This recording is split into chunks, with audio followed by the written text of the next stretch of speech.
Hey, pre-notification gang.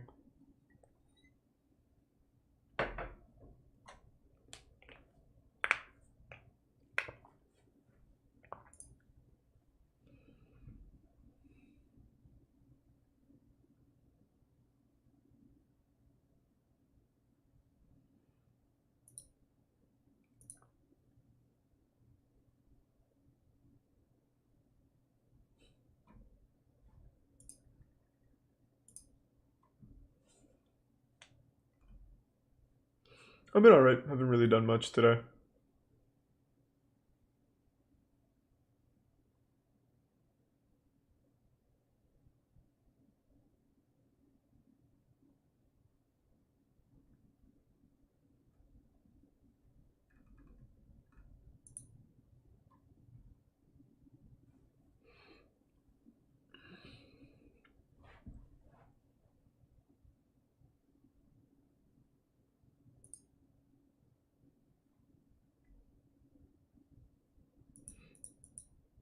When am I gonna shave? Thanks to Resub Greybird. Are you talking about from the charity thing? We said, but we cut it off like 40 minutes before that. Said we weren't going to, but we still might. So I don't know. I still need to talk to the boys about it. But we'll see.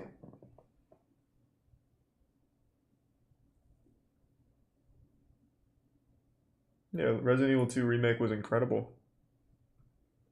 It was super good.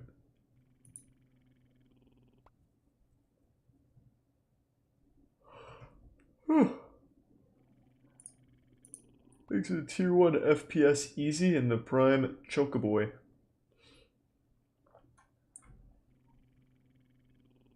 Oh, sweet. Well, thanks, King Emperor. And welcome. Thanks to Prime Tev and Morg. And the resub Harpston.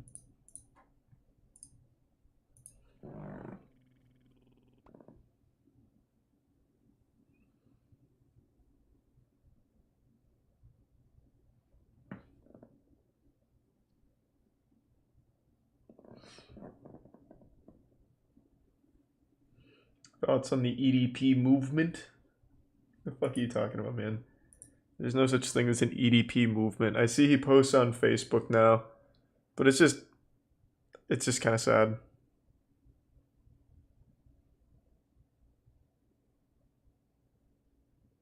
Yeah, I was watching the roast of Ludwig.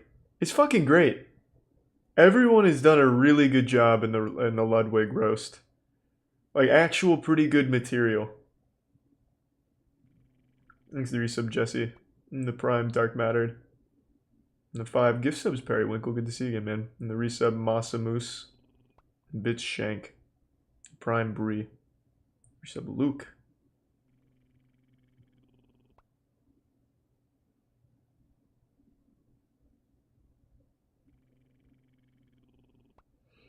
Ghost Pepper isn't shit anymore, man. I ate that Ghost Pepper ramen. Didn't feel a fucking thing. The Psycho Serum has just made me stronger. Much stronger. Thanks to the Prime Pilot and the gift sub Capacrum and Jason.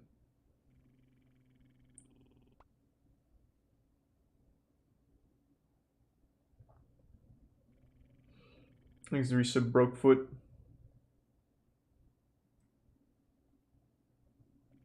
And the Tier 1 King Sauce. And the Prime Geff. And the Prime Eat Your Cereal. Do you think porn has cool shit? What do you mean? Do I think porn has cool shit? You make it sound like it's some kind of convention center or something with like merch for sale. What do you? I mean, I guess it depends. If you like titties, wieners, and stuff like that, I guess the shit's pretty cool.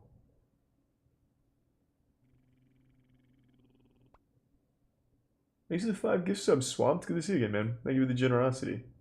Thanks to the gift sub, Fruiz, and the resub MLB Runner and Prime Sticky.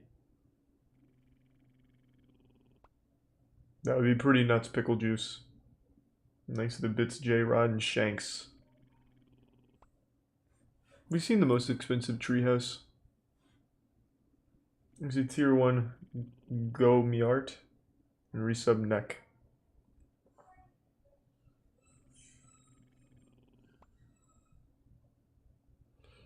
I don't know if the part 2 of the Japanese hijacking has come out.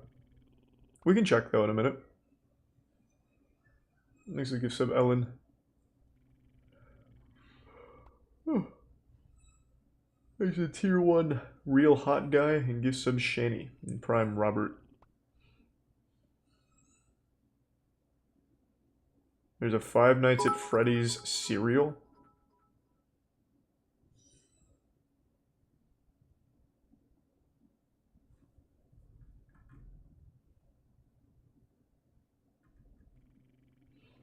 There's the prime Alfie, Hobos, and tier 1 1-inch Wonder, and the resub Donut Gamer, Kurisu, and 5 gift subs Butter. Thank you, Butter.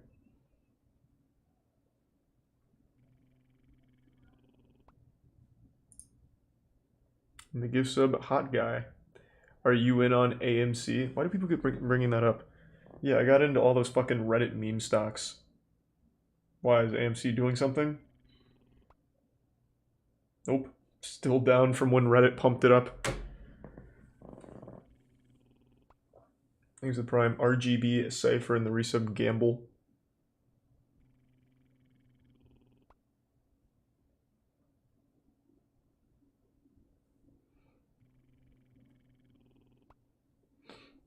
You're a muggle. Holy Lord, I haven't read that word in a long time. Thanks to the 5 gift subs, Jake. Thank you, man. And the resub Yo Boy. Oh, that's super sweet. Glad you liked it, Omni. Thank you. Thanks to 2 gift subs, Nutty Knives, and resub Fireboy and Wavy Soul. And Wally West. I'm sorry to hear about that serotonin, but I hope you can sleep well. Wishing you the best. Ludwig's roast is fantastic. Everyone on Ludwig's roast has done a great job. The material was fucking bangers. Like, truly, really good job. Thanks to the resub Lash Guy. And the gift sub Burv and Prime Binks and resub Fernando. Thank you for the bits, Kobe. Oh, sweet. Well, appreciate it, Jacoby. I watched Wild 'N Out when I was younger, but not anymore. I don't really watch TV shows. Thanks for resub Bint, Prime, Dino, and tier 1 Robert Co. I don't think I'd do another 24-hour stream. I don't know. It got really fucking hard. Or if I did, I'd at least need like a nap break. Like just nap on stream for a minute or something because it was fucking rough. Even like an hour nap is plenty. But yeah, I don't know. 24 hours was tough. A lot harder than I thought it'd be. Thanks for the gift sub Revolver and resub GMAC.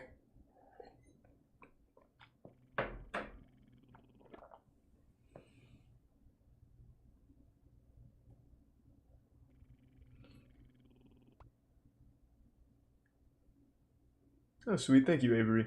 And thanks for the bits, Shanks. That is a good point, Girant. Thanks to tier 1 Jackie Bow.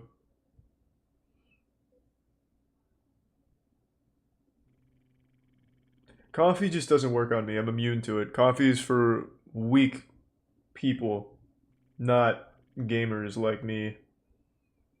Fucking hate coffee. Tastes bad. Doesn't give me energy. Tea, on the other hand, though, that's where it's at.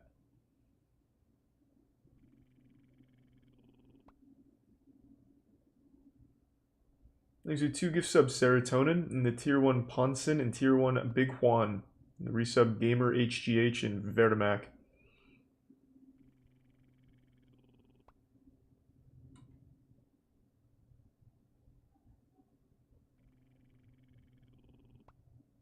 These are Prime Will.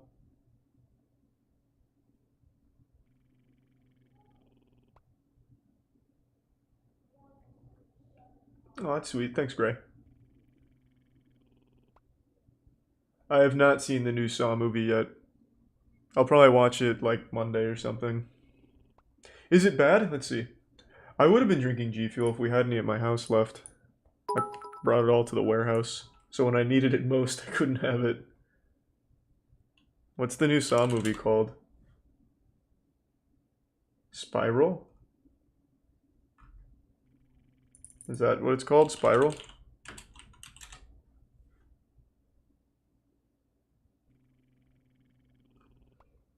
It has decent reviews for a Saw movie. 40% on Rotten Tomatoes. That's like an infinite improvement over the previous Saw movie scores there. Not that I put too much stock into Rotten Tomatoes. Thanks to Tier 1 Lanthan. Yeah, like I said, the Roast of Blood, it was really solid. I enjoyed it. Hey, Scoots. Your opinion on cereals sucks ass? How can that even be arguable? Everything in the S tier deserves to be there. Are you just one of those guys that houses Cocoa Puffs and couldn't handle the truth? Jesus, truth.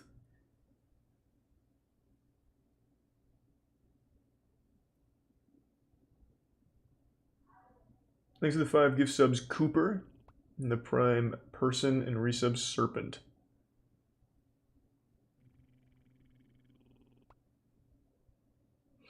QT did kill it. QT fucking slayed. Everyone did well. There wasn't anyone that did shitty in the Ludwig roast. I thought they all did a great job. I think Will and QT were probably the 2 highlights though. They both came with some real solid material. Thanks to the anonymous gift sub and the resub, Jonah Hill and the Prime Drago and Cody's. I never watched Shane Dawson's Apology. Thanks to Prime Ankles.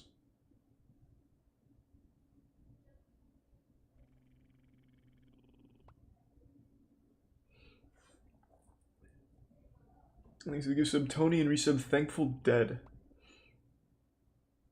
Rabbit hole vid? Yeah, we'll probably do some rabbit holes.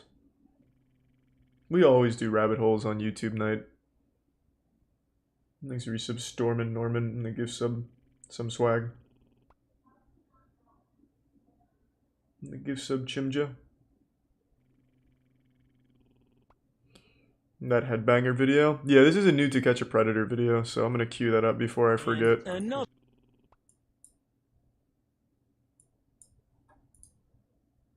Thanks to Tier 1 Lavender and the 5 gift subs Sweat Because of You. Thank you, Sweat. And the Prime Kill Assassinator. Inside the smallest apartments in New York. Go the opposite end of the spectrum. I'll cue it up. He's a Prime Woodwin. You keep recommending gas station encounters. I'm not a huge fan, but you know what? Just for you. Let's see. Thanks for resub Anonymous. What do we want? This one kind of popped off. The Smirnoff Smasher. So I open the beer cave, and there's a mask on the floor, and there's a partially drank Smirnoff Ice Screwdriver Smashed. And the Sticky Bandits. To see which employee's drinking on the job, and unfortunately, this is what I saw. Uh-oh, we got a walker. Now, it's a windy day outside. Thanks to sub Matthew and resub GoPog. So we put a trash can in front of the door and a sign on the door that says, please use other door. But this guy's going to totally disregard both and just open up the wrong door, almost trip over the blue def, and look up at the counter. That's nice. A red flag. Now, he's going to make his way down the middle. He's determined. Towards the coolers, and he's going to look all over the place. He has no clue what he doesn't want to pay for today. He's going to look up at the counter. That's another red flag. And he's going to make his way towards the coffee section. Maybe he wants some coffee. No, maybe he wants candy. No, maybe he wants coffee again. No, he doesn't want any of those. Maybe he wants some Hostess cupcakes. Nope, he don't want those either. So he's going to come over here. He's going to look around at the beer stack. Oh boy. Obviously, you can't shove a beer stack down your pants. So he's going to make his way back over here towards the coolers. Ooh, does he want an alcoholic beverage? Of course not. So he's going to make his way back over towards the beer selection. And it looks like he found the beer cave. Jackpot. Now, he doesn't want a case of beer or a 12-pack of beer. He wants a single. So he's going to make his way over here. here, he's going to totally disregard the employees only sign, and he's going to grab a 24-ounce Smirnoff screwdriver. He's going to crack it open. He's going to set it down. Obviously, he can't drink with a mask on, so he's going to adjust his mask. He's going to reach back up there, grab that Smirnoff. I don't want to just look at his ass, though. Process, put it back down, and he's going to make his way over towards the energy drink and Gatorade selection. Now, I'm not sure exactly. We don't have enough proof to know he drank from that. Good as mine. Could very well be taken. It could be framed. He does the little shirt tug here that thieves love doing when they need to cover up something that they don't want to pay for. So he's going to make his way. Please resub Jarl and resub Serpent. And that's all she wrote. He's going to look up at the counter one more time. Yep, totally didn't see him. Now, he's got Smirnoff splashed all over his face, so he's going to wipe that off. Obviously, you don't want Smirnoff all over your face. He's going to go out the right door this time, and he's got a little more on there. Yep. And then he gets arrested. Let's go. As I am. She gone. If you know this thief, let him know that he needs to turn himself. Yeah, it's just really underwhelming stuff, man. I'm not a huge fan. Every single time, it's pretty underwhelming. Watch this guy drink a little. Well, I couldn't even watch him drink. Watch this guy go into the beer cave and drink in the corner, and then leave. You know what I mean? It's just nothing crazy, like, ever.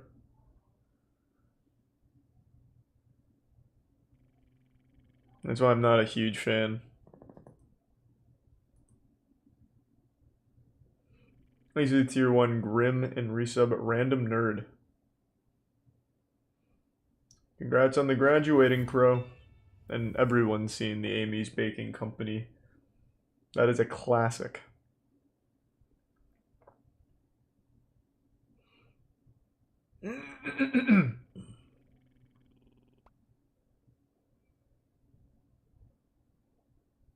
How North Korea held the greatest pro wrestling match in history? What?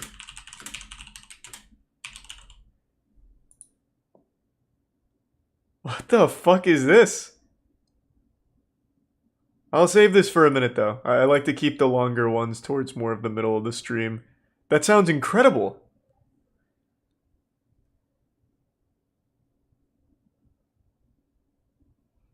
Oh, well, while we're on Kinto Bento, is part 2 up yet? Nope, not yet. Fuck.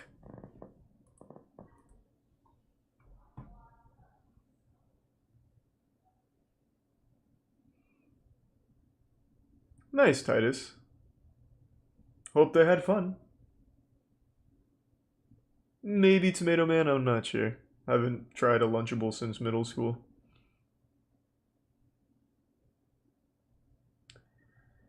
Galpin Motors Mizar? What the fuck is that?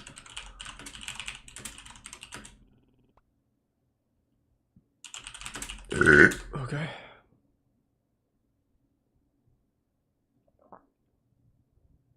You said skip to 6 minutes?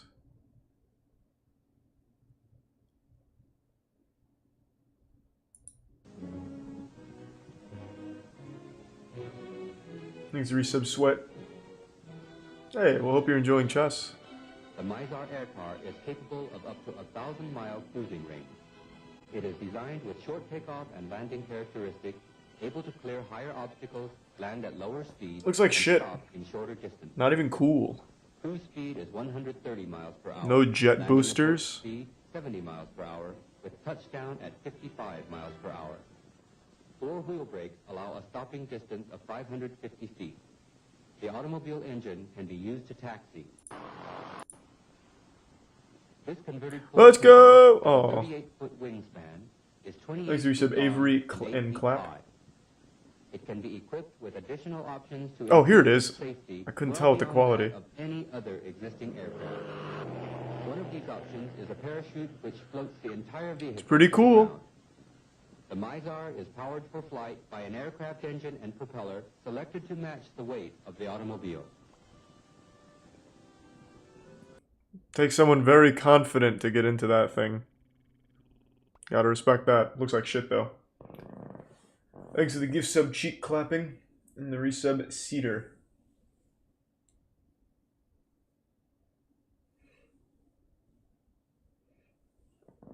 Japan's most dangerous band now?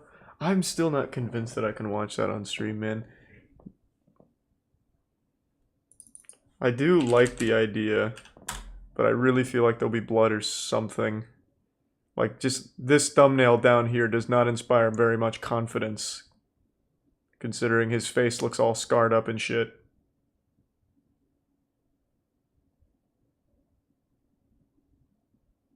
Thanks for the bits, Pillow Puppy.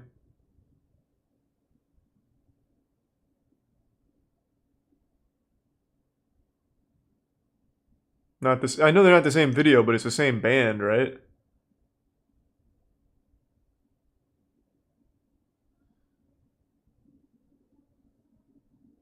Just talked with Twitch. They said it's fine. Oh, okay, then we're good. Can a bulldozer be an instrument? Well, I'm sure you and I can both Prime agree. Os and Global. No, not really. How would a bulldozer, a construction vehicle, accomplish the same job as a guitar or a bass or drums or a piano or a keyboard, whatever it is? But for artists who perform in the realm of noise music, challenging conventional ideas about what music could be and how it could be performed is just a part of the day-to-day. Hold on. Just checking something real quick.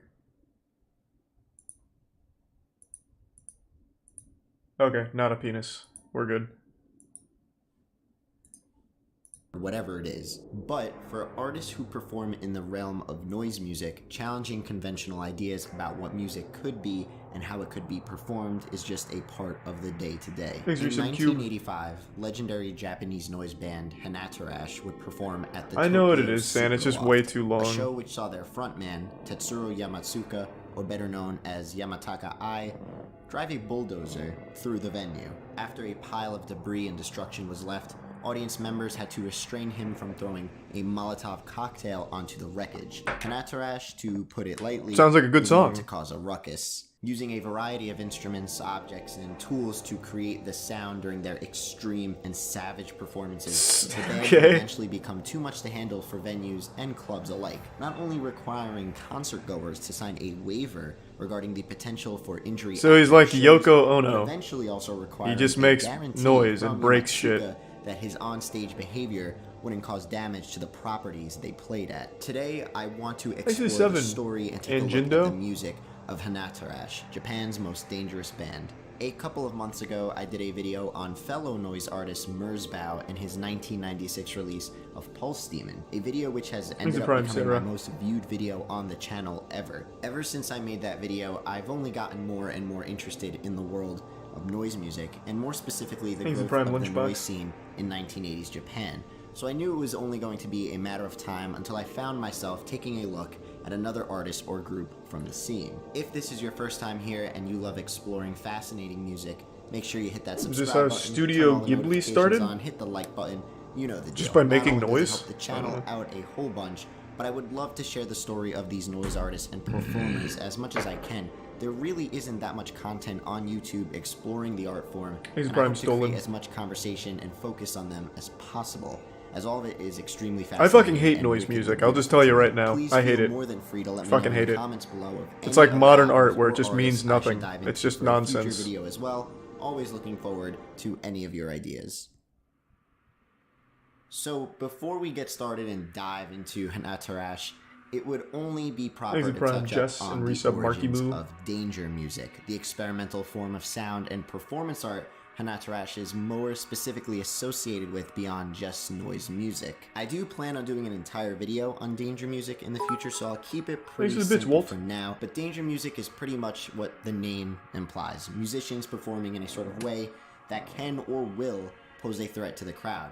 Which of course makes the music sound better. May or may not be performed. When you break a pane of glass over someone's skull, it makes a great noise, compared to just breaking it on the floor. Dick Higgins creating his series of danger music scores, defying and challenging the normalities of what a score should be. Tier 1 Ricos and the we Prime have King. Some of the original scores created by Higgins. Some are the original typed versions from the 1960s, and some are part of a recreated handwritten set that Higgins created in 1989. Some are nonsensical and humorous, like let's take a look at Danger Music number 41 here, which requires you to take off your old coat and roll up your sleeves. Pretty simple. Others are pretty much impossible to perform, swag. unless of course you really want to bleed for I your have not art, even no started pun My intended, Hero 5. and perform Danger Music number 9, which is simply volunteer to have your spine removed. And then, how could we forget about everyone's favorite, the essential classic, Danger Music number 17, Scream, Scream, Scream, Scream, Scream, Scream.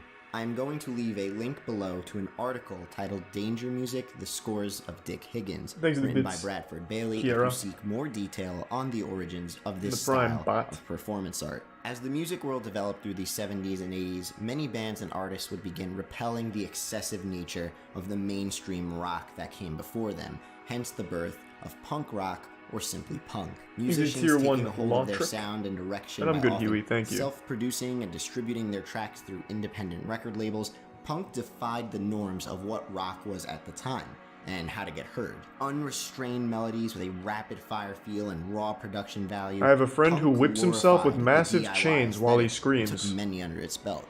And while have you tried getting an New York exorcist? and London are known for the creation of punk and the craze that followed, it was only a matter of time until Tokyo and Osaka would also soak up the scene like a sponge. In the 1970s, Japan was dealing with problems like major price inflation, an oil crisis, and industrial decline.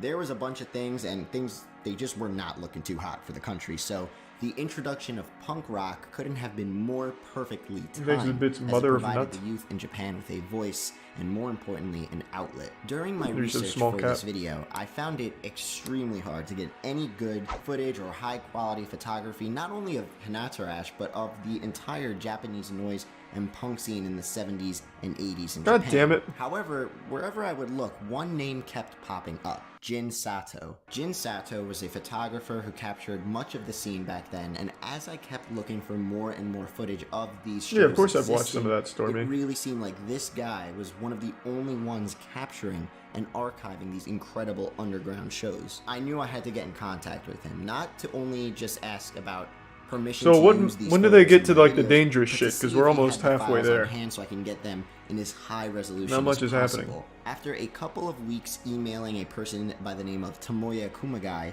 my eye push sound itself, but how they could create performance art that would defy the traditional, which ultimately led to the band being known as just Hanatarash. He's a tier 1 Joshi. Like the Japanese noise group Hijo Kaidan releasing under the Mumble Dream. The list of what Yamataka Eye would do just goes on and on, from throwing gas drums and cases of beer bottles around the stage and the crowd, to even cutting a dead cat in half with a chainsaw that he found dead in an alley before the show. He's also accidentally cut his leg with a power saw that was strapped to his back during one of his shows.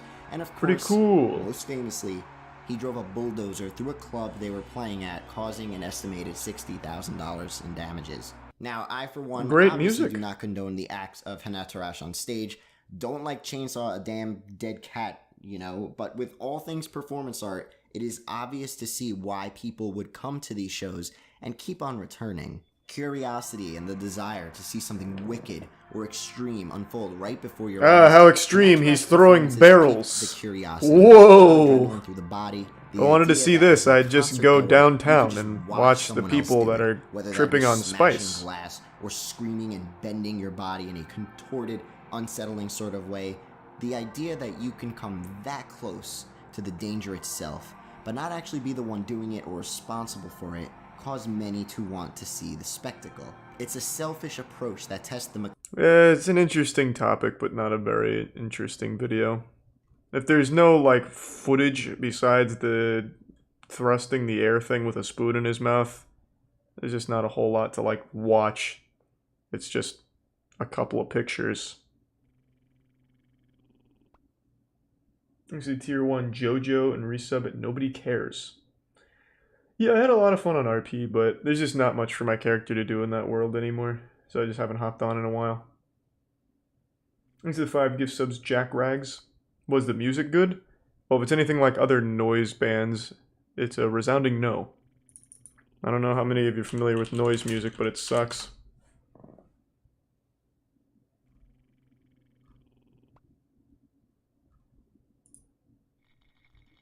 Wiener Chase. Interesting channel.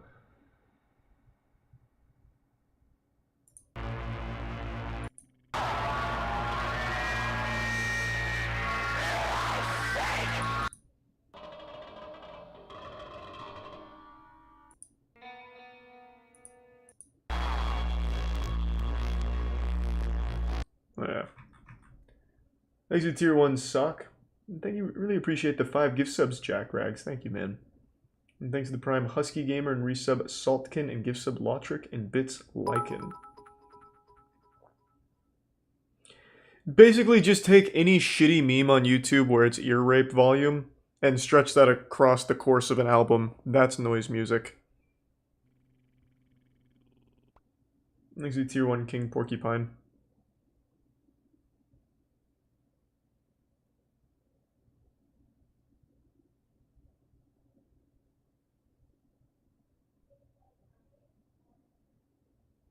The Damien Hirst of music. Noise music is far better than Damien Hirst. I think Damien Hirst is as low as you can possibly go on the artistic spectrum of, like, creativity and genius. Thanks to resub Kappa.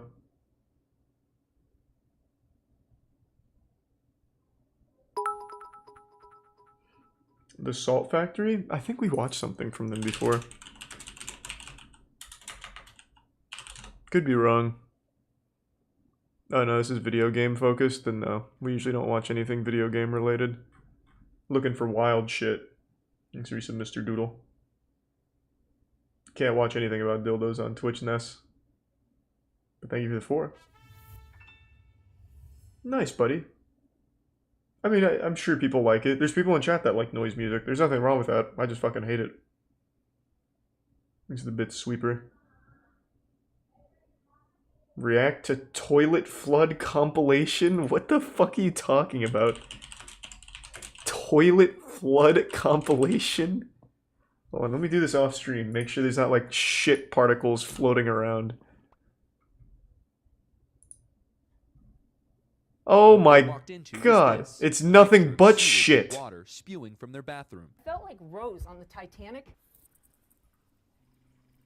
What is wrong with you? Oh no. What? I can't watch this on Twitch.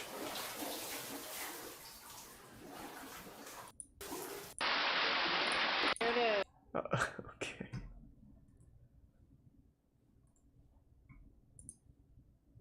Thanks to the resub Snap, Phoenix, and Tier 1 Rad Panda. It's just a bunch of fucking dirty shit water blasting out of toilets. I don't know why you think I could watch that on Twitch. It's sweet, thank you, Mother of Nut.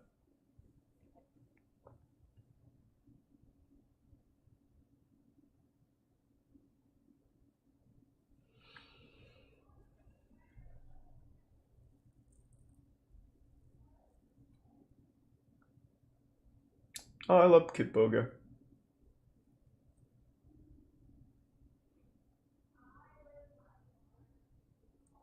I watched Ludwig's roast. It was really good. It was very, very good.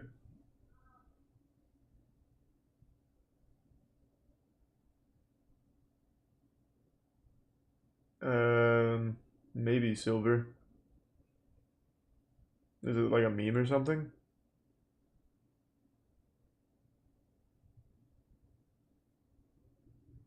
The first one is good? No, I'm not watching another thing on noise music. It's literally just slideshows.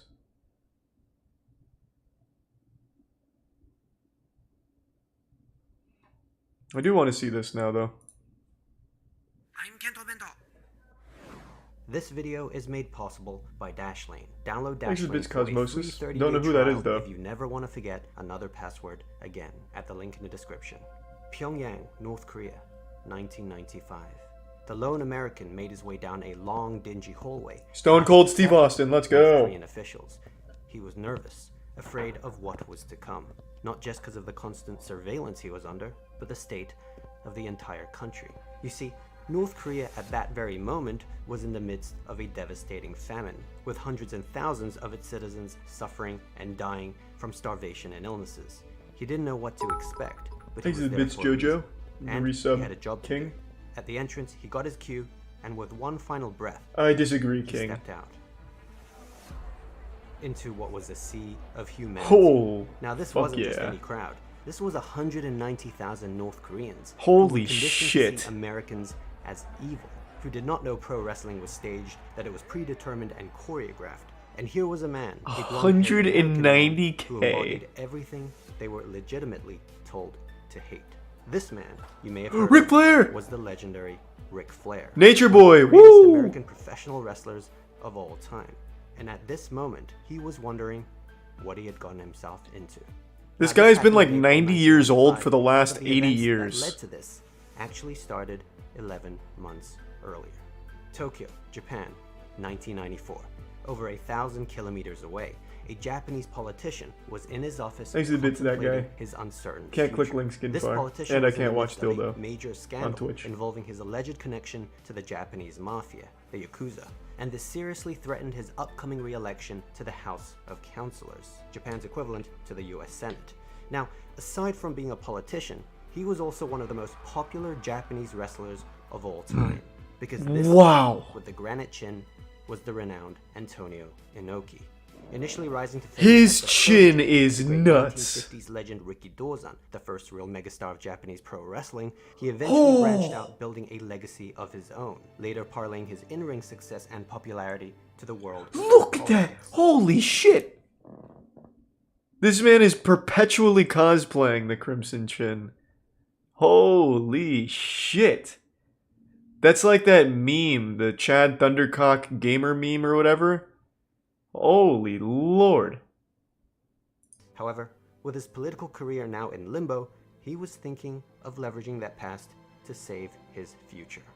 Now over in the Hermit Kingdom, an incident was taking place. Something unthinkable. Thanks for your sub, The Shrub. great leader, the eternal president, the founder of North Korea, Kim Il-sung, had collapsed. He was having a heart attack. A team of North Korea's best doctors were flown in to save him. They worked on him for hours, but alas, Thanks to on the Prime, afternoon Super of Poo. July 8th, 1994, Kim Il-sung died. To North Koreans, this was a man who saved Korea, who single-handedly defeated the evil Japanese to liberate the nation, who fought off and vanquished the imperialist Americans to win the Korean War. Thanks to And Prime, those Hypey. were some mighty shoes to fill. His son, Kim Jong-il, now left suddenly with an entire nation to rule and one under immense turmoil, felt this pressure, as all eyes were on him. Meanwhile, in the Thanks for US, some there was Nando. one company that was reigning supreme as the world's premier wrestling brand, the Connecticut-based World Wrestling Federation. or The WWF! today Fuck! known as the WWE. They used to Now, make at the so time, many good their biggest Nintendo competitor games. was the Oh, Georgia-based World shit. Championship Wrestling, or WCW, who was constantly Oh trying my to play God. catch up. This frustrated the WCW president Eric Bischoff, who wanted nothing more than to beat his rival. One night, Bischoff received a call from an old Japanese acquaintance. It was the wrestler turned politician Antonio Inoki. Inoki had finally figured out how to save Thanks to his Prime, political Crosslaw, and career, Resub it Haley, perhaps and Jaws. strangely involved holding the greatest pro wrestling event the world had ever seen. Inoki himself owned a successful wrestling company in Tokyo called New Japan Pro Wrestling, NJPW, and in a collaborative effort I don't know with too much Bischoff's about that. WCW, wanted to put on a pay-per-view extravaganza with marquee names from both sides of the Pacific. The publicity would be huge. Bischoff listened intently as WCW had Hulk Hogan one first, I caveat. think, right? The event would be held Is Hulkmania gonna run wild in North a Korea? totalitarian, isolationist state. Now, this in itself would be controversial, but NJPW was a Oh, no. Japanese company, and WCW was an American Oh. company. Two countries considered the greatest of enemies to North Korea. He went to Despite WCW this, after. Inoki Gotcha. was willing, hoping the publicity and goodwill gleaned from this so-called World Peace event, as he dubbed it, would boost his chances at re-election, as well as help put WCW on the map. Or at least, that was his pitch to Bischoff. Bischoff didn't actually need much convincing though, because he saw this as a phenomenal opportunity to gain mainstream attention. Now, of course, all this really amounts to nothing if North Korea didn't actually agree to hold the event. And for such an isolationist country intent on keeping outsiders away, this just wasn't going to happen, barring of Yeah, course, some why- unprecedented why did they events agree in to North it? Korea. Did they revive The supreme their leader, supreme leader and have him win the Kim wrestling Jong-il, match? was now Proving ruling, that he was which the meant best? He needed to make a statement. He needed to showcase his newfound power and influence to the world and to his own people. He needed to prove his worth and establish a cult of personality he felt Okay. was vital for political control, something he learned from Dad. and, odd as it may seem to us, a grand pro wrestling event with its simplistic portrayals of good and evil. I hope he hops in the ring. Served that purpose. North Korea had always tended towards He's these the prime types of goose in old-fashioned Resub Medieval. spectacles in showcasing their might. And so, yeah, I heard about that board. body farm. Thus, the pieces were now in place. Inoki, Bischoff, and Kim were all in. But they needed a main event to headline the show, one that would generate a great deal of buzz. And it only made sense that Inoki himself be involved, given his what a badass, which he agreed to. Being and that chin is from the nuts. sport by that point, and being an active, high-profile politician, made it unexpected to some, though not completely unique in the annals of Kane, history, as seen by current mayor of Knox County, Tennessee, Kane, who still makes in-ring appearances to this day. Inoki had always taken a Kane's so fucking cool. Oh, what? Diplomatic affairs, and controversies aside, his He actions slap a often school stemmed child? from a genuine interest in promoting Nice. world peace, to the point of putting himself in some real danger. Now, the question was though, who was he going to face in the main event? His opponent also had to be someone big and preferably American, and so Eric Bischoff went and asked his biggest star in WCW to join him in Pyongyang, the most famous wrestler of all time. I fucking knew it. Hogan, who said no. Oh. But who did agree to join him was the Nature Boy, Woo! Let's go, Ric Flair! The all-time greats. Unlike Hogan, Party Boy Flair was always up for an adventure and was excited to take the risk. I don't think this guy has been off of cocaine for more than a day anytime in the last 3 decades. Now, at this point, the powers that be wanted even more prestige added to the event. Thanks for 5 gift subs, Ferry. That even The Prime will. fans Thank you, Ferry. had heard of. Astonishingly, Bischoff was able to convince Muhammad Ali the Greatest to join them on the ride. Many months later, in Pyongyang, this motley crew of high-profile American and Japanese wrestlers and performers touched down in a special military plane sent by the North Korean government. They were warned in advance the plane would be bugged, filled with microphones, which meant they had to refrain from saying anything even remotely negative about the country. Upon landing, each person had their passports taken and was immediately assigned a handler by North Korea's intelligence agency to follow them around 24/7. This meant they weren't allowed to go anywhere except for on carefully curated tours of the country, crafted What's Ric Flair's finishing move? I don't know. Tours, they had to go to fucking Force of Nature or something, where he just like rips your cock off? The I don't atomic remember. bombings of Hiroshima and Nagasaki never happened, and that North Korea won World War II.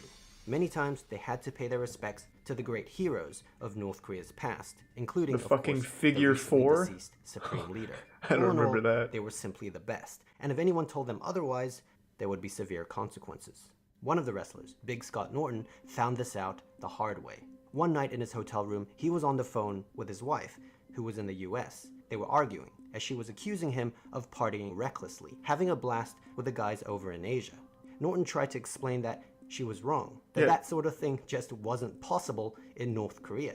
Yeah, Jesus Christ.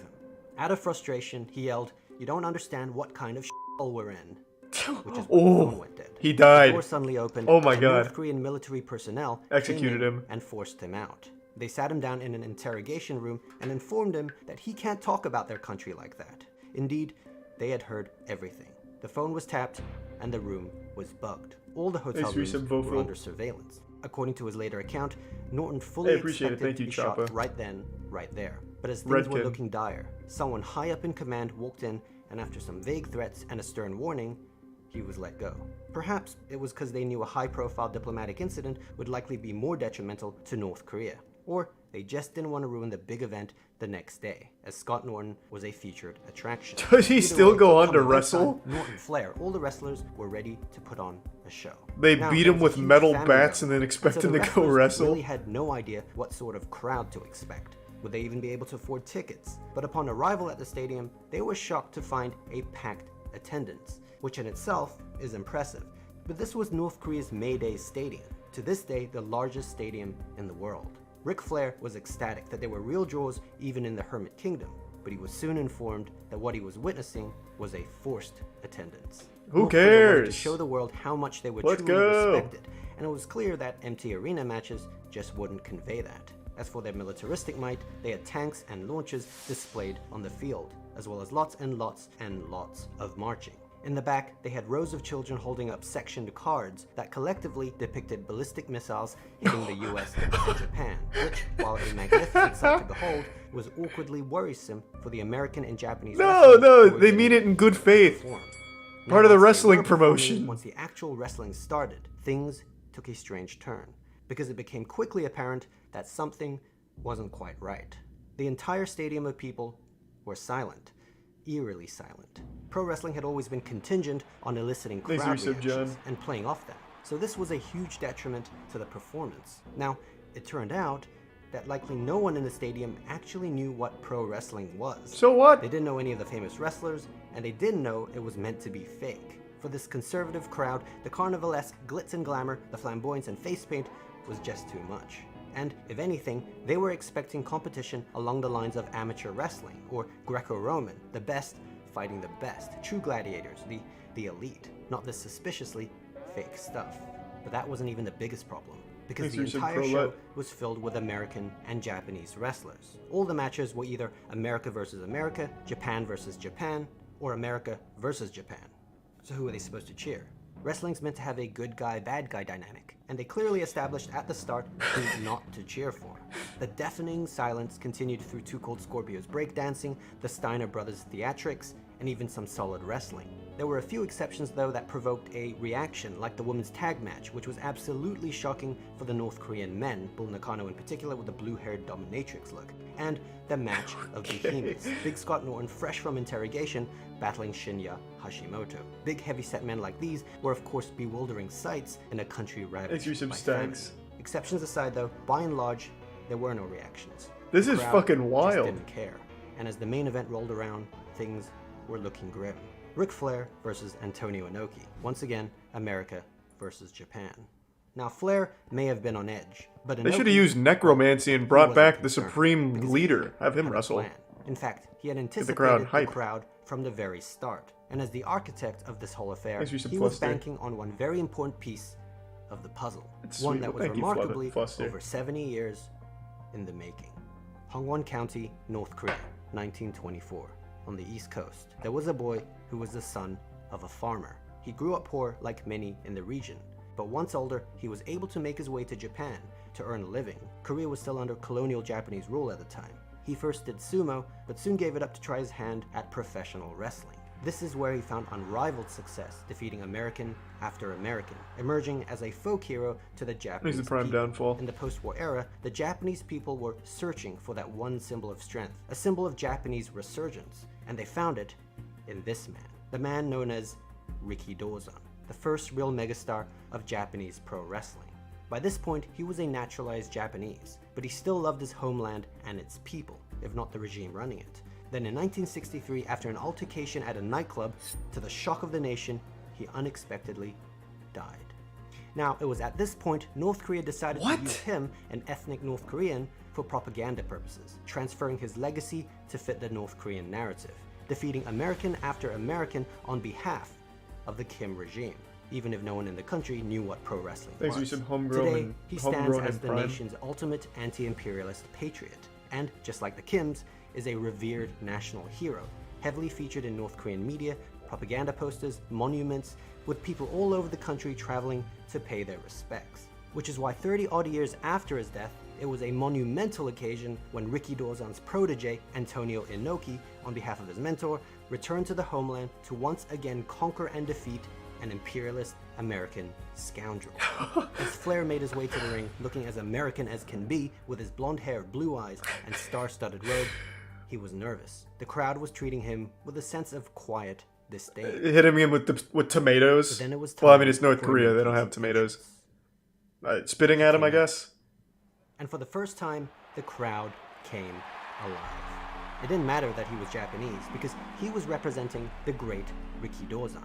As the match started, it became very clear that this wasn't America versus Japan. This was America versus North Korea. Thanks to resub Soka Loco. Few times that collision in Korea, really responding to Inoki. The people truly loved Inoki, chanting his name and hanging on his every move. Flair too played his part well with his classic cowardly antics. And after about 15 minutes of back and forth action, Inoki nailed a cartwheel kick, a devastating top rope knee drop. Oh god. Nature Boy's getting fucked up. And Zaguri kick. And it was over. The hero had triumphed. Fans stood up and applauded as North Korea once again prevailed. The main event was a success. Kim was happy, and with the entire event in Pyongyang having a legitimate record-breaking attendance far greater than any WrestleMania to date, in the Prime Bone this saw. was proclaimed undoubtedly the greatest pro wrestling event in history. Or was it? That was the North Korean narrative. But outside of the Hermit No one Kingdom, watched it. The event actually failed to garner any real publicity. No one knew about it, and the few who did reported it as some strange attempt to win world respect, reinforcing international opinion that North Korea was kind of weird. Kim Jong-il did not get the respect he was seeking, but it wasn't just him. After returning to Japan, Antonio Inoki discovered that the event offered little to no political rub amidst his controversies, and a few months later, he lost his re-election to Japan's House of Councilors. For Eric Bischoff, he decided to air the controversial event on pay-per-view, marketing it as Collision in Korea, which hopefully was the big push he needed to once and for all topple the WWF. But it tanked. The ratings were low, and no one cared. There wasn't even any blowback for their time in Korea. Years later, WCW was purchased by the WWF, by this point the WWE, and the event soon faded into obscurity. Now, interestingly, this wasn't actually the last time a major US wrestling company would go on to hold a prominent event in a controversial totalitarian state. Riyadh, Saudi Arabia, 2018. 23 years after I remember North this. Korea. The wrestlers got now trapped. Unrivaled as the world's largest wrestling They weren't allowed to promotion, leave. held an event in the kingdom's capital. This amidst controversy involving the journalist Jamal Khashoggi, who after being surveilled for weeks by Saudi officials, was executed in the Saudi consulate in Turkey. According to many sources, the order came from the Crown Prince himself, although Saudi Arabia denies this. The show went on despite criticisms from prominent politicians, the media, political commentators, and even WWE's top stars, like Daniel Bryan and John Cena, who refused to work the event. All this quite unlike North Korea, where no one cared. However, just like North Korea, the Saudi show inextricably featured a wrestler 25 gift subs, politician Gamers who, Nexus. like Inoki, just so happened to compete in the night's main event. Holy shit, thank you, Jester. Or, Jesus, this man, Nexus. the aforementioned Thanks mayor to the resub, of Knox Jester. County, Tennessee, Kane. Now, the funny thing is, while North Korea was spying on wrestlers, Saudi Arabia was spying on journalists, tapping their phones and hacking their accounts, which makes it all the more fitting that the only reason they were caught and exposed was because Turkey was spying on them.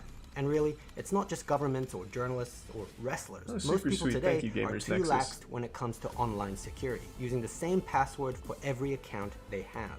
Now, if this is you, congratulations. You've just witnessed my most convoluted seg. But that's okay, because Dash it's a good segue. The one he's talking about, though, I actually do remember that one. I'd never heard about the North Korean one, though. I don't know who Tech Jesus is? I guess not.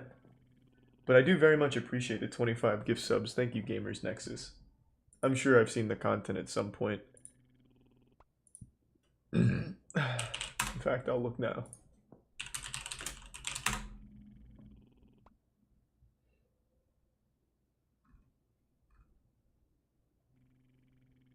I see Tech Jesus. Fuck yeah. Thanks to resub Blank and Jabroni. Nah, no Darman. We caught up on Darman. That was cool. I am a little disappointed that they didn't have like North Korean wrestlers enter. It would have been pretty nice to see that.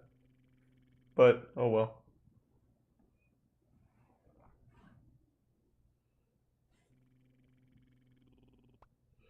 There are no North Korean wrestlers. Yeah, but they could have had some just for that one night. Right? Like, I'm sure it can't be hard to just make up some kind of new character. Like the North Korean navigator. He goes into the ring and just, like, beats some ass.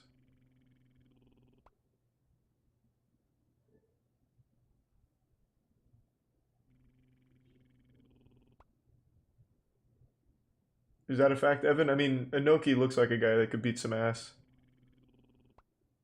Thanks to the gift sub career.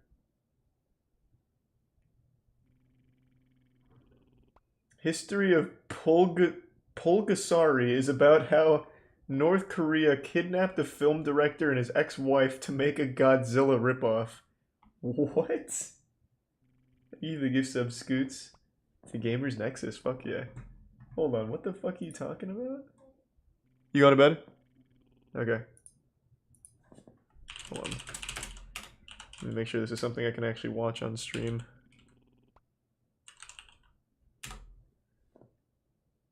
Pulgasari was made in 1985, the same year that Shin's North Korean films Salt and the Tale of Shim were released. What? What is this? How Kim Jong-il kidnapped a director and made a Godzilla knockoff and created a cult hit.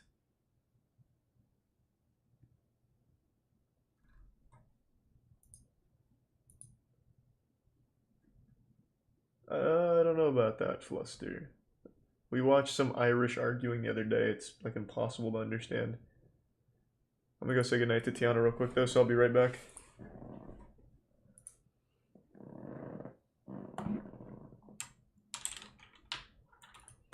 Thanks to the resub, Sierra.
Alright, team, I'm back.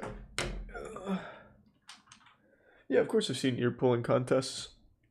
Thanks to the resub Monkey and the gift sub Pokemons and resub the XL Monkey again in Linux.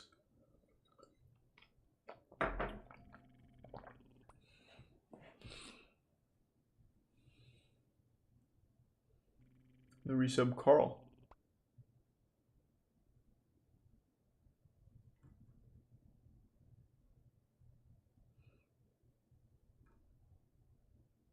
Will you play Alt F4 again?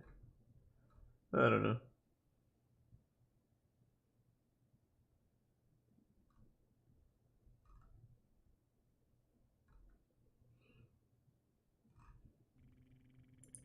Thanks to resub Mouse. I hope next week's better, Mouse.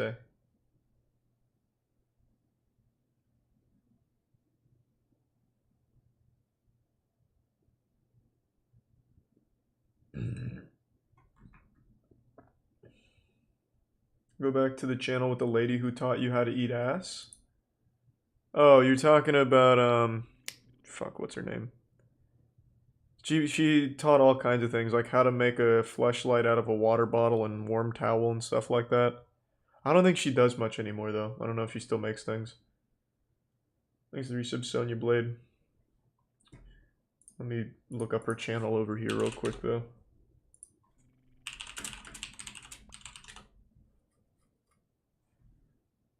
Here it is. Sexplanations. As you may know. Oh, wait, this isn't the same lady. I don't think. I'm not sure. But yeah, this is the channel. It was Sexplanations. And she'd teach things like proper ass eating techniques and shit like that. Homemade fleshlights. How to have phone sex. Hold on, I'm pretty curious on that one. I'm Dr. Lindsay Doe, clinical sexologist and host of this sex-curious show, Sexplanations. Today I want to talk about phone sex, but first I want to let you know that this is really emotional for me. Really emotional. A couple of months ago, I was having phone sex that was so good, so I was telling my friends how much I love it. Some of them they'd never tried it before. They were all surprised that phone sex could be so epic. You could go for hours. Tata, they didn't know its potential. Sherlock and resub Jack and Tier 1 Scott. Embarrassed to find out. They felt self-conscious. So I started working on this episode. I love phone sex. Of course I want to share that with others. And then we're here at the end of March 2020. Borders are closing, flights are canceled, and there's a global standard to physically distance yourself from others to not die. It's emotional. I'm emotional. For many of us, yeah, it was a tough time. A way to spice up our sex lives. It is our sex lives. So this She's not crazy. She just had great phone sex before this video. To get you all laid, if that's what you want. Let's talk about how intimacy survives the apocalypse. One way is phone sex. Checkmate. Texting, calling, or video conferencing on your phone with others, usually while masturbating or expressing sexuality. JW asks, how do you get started? Well, you need a telephone first. Honest and simple as, want to have phone sex? Can I get you off over the phone? Have you watched the latest Sexplanations? It probably feels scary. So I'm assuming these techniques are for somebody you already know.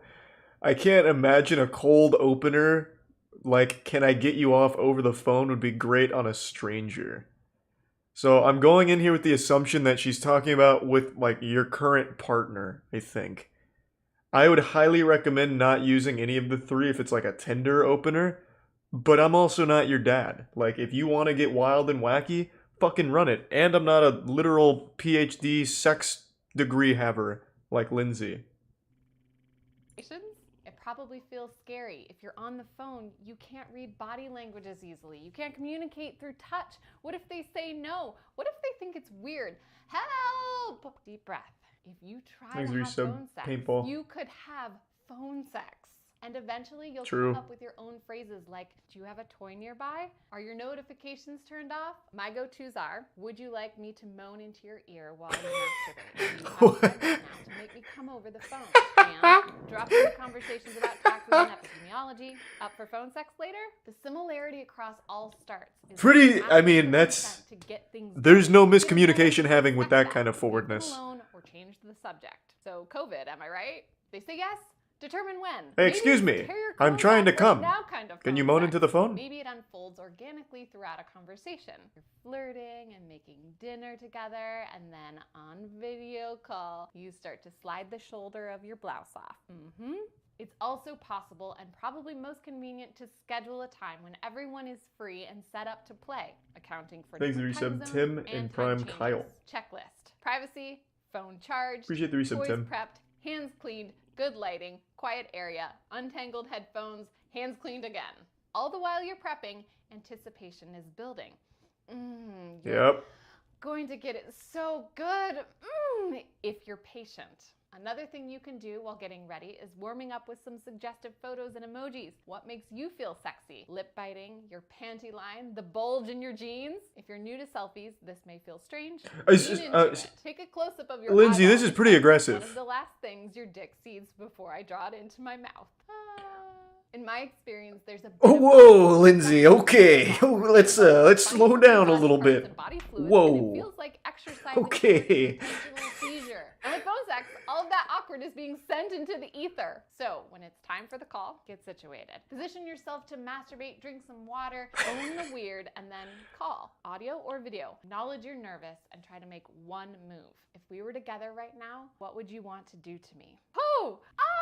Give me a moment. Did I mention that I love this? Their suggested formula is I mean, this is like or do next. Mine is desire, unfulfilling. Experience, wait, do. Express what you want. Thanks for the gift sub, Green Bean and Scott. Experience, and then wait. Let the other person volley back their desire and experience to you. Thanks to Bits Real Talk and resub Maddie. Desire, experience, wait. Here's some examples. I just got your eyeball close up. It gave me a hard on. That's experience. I wish I was there to unbutton your pants. Can you do that for me? Desire. I'm lifting up my skirt so that you can see I'm not wearing any panties. Experience. That's some anime shit. My warm breath on your navel. Excited to go down on you.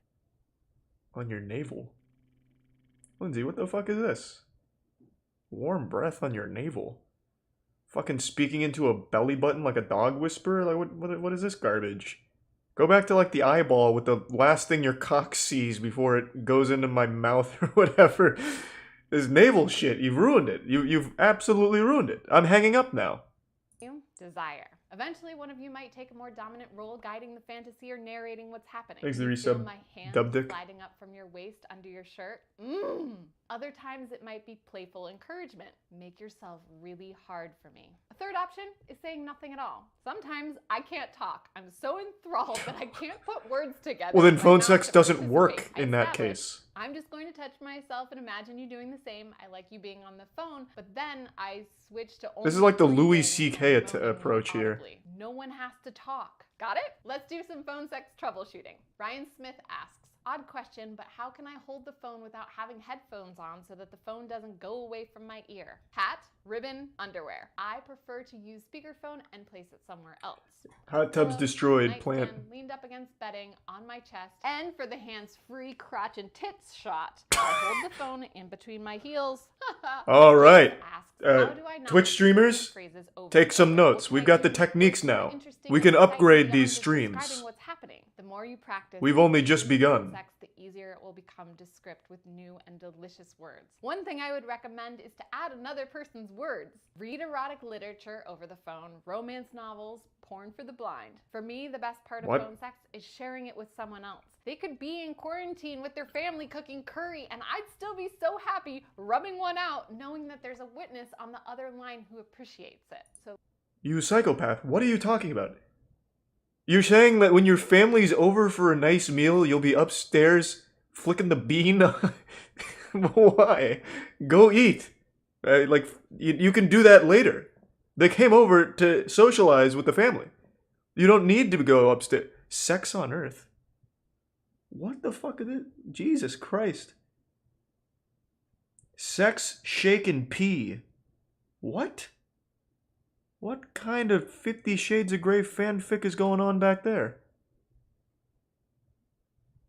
less about what you say. You could say anything tenderly and you're set. Dan is Done asks, what makes it enjoyable? Nothing. How it feels ultimately depends on everyone's masturbation skill and imagination. Callie asks, what are ways that you can keep it from getting boring or monotonous? Switch it up between texting, calls, and video. Each of them have different benefits. Thanks For for example, T-downs. texting words, photos, or video clips is going to be the highest quality and the most flirtatious because there's a lag time between responses and a buildup of excitement. Make a game out of which text makes the boner biggest. Pick the erectile progress, mix in some photos or messages about So she's like a dick pic receptacle, like a hub for dick pics, it sounds like. Which square inch of my body is this? Record a clip of your hand sliding down the front of your pants. Voice calls are nice because they let you focus on the story and not worry about how the fantasy doesn't necessarily match reality. You can wear whatever you want, go pee when you need to, move around, get all weird with your faces, who cares? So here, try different accents, pretend to be another person, role play a clandestine meeting where she only removes her N95 mask to eat you out. As for video, you might switch to more of a striptease or holy shit. So it's more She's like a Dungeons and Dragons DM for sex. Costumes, props, body paint. Position yourself like you're doing it doggy style. Just a Scottish Yorkie asks, does your phone sex become surreal? One time I came riding in on a tank. Yes. I found this actually is just like, oh boy. All right, Lindsay, let's calm down here, okay, Lindsay? Here's a list of phone Jesus sex Christ. do's and don'ts. Do try phone sex a few times before you decide whether or not you like it. Do laugh at yourself. Do call each other back if the call drops. Do try something different if service failure persists. Do set a time frame so that if one person wants to spend all day at it and the other person has 15 minutes to give, you can match your arousal cycles a little better. Arousal cycles? I'm not a robot. Do communicate. Sometimes I just have boners for no reason. How about this? Don't record the conversation, video, audio, or screen capture without permission. Don't let other people listen in unless you have permission. Don't come and run. Check in afterward. Phone cuddle if you want. Don't expect orgasm. Don't check in afterwards? She makes it sound like it's that Facebook feature during a natural disaster to like check if you're okay. Like, I'm still safe. Alright, I came. Are you good? I don't care. Neglect the possibility of them either. Don't put too much pressure on anyone or the situation, and don't lose your cool if the screen is blurry, the audio is spotty, or the connection is bad. Improvising during technological snafus is so sexy. Dogs barking in the background? Hit mute. Screen frozen. Do something extra kinky so that when the phone reconnects, the person catches a glimpse of what they missed and gets curious for more. Bad sound reception? Verify what the person said, definitely. And the Prime bad habits and lore. Or hang out quietly and send a text. I wish you could hear how much I want you. Blurry image? End the call. Do a photo shoot, send the photos, and then get back to just audio. Almost all of my phone sex is on an app that occasionally stops working. Maybe you know about this. When it beeps and says, reconnecting, I have no idea what that is. What app is that? And think about how fortunate we are to have sounded like a dial-up technology to maintain sex lives and relationships. Too loud. My friend taught me that you can turn the earbuds around so that the speaker isn't going directly into your canal. Here's a big one. Can't tell if the person has come or not? Ask. Did you come? And when you come, model being really explicit so that you don't pardon me, madame. I'm coming. Did you come? Desire, experience, wait. Part of desire can include an outline of how you want sex to go. Do you want to come multiple times? Do you want to follow masturbating with other person on the line? Do you want to get in one phone call all riled up, hang up on them, and then finish separately? Put it out there. The experience is communicating how all of this unfolds. By describing your body's physiological changes, everyone has a better idea of how into arousal you are. Nipples hard? Genitals engorged? Heavy breathing? Pelvis thrusting like it's somehow going to circumvent the globe and reach dick on the other side? Jesus Christ! Help! Fuck! Goddamn! That got insane real quick. Like she was hunting for infinity stones and cock. Something we're going to get better at. It'll get easier. We'll come up with surprisingly ingenious ways to please each other, to survive with what we've got. Human beings are innovative. We're built to learn skills and improve upon them. We're curious. Stay curious. I've put a list of other phone sex and sex in the apocalypse resources in the description. I hope you're all taking good care of yourselves. Thanks to give sub sauce, resub quad, and Sharon. Well, that was pretty wild.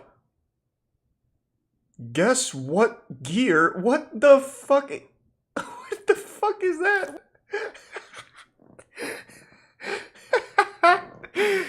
Dude had her strung up like a victim in the Saw universe. Jesus Christ.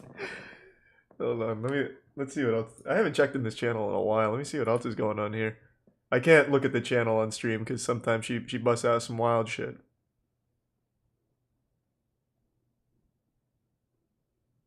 Thanks for the gift sub, Scott. True, Rip. Very true. And thanks for the bits, Cosmic.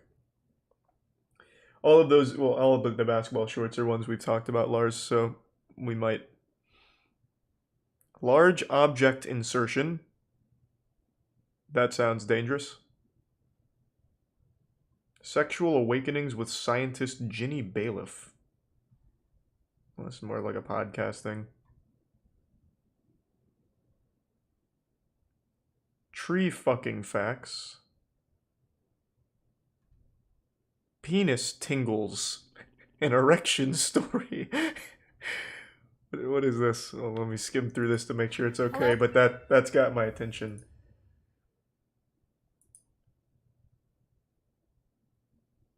Oh boy, it's a full scientific look at penis tingles while she's dressed as Spider-Man, which I imagine is because of the Spidey sense tingling, implying that my penis is my Spidey sense.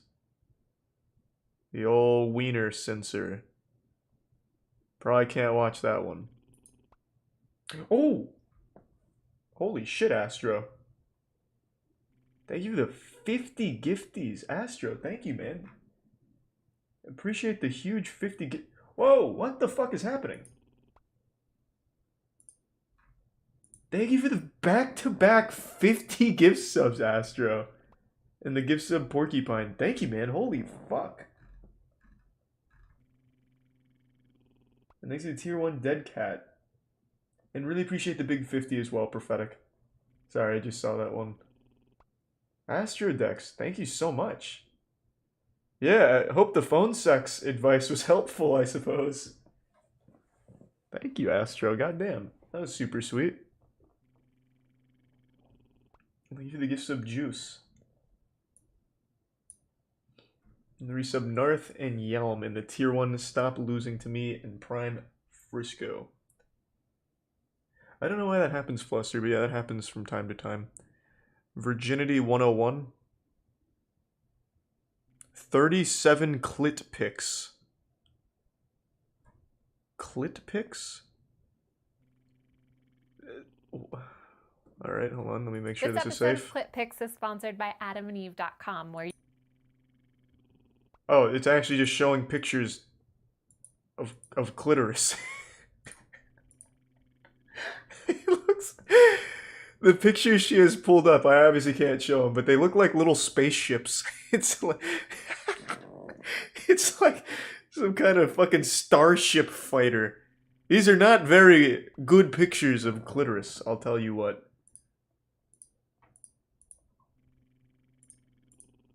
Alright. I don't know what I was expecting, to be honest, but it really wasn't that.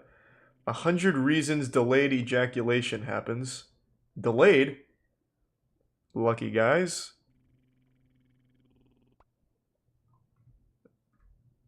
Genital hygiene for kids. Whoa. Don't know about that one, Lindsay.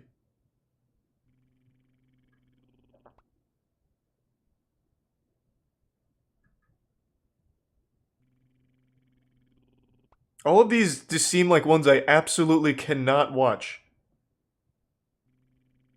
But I really love the titles. Penis Memories. The Front Hole Debate. Guided Masturbation. Maybe this one I can watch. My Conversation with a Madam. I don't know what that means, though. It's like a podcast. Is masturbation a sin? Okay, this one I can probably watch. One of the biggest challenges people struggle with. Man, she's got fucking naked Barbie dolls in the background. God damn it. Can't watch it. Thanks to Prime Slimy and the gift sub Jojo and the Prime Gate and resub Huge. Oreos over Chips Ahoy, 100%. And thanks for the 3, Hayden.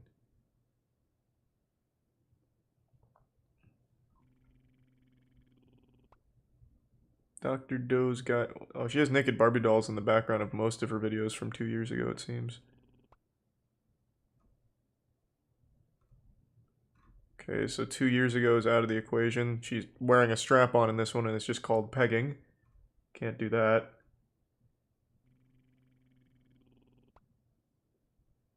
Thanks to the resub Dustin.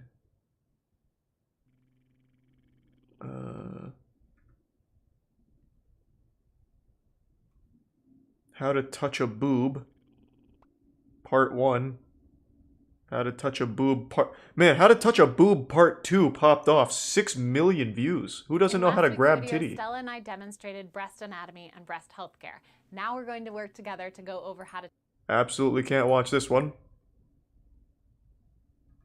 And I see the reason why it has 6 million views is just full-on titty. YouTube allowed it under the guise of education. So, smart play, Lindsay. How to put condoms on an intact penis. As opposed to what? A dismembered penis? Like, what does that mean? I'm Dr. Lindsay Doe, clinical sexologist and host of this sex-curious show, Sexplanations. Today's episode is sponsored by AdamandEve.com, where you can get all of my favorite condom brands for cheap. Adam and Eve does slap. Phallus. This represents a penis, but it can... Oh, I see. And then here's the classic how to eat ass. Do I have sex with my clients? Recently I was... What? Okay, this one I can finally fucking watch. She doesn't just like full on get raw dogged by a client or anything. We can finally watch another one. Let's go. Recently, I was asked if I have sex with my clients.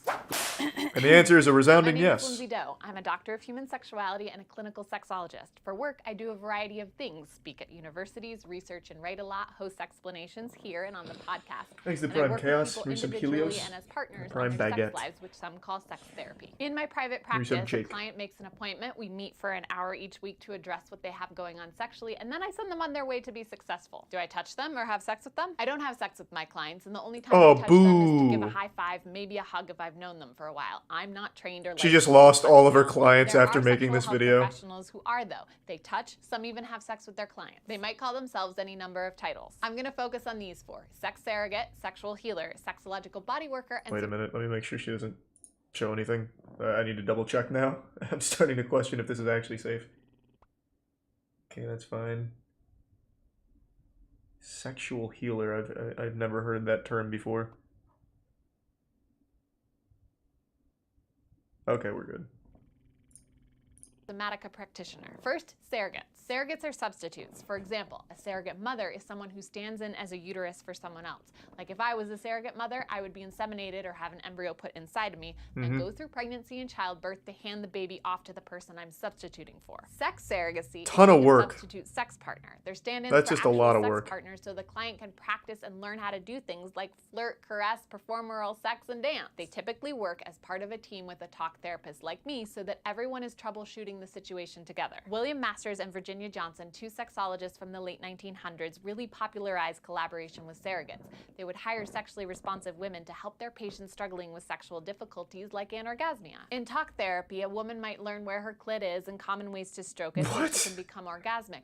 But a surrogate can actually point out where the clit is on her body and give real-time feedback on how she masturbates. Basically, surrogates are really helpful at coaching masturbation people in ways sensei? offhand. Another example is that I might learn in What a session my client career! loses his erection just before penetration because he's afraid of rape accusations. The man and I can do tons of work verbally, but ultimately he'll have to do some reconditioning of his sexual response with someone who can hold safe space. If that's a partner, great. Sometimes though, there isn't a partner or the partner isn't able to also be a coach, and this is where a surrogate would come in. Sexual healers are really similar to sex surrogates in that they are sex partners, but a slight difference is that they view sex as a healing practice in addition to an act of intimacy. The healer I met talked about a man with 3rd-degree burns all over his body. He struggled socially sexually and wasn't able to attract a sex partner, so the healer would go to his house and love him up. Whatever felt sensual for him and comfortable for the healer is what they spent their time doing. Sexual healing is incredibly beneficial for people with disabilities, illnesses, or personalities that inhibit sexual expression. It's also really good for survivors of sexual assault and for those who have been hurt in any way. People in these situations may have maladaptive stress reactions or body responses to past trauma as if it's happening in the moment. Sexual healing uses physical touch to unwind and clear the psychological pattern. It restores people to a freer sexual state of mind. Another type of sexual health professional is sexual healing popular? How do incels exist when sexual healers exist? Sexological body workers. Hundreds of hours of breathing, sexual contact, independent study, classes, and homework to become aids for others' erotic development. I've heard wonderful things about the program and have colleagues who have gone on to be awesome body workers because of it, like Dr. Danielle Harrell. When we were in school together, Danielle was studying orgasm during childbirth, how to come while you're having painful contractions to both ease and progress labor. She's taught this to others during hands-on very important field. To find their G-spots and then to control ejaculation, and non-binary people. I need to look something up real quick. I'm sorry to interrupt, Lindsay.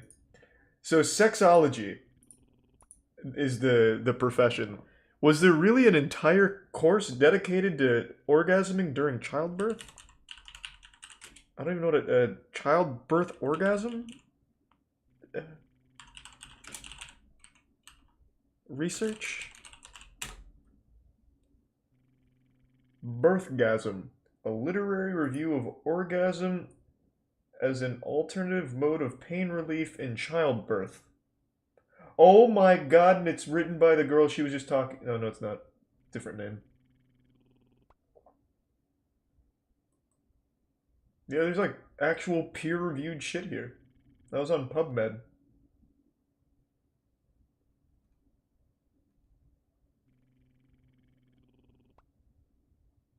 Is an orgasmic birth possible?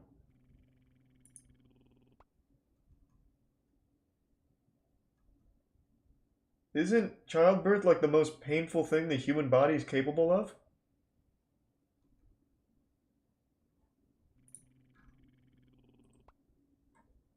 Yeah, I mean, I guess this is a real field. The study of orgasms. That sounds like something some fraternity on a campus made up one time.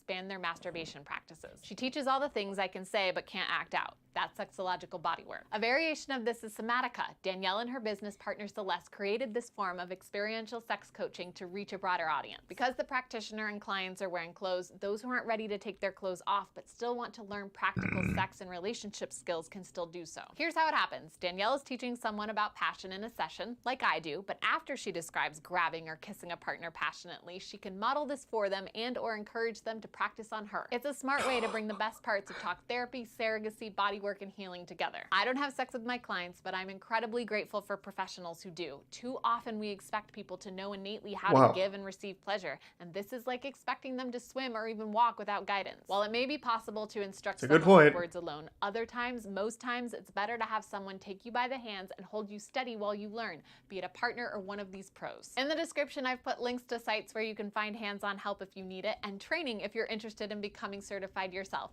Stay curious. Who certifies that? Is there a board of sexual certified experts who just fuck people and they're like, you know what? That was pretty good. Here's a badge. Where, like, who are the board members? Alright, let's see what else.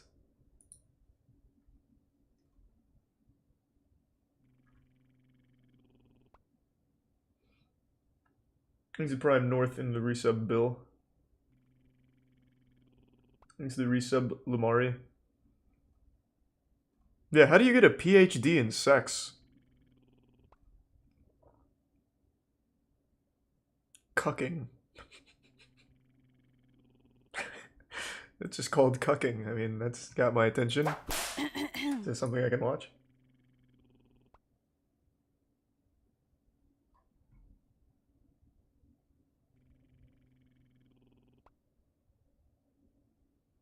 No, I don't think so.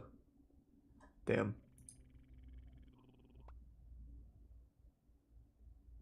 Maddening arousal. What does that mean? Recently, I got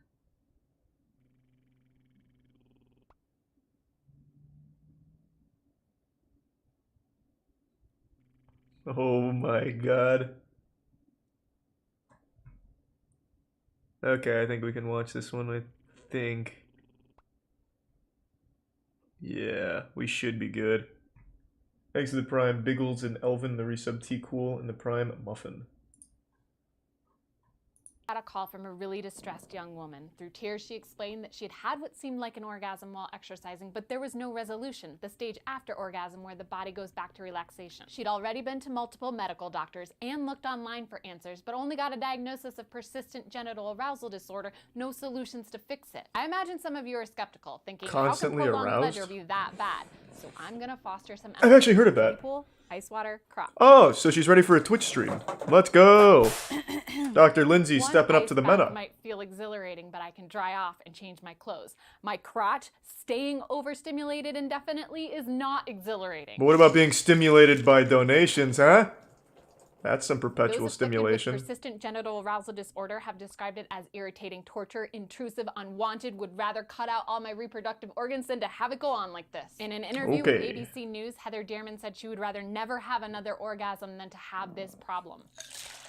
What is happening? And Why are you doing when this? When a penis is aroused for more than 4 hours, it's considered a medical emergency called priapism. My God, stop it. You know what, What are you doing? Orgasm? Le petit mort, the little death. If we take this as an indication of what coming feels like, the young woman calling me had basically experienced a week's worth of little dying. What the fuck is happening? With no foreseeable end. That's real. The symptoms. Feelings of persistent, spontaneous, intrusive, unrelenting, and unwanted physical arousal, such as throbbing, pulsating, pounding, engorgement and/or pressure and discomfort in the genital tissues, including the clitoris, labia, vagina, perineum, and/or anus, without sexual desire or interest to varying degrees of bother. Jesus, that was a lot to take in. And lots of people with this disorder also have restless leg syndrome and the frequent urge to urinate. Stress and depression too.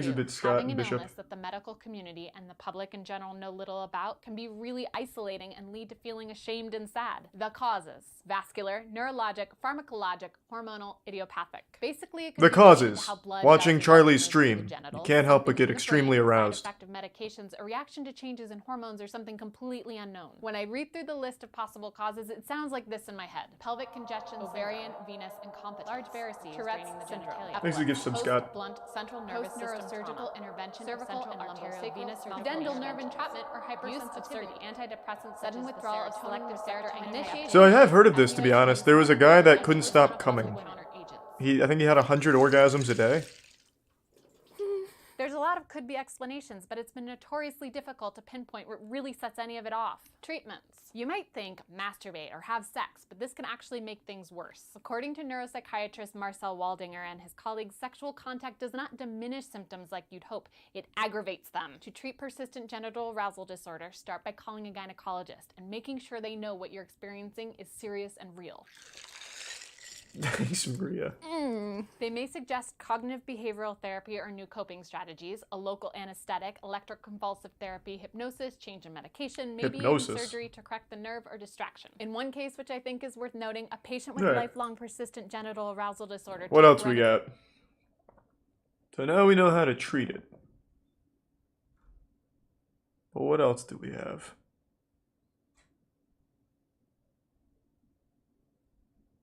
Are your kids having sex? Don't want to know. BDSM dungeon tour.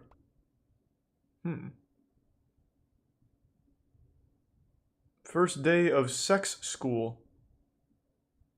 That absolutely sounds like the title of an anime. It's during.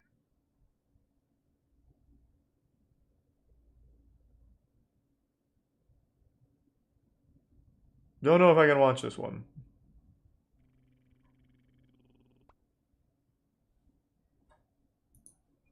Thanks to Prime Slug. Sex and poop. Fun facts. Sex and poop, huh? Well, you've got me interested now. This is Sexplanations, a show. Hold on, let me make sure they don't show any poop.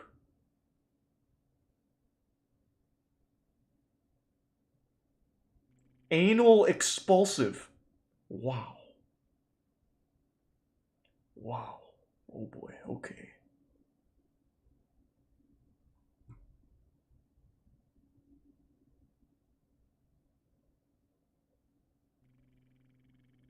Oh, what the fuck is this? I'm just scrolling through. She's like dropping terms. The frothy mixture of lube and fecal matter that is sometimes the byproduct of anal sex. Can't watch it. Shows poop. Good lord. Lindsay. Vagina mysteries solved? Finally, it's about time. You can learn things in textbooks and classes and YouTube videos about... Can't watch it. God, Jesus Christ.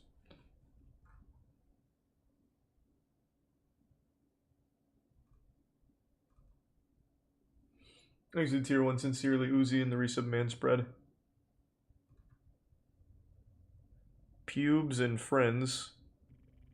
Self-induced abortions. That kind of came out of nowhere. In middle...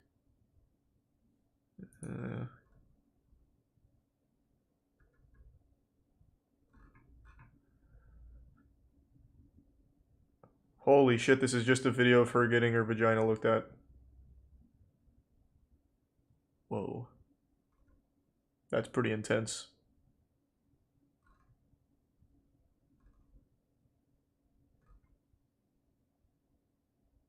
This is wild. I never knew there was this much content on it. I just remember her making like a do-it-yourself fleshlight thing and then the how to eat ass thing I made a video on. I didn't know it was so deep. This has everything you need.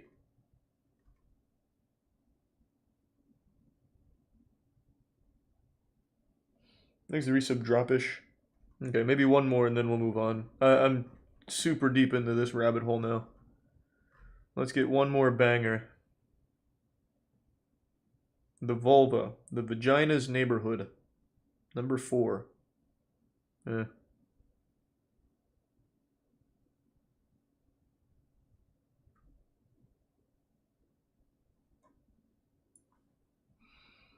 What are some of the newer ones?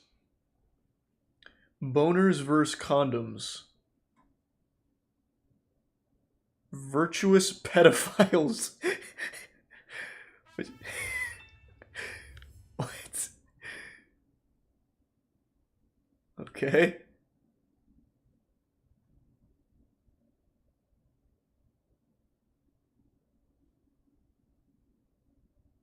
Sexual rejection. Am I an ethical slut? A new definition of cunt. What?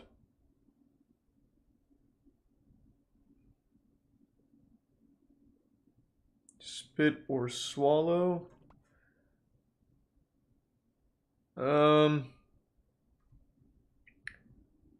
Sex talk with my dad. I think I'll just say no to that.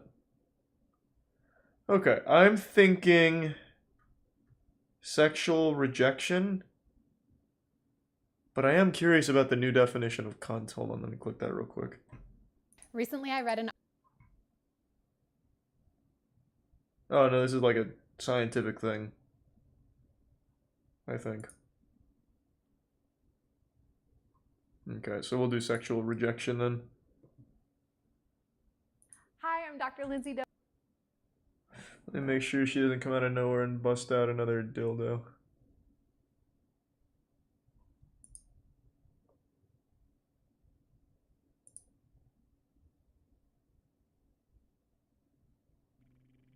Oh no, but she does just bring out some guy's testicle. I don't even know why. It just says Tylenol. I don't know what that has to do with this guy's nut. Alright, well I guess that's about it then. Damn. Well, I feel like we learned a lot. Wait, how to make toy vaginas. Oh, this is the one! This episode is brought to you by... Yeah, this is the one.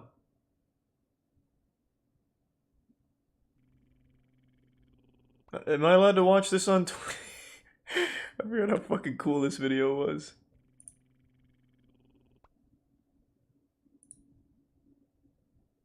He's the prime. Ob2 and the resub blonde D-man. It should be fine, right? She makes it out of just household materials.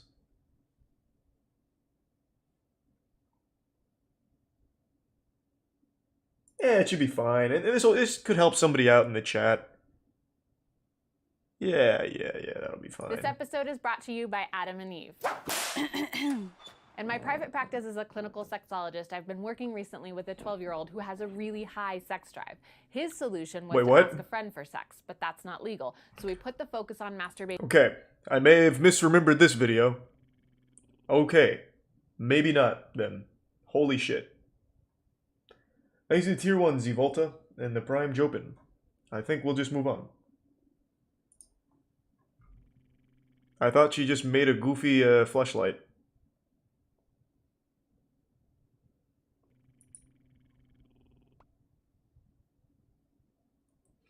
Thanks to Prime. Schlocket, Camo, and the Tier 1 GG. Alright.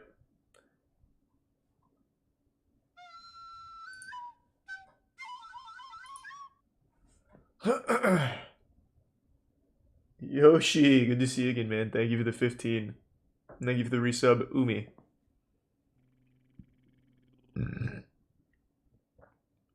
Thanks to the Tier 1 Japhonic. We just did that. We can do this one. Thanks to Prime, Mistachio, and Joy. The second video is the one you're talking about? Okay. Let me fill up my water real quick, because I haven't had water in a little bit, and then we can do this. Give me 1 minute.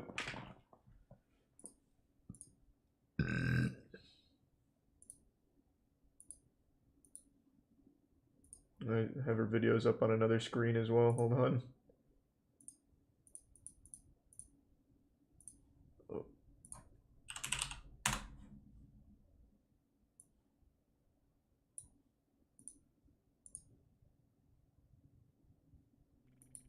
Okay. Thanks to Tier 1. No stopping me now. And the gift sub Hunter.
I'm back.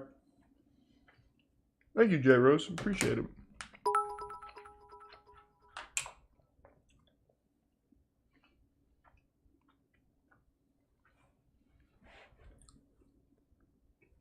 I'm sorry to hear that, Phantom. But you don't know that for sure. I hope it all works out. This is officially the smallest apartment in all of New York City. And I bet it cost $10 million.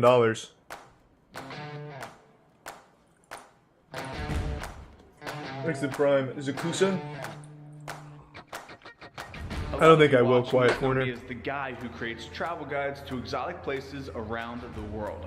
The guy who did a workout with Thor, and of course the guy who tours luxury apartments around New York City. But not many people watching know that back in 2015, when I started this YouTube channel, and I say find a way to get in anyway, Brixar. 250 square Your parents sound dumb as fuck. With an ex-girlfriend at the time. That's two people living in a space the size of most walk-in closets. Thanks to Stormy it's and important to Theosic. lay this backstory because when I first moved to New York City, I was broke. I was living paycheck to paycheck. I had a ton of student loan debt. So living in that tiny apartment was my only real option to be in one of the only cities in the entire world where you can move here. Okay. I didn't really need the lore, I just wanted to see the apartment, to be honest. Thank you to 2 gift subs, Tempest and the resub Clark. Here we are, first apartment. Door stays open. Oh wow. This is actually not as bad as I thought. Number one, because we're facing south. True. So we have the sunlight. But this is yeah, this is a tiny apartment. What's the square footage? It's not a bad place. This is the like super tiny apartment? This is not tiny. This is about the size of my old apartment. 6'4". So if you go horizontal, your head and your feet are going to touch the fridge. Roughly 18 Thanks by to 5 6, gift subs, so Phantom. Appreciate it, man. 110 square feet. Thank you, Phantom. Not counting the bathroom. So maybe it gets up to 170. Oh, this is not the smallest one. Max. This is the biggest place that we're seeing. Your bed, I can't see another spot for it than in this corner somewhere. And I think you're going to want to get the smallest bed that you can. But once you've got a bed here, really, past the fridge, God damn. I mean, it's going to be a small table. Sorry to hear that, Wally. Like a TV You'll find someone better. That's rough. I wouldn't put it. Thanks for resub, Jazzy. What's crazy, most people, they don't do a Murphy bed because they're going to live I'm here sure for your like cat 2 pictures years. were adorable. They didn't have one in their parents' house growing up, and it just doesn't make sense when, oh, I might move in with so-and-so in a year anyways, why am I going to spend more than I need to, right? Exactly. Let me show you guys the bathroom. So, Thanks, Prime Harry. again, I'm happy that this is like normal size. Need to get an extra light bulb up there, but at least it's like a normal size bathroom. The fact that it has a bathroom. Wait, is there no shower? I mean, you'll see later in the video, but the fact that there is a bathroom in here, you know, that's a luxury. Yeah, it's yours. This is not There's no shower in there? You just take baths? It's just small. The kitchen and everything was redone like a year ago. You've got all The apartment's not that small, but that bathroom sucks ass. appliances. Any of the other 49 states, that's not. Was there a shower? I didn't see a head. I love how in New York things just become normalized. Like this becomes a nice kitchen for an apartment like this, but also like the nice lacquer on the cabinets, good storage. Pretty much This is the nicest place we're gonna see. And what is this? So then we have. That's your. That is your closet. It's not good advice, Brixar, but I do hope you figure it out. So it's 1,800 with some free rent, so it nets out to 15. This is the starting point of this video. Like Jesus Christ. The nicest, the largest. Yes. From here, it's just. This is the big guy. It's not horrible Holy for $1,500 shit. a month. If you're just moving to the city and you're looking for that first apartment, this is not a bad first apartment. $1,500 a month? That is so much for that. What are you talking about? I don't know why you would live in New York unless you were forced to, or if you were like kidnapped. And yeah, I don't see a shower head, but it might be above the video. Or no, yeah, there's one right there. Okay, I thought it was just like a straight up fucking bathtub, I was gonna say. I don't know if we're all gonna fit. Come on in. 1,500 is low-key good. Bro, get the fuck out of California and New York. You are overpaying for everything. My apartment was about that size, maybe a little bigger, and it was like 600. Oh. I don't have. Do you see this? Here, Diego, spin around. This is the smallest apartment I've ever seen. This one's pretty fucking bad. Yeah, this one's pretty bad. Holy shit, this one's pretty bad. This is probably, what, 9 foot? Go look at the bathroom, dude. Wait till you see that. Are you seeing this in the frame? So for some perspective, like I'm a pretty big person, but I'm picking up the entire door Thanks, of this Sniper. bathroom sink. We have a vanity. Oh, of course, Greg. You did great work, man. I love it. Thank you. It's just in the middle here, sandwiched in. You have the shower rod to then cover the water from getting on your toilet. I've never seen. This is actually fucking awful. Holy shit. This is the craziest thing I've ever seen. On a positive note, this is technically a self-cleaning bathroom because everything's gonna get wet because your shower's right here in the middle. And you have the nice shower caddy. It's like a prison you'd find in the a shower you'd find in a prison. You can't literally had to turn like this to get out. I had to do the side shuffle to get out of the bathroom. And then we have the... Yeah, this is going to be over 1,000 a month. I'm calling it. It's New York. Nothing's going to be under 1,000 a month. Some nice storage area.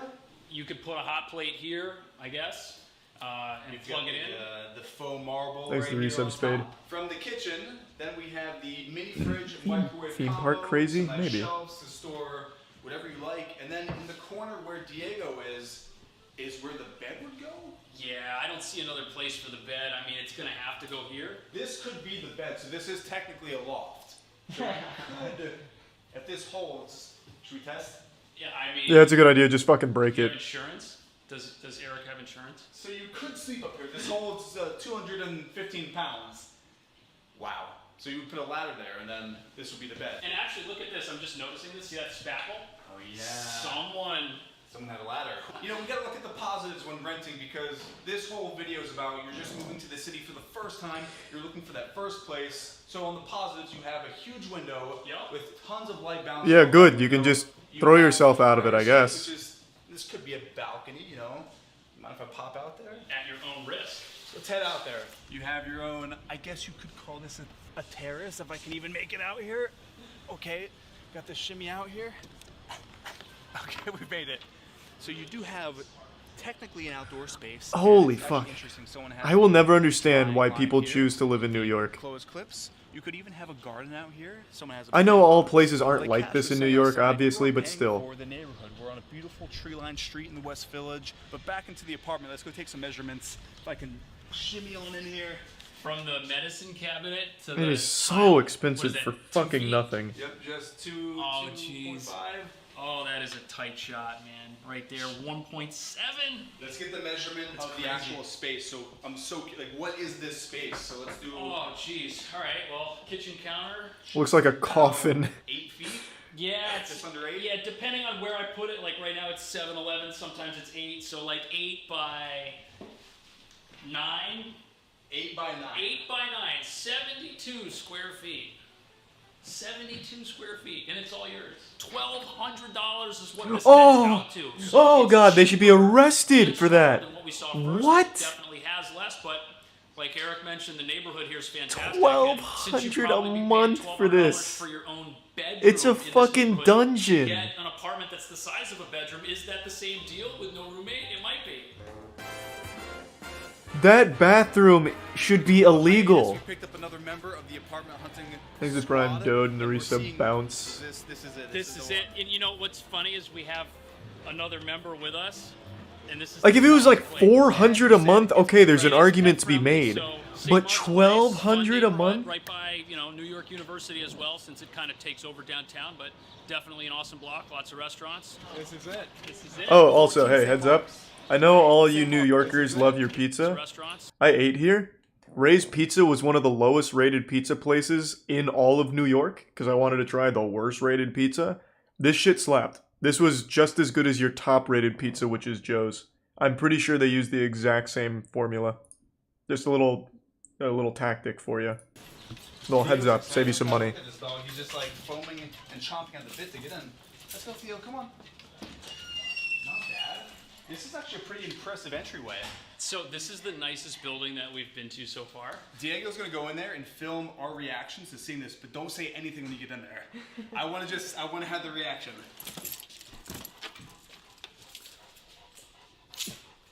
Oh, sweet. Well, thank you, Daxoid. You good to go in?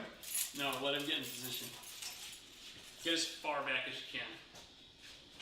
All right, ready? All right, let's do this. Oh my god. This can't be legal. This is it? This is it, man. What? Holy shit. What is the square footage of this? It's like a Smurf house. Let me get the tool. This is like the inside of one of the houses you'd find at Michael's for those decorative houses for Christmas. The little Christmas village houses. I guess this is the Is there a bathroom? It's out in the hallway. Oh my gosh. The hallway bathroom's easy. I bet 1,000 a month. I bet. I fucking don't know what bet. to say. You could never live here with a dog. That's what I'm thinking. People do it. Thanks to It was Prime a tiny Ash. dog, but could you imagine this dog living in here? The door almost hits the sink. And this is your, this is the kitchen. You have a little mirror here, medicine cabinet, this tiny sink with storage underneath, mini fridge, microwave. Comes with a TV at least. We have the bunk bed, which is pretty awesome, good use of space. True. The loft above, some nice shelving, closet, the two fluorescent lights. From your high school gymnasium. It was about the size of a dorm room. No, this is definitely smaller than a dorm room. A singles dorm room is a little bit larger. Almost across the entirety of this apartment. This is 6'8" wingspan, so this is probably just under 7 feet. Cash is gonna take some measurements, but also There's the Prime Play It. This is just a reality of living in a place like You have to buy your own mattress too. I mentioned in the last Do you think apartments come with mattresses? Sunlight. This is a No apartment I've ever seen. view. There is, there's a little light. We're on the top floor, but you look down, it's just nothing but brick. It's great if you have no friends yet. If you're still working on friends, if you don't have them yet, this saves you some money. What does this place go for? So right now, these are between $10.95 and $11.95. And these rent, right? Yeah. People rent these. The fact there's people willing You to don't pay do these, do you? Select you're all houses, right? than a college dorm. Do you want to know? You don't do something crazy that I didn't apartments, tell you right? About this apartment? I lived in this exact unit in 2007. This exact unit, I lived here, and I had like all this stuff. Oh, I missed it? tried to Sorry, move I was in, looking at and that. none of it wanted- Select does real estate and shit, so I was wondering. Oh my god. Oh my fucking god. and $11.95. New York is a scam. Like, it's just actually a scam. I don't get it. I don't get it. $1,100 a month. This is smaller than a college dorm. Do you want to know something crazy that I didn't tell you about this apartment? I lived in this exact unit in 2007. This exact. You maniac. You're dumb then. What you're telling me is you're All dumb. this stuff, I tried to Live move in, anywhere else. And none of it fit, so I had to throw away half my furniture. And at the end of the day, I had the bed, which was up, and I had like a little futon, which is. No one is where forcing you to standing live in New by the York. There's window, no my way. clothes- I had There's enough, options. Like a slim enough wardrobe that it did fit in the closet. Like I was like 22. I just wanted to be in the city. But you made it work. I made it work. So if you're watching this and you're looking to move to the city, it is definitely possible. Don't say the rent's too high, excuses. If you want to move here bad enough and you have that dream, it's right here. What Contact dream Cash. All the do you places realize that in New you York? Cash is actually That's where put dreams the go apps to that are all die. down below in the description, along with Cash's contact information. If you like this video, give it a thumbs up. Also, go subscribe to Cash. He is the rental guru here in New York City. Anything rentals, this guy can help you out there. And with that, The last person I want giving me rentals is the guy that lived in that piece of shit for $1,100 a month.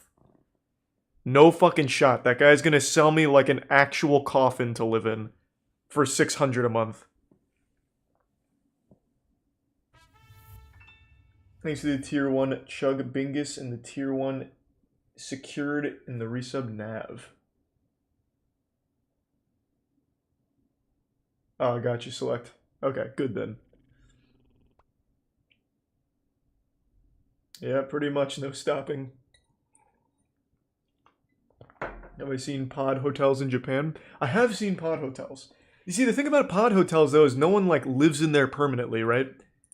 But in New York, those apartments, those are there for people to be, you know, fully living on their own, residents. But the pod hotels are just that. They're just for a couple of stays. Hey guys, it's our first night in Japan ever, and we're sleeping at a capsule hotel in Tokyo. The one we stay at welcomes both men and women. Some actually live there? the floors are Well, there's divided always going to by be, like, there's people that live in the fucking that this hotel McDonald's is located in sometimes. Koreatown. So that's not surprising, but I mean, like, they're not designed for that. You're in luck. Those apartments are. Please go up to the reception reception desk on the 8th floor. These are 5 gift subs secured. Appreciate it. Thank you for your generosity. Just about to check into our capsule hotel.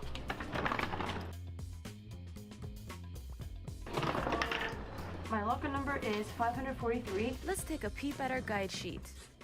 By the way, it's super quiet inside the locker room. These things are cool. Like, they also have about as much room as the apartments we just looked at. Let's see what's inside. And are cheaper. A fresh pair of slippers, toothbrush with a mini tube of paste. There are also PJs, which you'll see later. We take out what we need for the night. The rest is packed away like a jigsaw puzzle.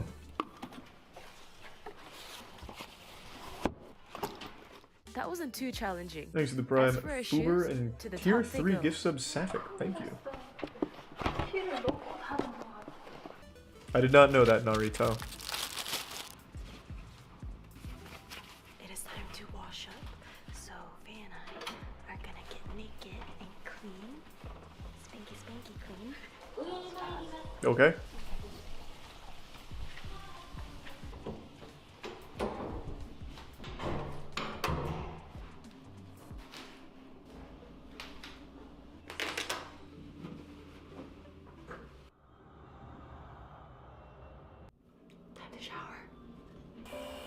Where's the? When do we get to the apartment?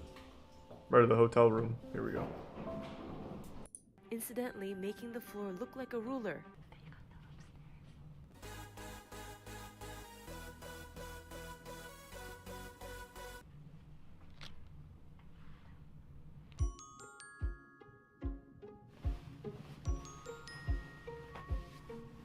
Okay, this is not as cool as the other pod hotels I saw. The other ones had like 2 floors. So we don't get confused with the neighbors. Okay, these kind of suck. Upon closer inspection, there is a dimming switch.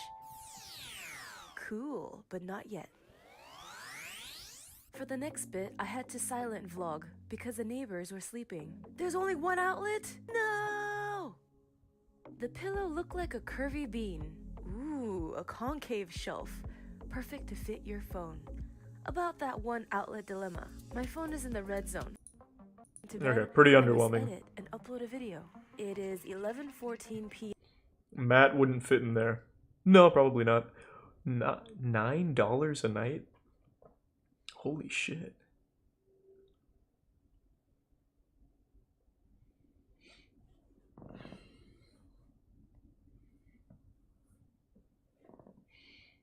Dog cage? Yeah, I mean, it is just kind of like a little cage, but some of them are cool. That one was underwhelming. It was just a bed. But some of the other pod hotels are like 2 floors and they have like a TV in them and shit. Like, they're pretty cool.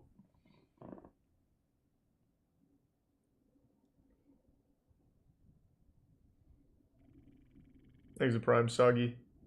I want to see other shitty small New York apartments now. Surely that's as small as they can get, right?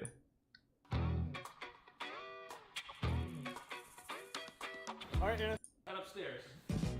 Oh, it's the same guy. How's it going?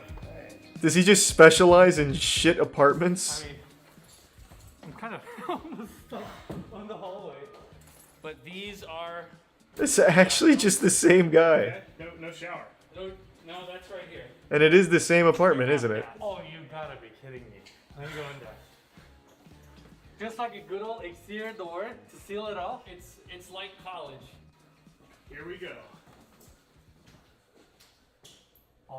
Oh, it's a different unit at least. Oh, wow. Thanks to Prime. I already said that. There's a And I don't know about that, Smith. This one's a little cheaper. I mean, a lot to soak it in here.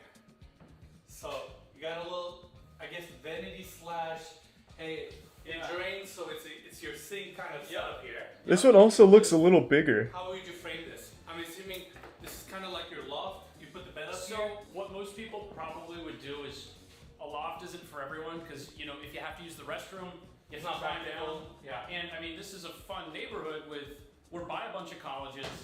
We're There's the surrounded by prime bars floor. and restaurants and fun things to do. If you're out having a good time, Jesus, you might not really, be able game? to climb down from there. I love how polite he explained that. Basically, if you're drunk, you may, knock yourself out. So I've heard that drinking's not the only thing that people do in the East Village. That's what I've heard. I don't know. That's what I've heard. There's like so many things I want to ask you. That's okay. So that's kind of like your loft space. You share the bathrooms. Where's the kitchen? So I'm assuming this actually is just the smallest apartment in New York since we've seen it twice now. Hey, Mikey, you gotta move the camera for that. Yeah.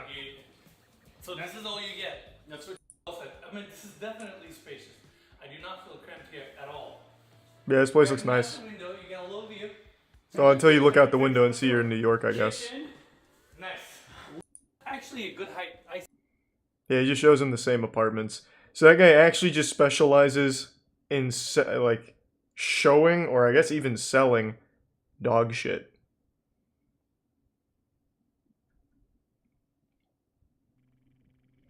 Thanks to the Prime, Aiken. And the resub McMatthew Pants.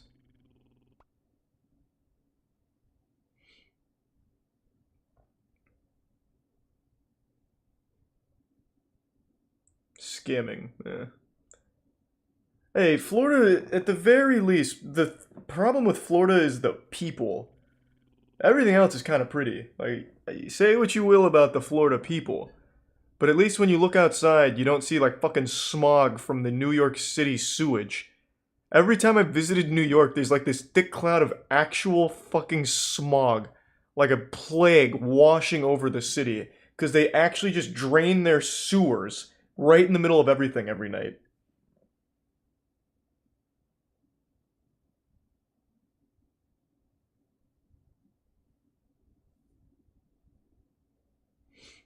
I've never been to Colorado. I don't know shit about it. What is it? Japan that has like the folding apartments? Because those are pretty cool. Yeah, here they are, the transforming ones. These are pretty fucking cool.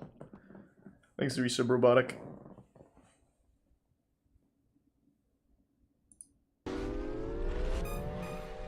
Thanks to the Prime. Hi, I'm Graham Hill, and you're in my apartment, which is the Life Edited apartment.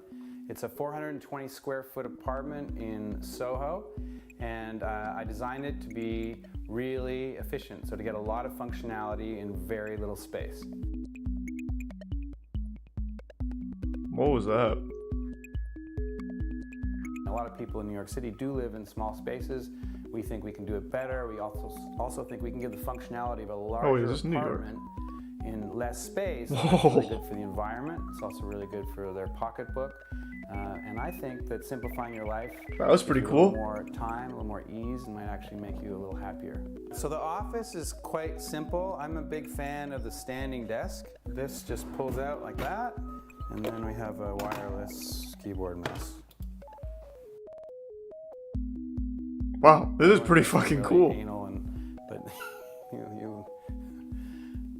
bit of a mess behind closed doors. When you want to go to bed, you pull out the cushions. Underneath, there's a bunch of storage, and then they have this awesome weighted shelf, which acts as a support, and you literally can leave stuff on it, and it ends up coming down there. Did he make this himself, or does it come like this? Take the straps off. Thanks for the 5 gift subs again, Phantom. I appreciate it.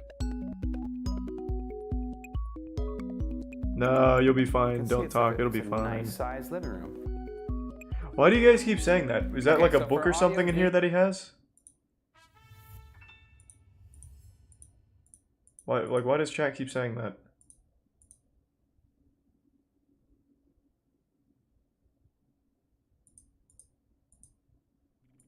Where? I don't see anything. At the start? I designed it. Oh. Yeah, I don't know what that means. There. So they're a couple straps, so you just take the straps off and you're good to go.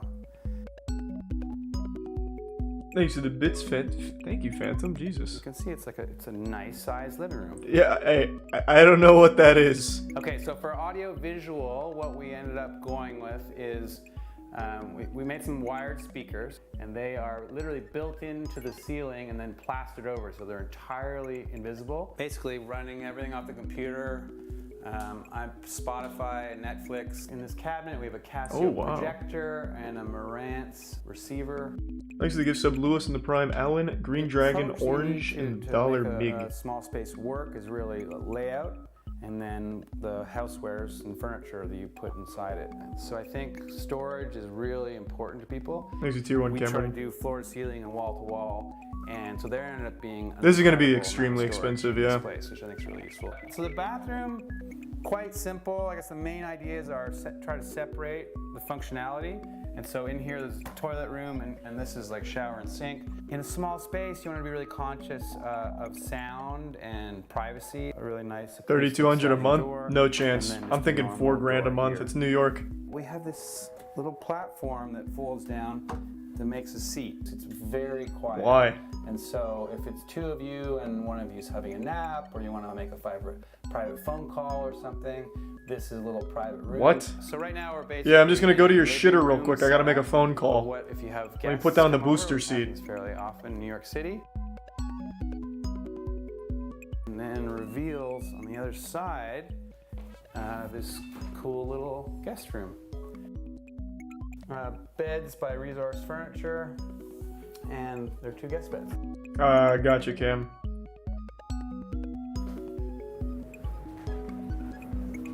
And so we built the kitchen around another Resource Furniture piece, the Goliath table. And so all you do is pull this out, and it just takes a couple minutes. Holy shit. What a pain in the ass.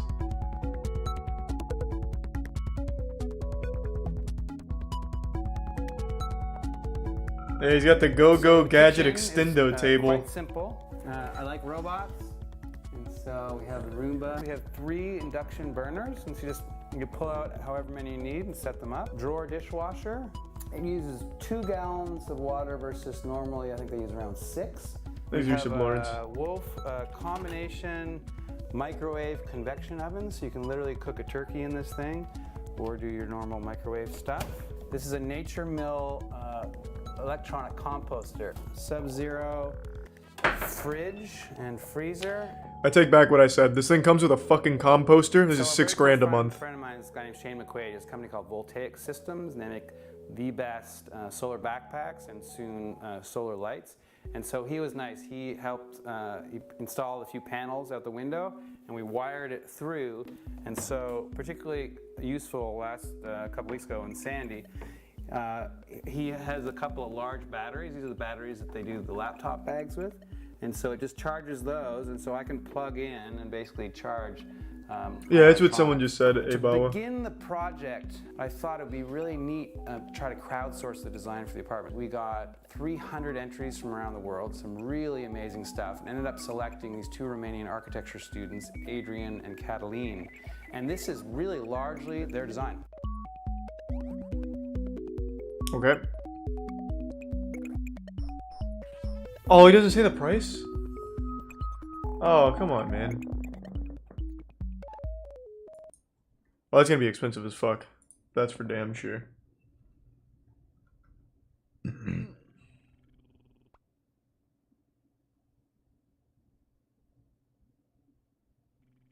I'm looking in the comments. I'm trying to find it.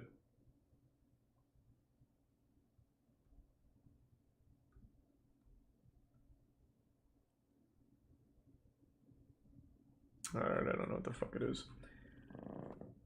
Makes it prime 0. Fasta Rosa and resub Green Bean. Does it really, Gato?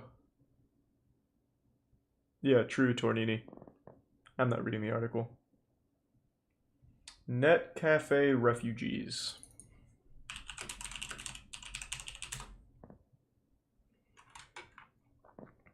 Japan's disposable workers. Well, this sounds a lot more sad than fun.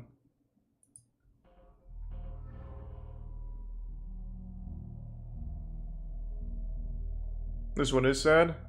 I'll let it ride for a minute.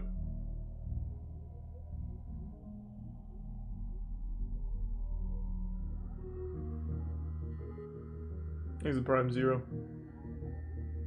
It was for sale in 2014 for $1 million. Is that actual fact?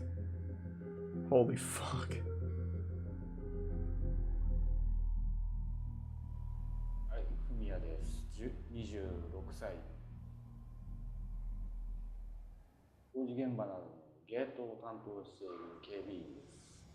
Thank you for the 5 gift subs, Tyler. Really appreciate it. Thank you.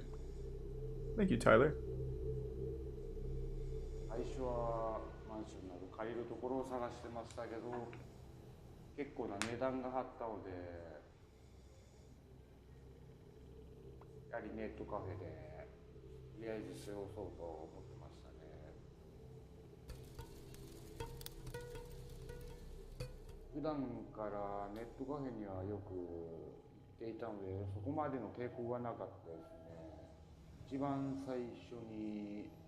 So why that poster in particular, I wonder?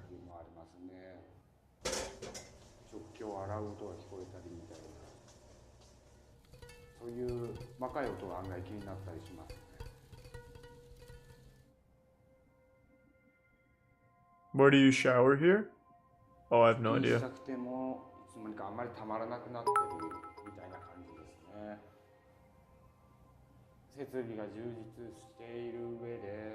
Yeah, I do love the Kingsman movies. I think they're great.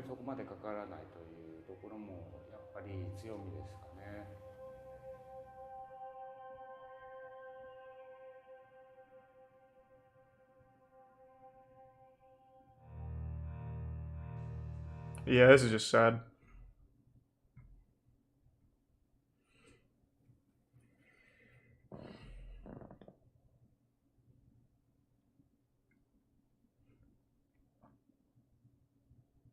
Thanks to the resub. Mom says my turn on PS5. Phantom, thank you again for the generosity. Really appreciate another 5 drop. Thank you. Can you watch porn in the internet cafe? I think you can do whatever you want. It's just unmonitored internet access from what I recall.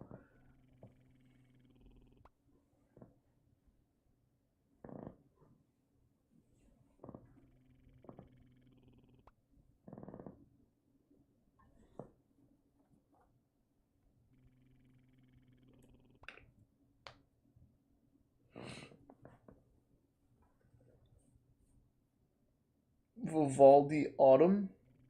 Vivaldi Autumn. Thanks for tier 1 rolling out of here. What is Vivaldi Autumn?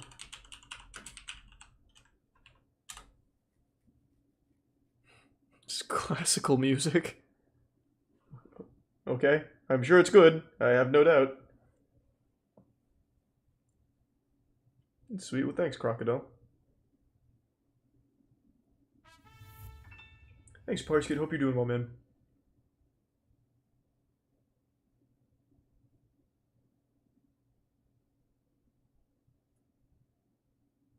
Look up Hobbit House. Isn't this about the New Zealand sets for Lord of the Rings? They still exist, right? Well, maybe not. Seems very popular, though. There's fucking 4 houses here. It's a goddamn neighborhood. 5, 6. Jesus.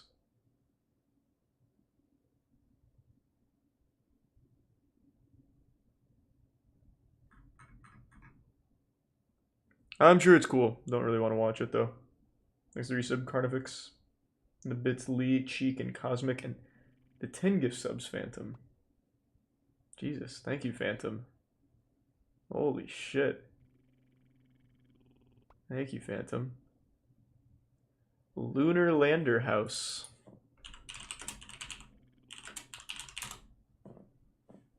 Inside a precise...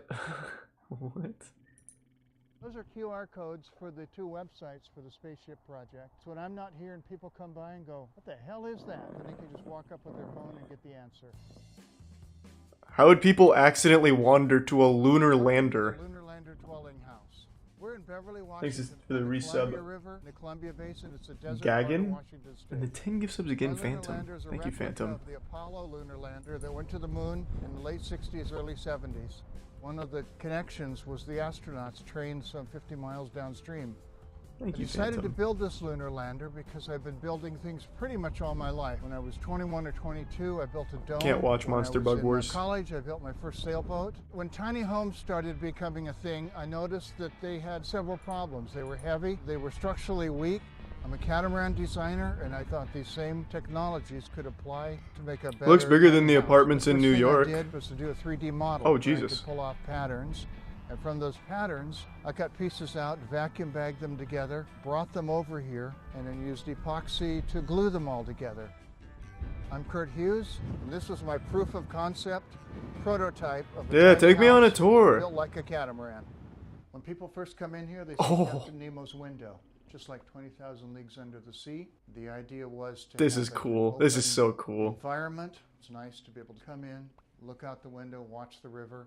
And There's the right prime below spoon, it is resub cow. the table from my first sailboat that got repurposed here. The lights are controlled by buttons like on this one here. Then they can sit down in a comfortable epoxy foam seats. These holes in the chairs save weight. It's kind of an aerospace thing, and that's sort of a philosophical statement of the whole building. You'll notice there's a lot of NASA here. The NASA's a good model for efficient spacecraft. Anti-gravity pads overhead. Thanks to Prime. Hi. Disappears. Off to the left there is the 5K a month in New York. actually happening outside there. And then here might be the only set of stamped, engineered plans of a lunar lander house that there is. Here's one sheet, for example, with Thanks to the Prime. Lowy. elevations. Those are pulled off of the 3D model. This is what I Thanks would for do tinning with in, boat Yoshi. design. You'll be fine. You'll be fine, Yoshi. The next thing would be So get some miso. sink, which is actually like a telescope mirror. It picks up the lights and the sunlight here and focuses it to a certain place right there, which is something I never expected. A nice surprise. These are plumbing fixtures that I've converted to Thanks to give sub light Kalari. controls. Here's the bathroom. Yeah, I know about the $500 million house. Japanese Toto wall hung toilet that I wanted to see the mechanisms for, so I bolted it right to the wall, and it ends up with a tank that's only 3 inches deep, which on a tiny house saves a lot of space. Over there is the toilet paper holder. On the floor is glow in the He should dark really commit. powder, Make this so zero that G. if the entire floor is I don't know how we'd do it, but find a way. so you can see where you're going. Make it spin And super the fucking shower fast or something. I don't know. Different light colors for the temperature of the water. So when the water is cold, it's blue. As it warms up, Oh. it's green. And when you get to 45 degrees Celsius, it's red. There's my compact boat bathroom on a house. What the fuck? Okay, next we look at the front door. The door opens with fingertip biometrics. What the fuck? This guy's so cool. It is. It insulates. R15. Also, retina scanner. Those are R2 or R3. Comes with a working phalanx turret Huge as well as outdoor lasers. Insulation, but then that required a recessed door handle. So that added another week of construction time right there, but it had to be just right. Okay, this is the kitchen, or galley as we call it on a boat. And one of the interesting things is my carbon Thanks, fiber Reset Mellow. countertop. Range hood makes it Almost 3 years, legal with Quirk. code. Been on Twitch almost 3 years. Sink, microwave, refrigerator, drawers for storage. Thanks to It's a Reset 3D Harpy. model of the lunar lander that my daughter created for me, and it's the same 3D model that I used to build the plans. Probably the most important thing that the boat design does to help the kitchen is the moisture control. This is all epoxy, and so you don't need a backsplash because the epoxy does it anyway. Yeah, I don't know what that means. What? I'm unfamiliar with that Overhead in a is house. What is a dome with backsplash? light in, and that way at Can gather night from the you can name. sit here and look at the stars when the lights are off. It's all steel with plexiglass Thanks to Resub panels. Gaming. It was a finite element study. Pretty much, to Rip. have more than enough strength for any snow load. The lighting going around here. The tile behind the ceiling countertop. there, so I want to be able Oh. to change the colors. But also they're all wrapped with 3/4 ounce spinnaker cloth from the sailboat. And so it has a Japanese lantern feel. Now the original lunar lander didn't have a deck, but I wanted to have a way to be able to see this beautiful scenery. Yeah, just Sit out flex here on the in evening, outside couple world. Chairs, have a drink, look at the river. It's great. So originally this was going to be a lounging pit, but the building department declared it had to have 7-foot headroom. So it got a lot deeper, and then that became the bedroom. Okay, let's go down and have a look at the downstairs. So we're downstairs now. This is the bed. This is the ship's ladder that we just came down on. The floor is all ethafoam like a wrestling mat. Leaves a little to be desired here, though, I will say. It's very claustrophobic, it seems. Closets here, and then there's some lights here. So right down I there. feel like you didn't put a lot of effort here. Projects up on the ceiling. I feel like I'm traveling through space when I have the planetarium on and I'm looking at it. I wanted to use boat windows downstairs. The problem was the building department wouldn't allow it unless I took out the plastic standard boat windows and replaced them with double pane, argon-filled E-coating windows. And now we'll go take a look at the outside. Yeah, I have no idea, Blue Tiger. Just because it's New York. Here we're in the outside of the lunar lander dwelling. It's got some unusual features. It's not on the ground, it's off the ground. There's concrete pads at the end of each of the steel legs. A neighbor across the street happened to have a plasma cutter and he cut out my railings. How cool is that? And he cut out the stair stringers. I have no idea how 3 concrete pads hold this up that well. They had 4 legs, which is an unstable configuration. This had 3, which is much more stable. You'll notice there's hold-down cables, like we do rigging on a sailboat. And that's what's important to keep a very light structure weighing about just over a ton, keep it in one place. There's glow pebbles on the walkway, so you can see where you're walking at night. Aww. And then there's solar-powered footlights to light up the steps all night long. So these are storage bins for outside storage and inside storage on the inside. There's never enough storage in a tiny house, so I wanted to make sure we had a lot of it. So does he live here full time or just for fun sometimes? It's fun. Can't imagine he fully moved here. And it keeps me thinking. It's just a beautiful place to get away to. That was cute. That was very cute.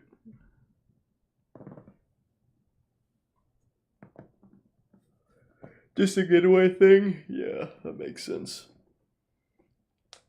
Oh. Alright, let me take a pee-pee real quick and then we'll finish, or catch up on To Catch a Predator. Just give me a sec.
I'm back, baby.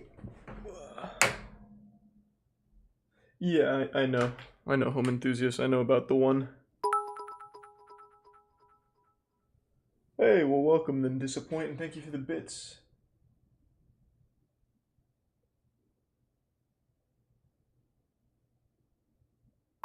Oh, super sweet. Thank you for the long time of watching, Phantom, and appreciate the generosity tonight. Hope you have a great rest of the night. Thanks to Prime Lion.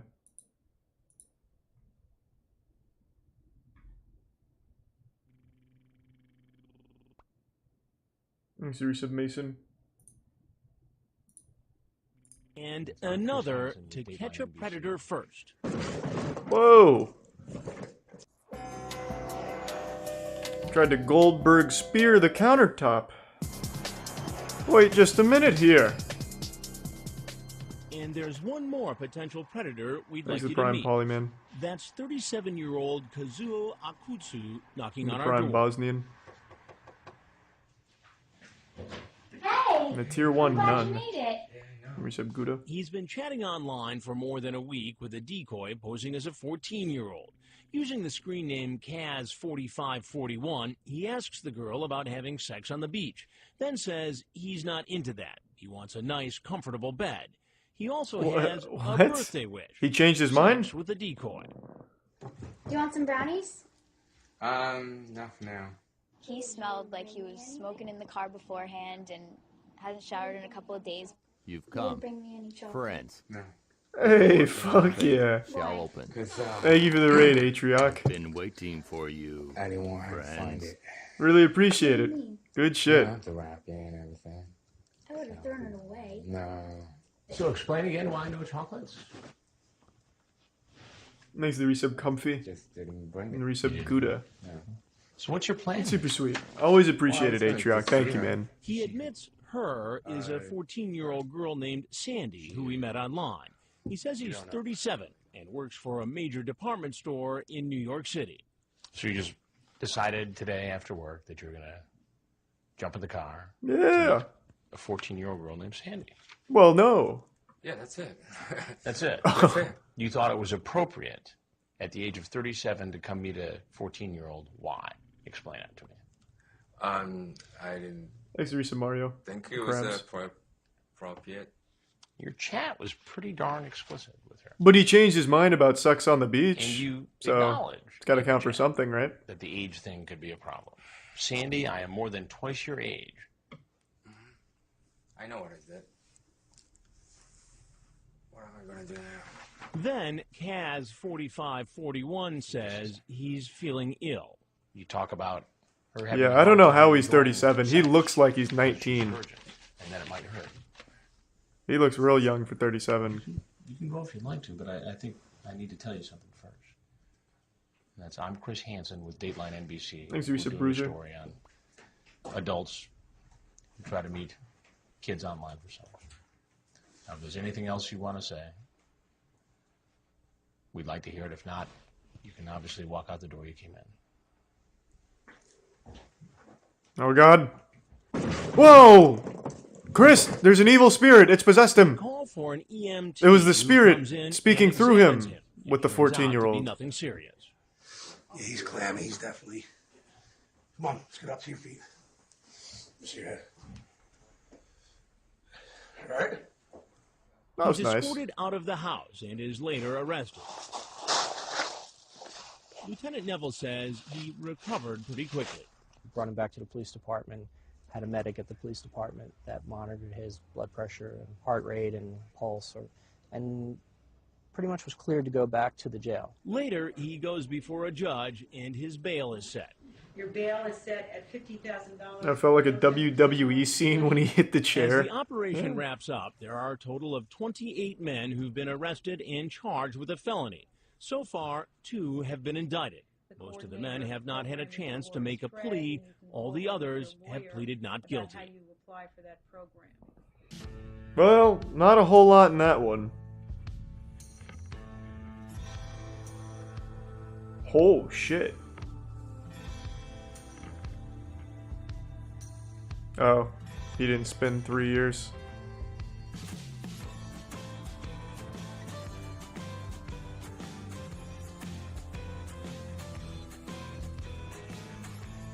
Is this the only new one? It is the only new one. Yeah, like I said, we're pretty much done with the show. He sporadically releases like short ones like this, but it's mainly complete. We pretty much did all of it. Thanks to Prime Spring.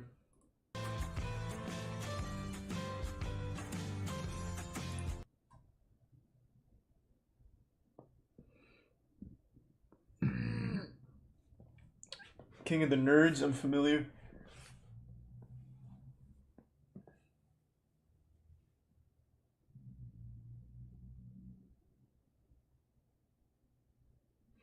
No, I don't live with that.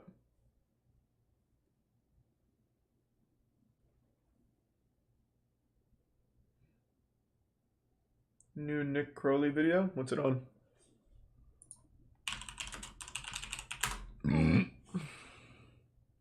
YouTube's darkest channels.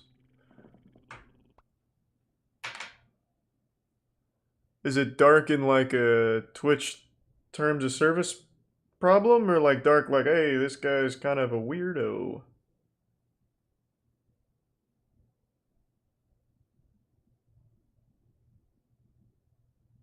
It has blood. Makes the prime turnip and resub ad wad. Let me do a quick skim.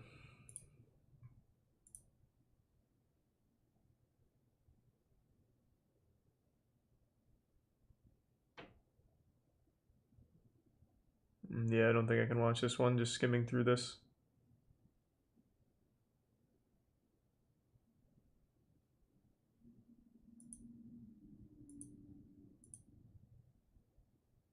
Yeah. We already did all of Hansen vs. Predator. We actually started with Hansen vs. Predator. There's not as many episodes. So we blasted through that and then went back to Catch a Predator.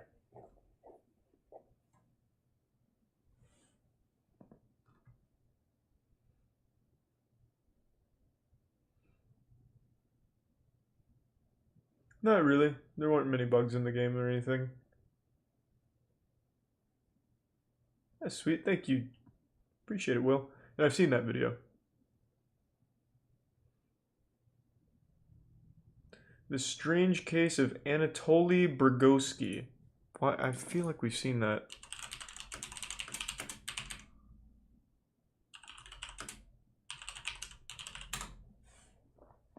Yeah, this is the particle accelerator guy.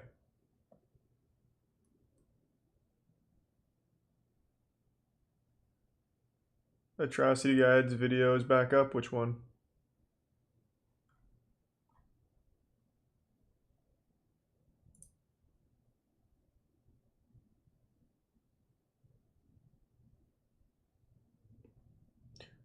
Breatharians. Breatharians are pretty cool. They believe... I don't think that's how you spell it. But they believe that you can survive without any food and just air. It's pretty cool.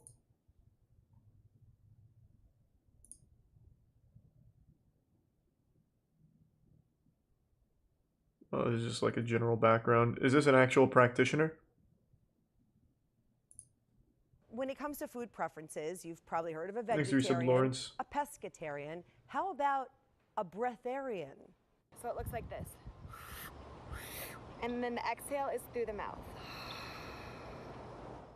Yes, a breatharian. Thanks to Prime Feisty. 25-year-old Audra Bear follows this lifestyle, which is also known as prana. And Mickey. She's very popular on Instagram. The idea here is not to weigh yourself down with food so you can fill yourself with breath and life. Yes, just like in Demon Slayer, you can do incredible things with your breath. And by December 5th, 5 days later, I had no appetite for food. And I've eaten a handful of times since then, since in the last 6 months.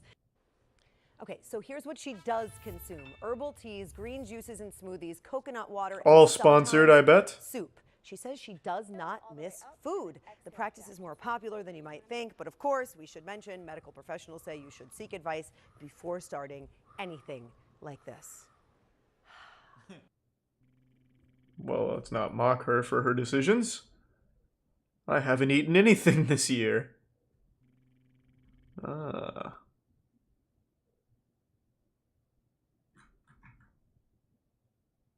Thanks to Tier 1 Big Daddy and the gift sub K-Guns and Holographic Spoon. Nintendo's Lost Flash game.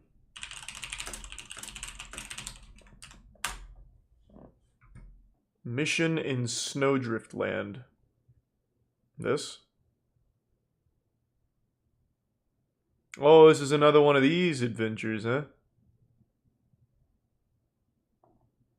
Alright, I'll let it ride for a little bit. If it's not quite up to the last one's Steam, This I might is not finish Chubby it. We'll Snow. see. You probably 'Cause don't it's 38 recognize him, but minutes. this adorable little guy holds a special place in my heart as one of my favorite pieces of obscure Nintendo history.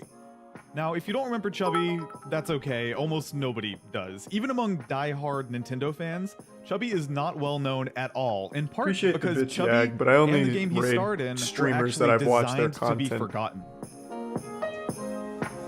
I only like to raid people that I'm certain Let's of, set the scene. you know what I mean? It's November 2006, and whether Nintendo knows it or not, they're about to have the most important holiday season in the company's 110-year history.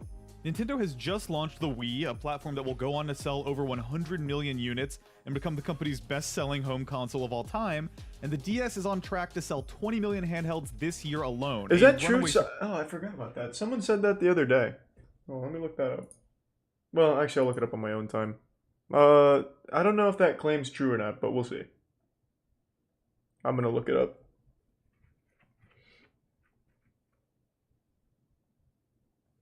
It's a claim about the YouTuber here.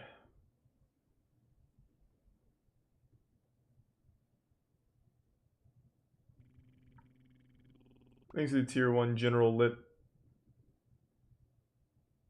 So for now, we won't watch it.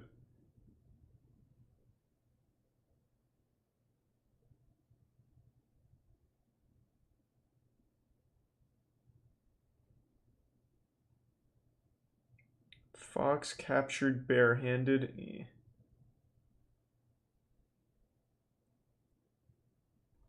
Which atrocity guide video? Which one are you talking about? Oh, they did a video on breatharianism? Yeah. Oh, that's right. You guys told me about that. Yeah, so the breatharians took her down. Took this video down. I totally forgot. So she beat him.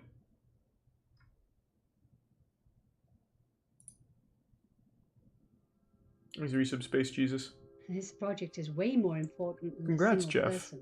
That's great. I'd say more important even than the human race. In the spring of 2013, a channel titled Living on Light appeared on YouTube. Throughout its 3-month-long window of activity, a Seattle woman who went by the name Navina Shine regularly uploaded video diaries detailing the progress of an experiment she was conducting on herself. My name is Navina Shine. I am both the founder of Living on Light, and I'm the subject in the first of our experiments. Navina's goal was simple. She wished to prove that a human being could survive without eating. So in this Living Thanks, on Yusuf Light Red Rhino. experiment, we want to demonstrate that it's possible for a human being to thrive without the need to ingest food into the physical body. Instead, Navina would attempt to transition her body to use light as its only source of nutrition. A Yes, potential she fuck believed yeah. everyone possessed if they could only find a way to unlock it. If Navina could prove such a lifestyle was possible, she predicted that people the world over would begin to adopt it, ushering in a foodless utopia with an end to hunger and a return to symbiosis with the natural world. If it's actually true, Well, it's not really a humans do return, not right? have to eat food, We've always eaten. it'll change everything we know about ourselves and our planet. It will change the consciousness of humanity, and it will change everything we do in our world. She's not a Navina's fucking beliefs plant. about the She's human not. body She's a were scam nothing artist. new.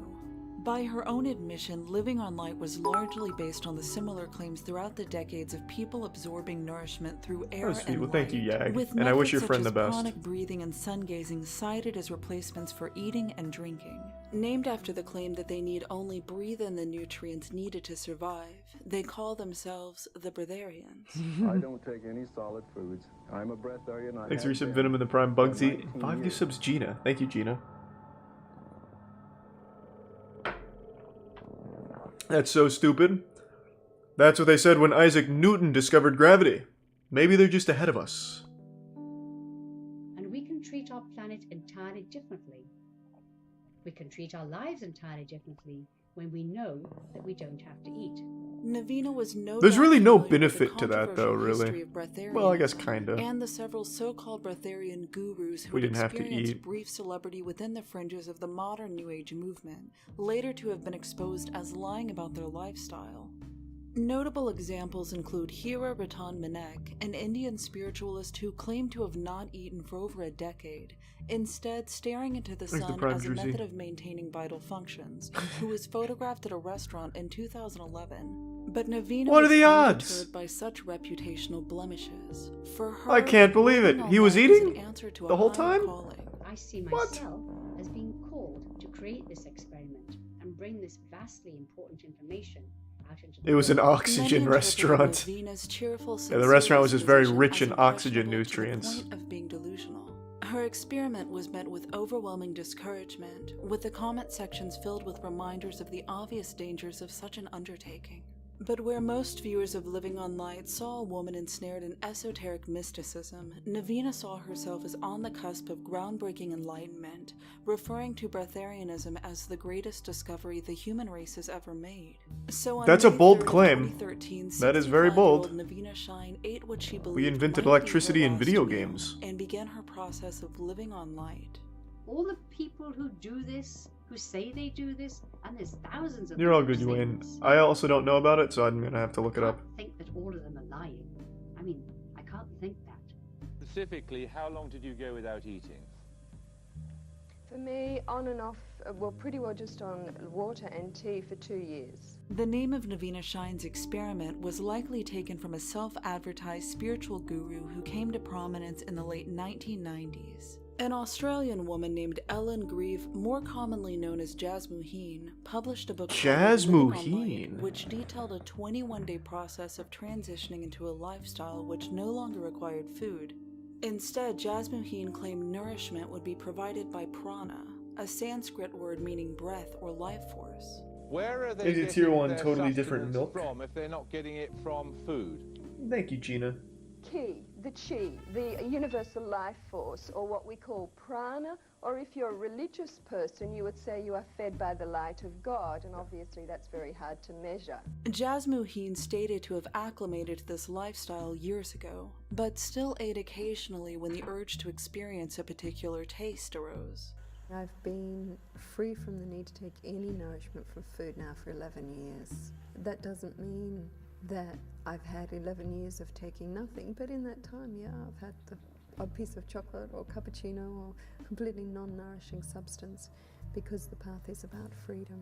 Despite failing to rise to mainstream popularity during the quasi-mysticism trend of the 90s, a space occupied by New Age juggernauts like Deepak Thank you, Chopra, Decimate. she secured a loyal following reportedly numbering in the thousands. Nice! Her critics saw her as a dangerous charlatan whose teachings, if sincerely followed, would lead to inevitable tragedies.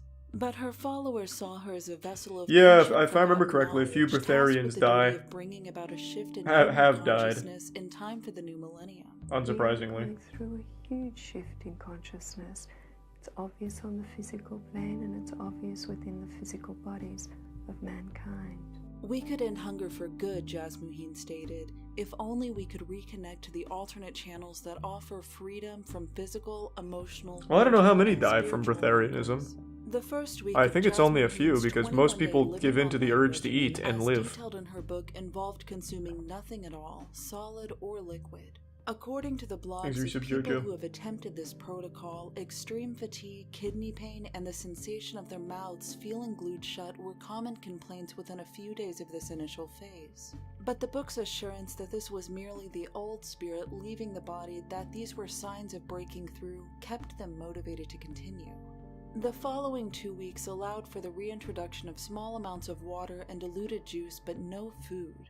It was recommended instead to channel pranic nourishment through meditation.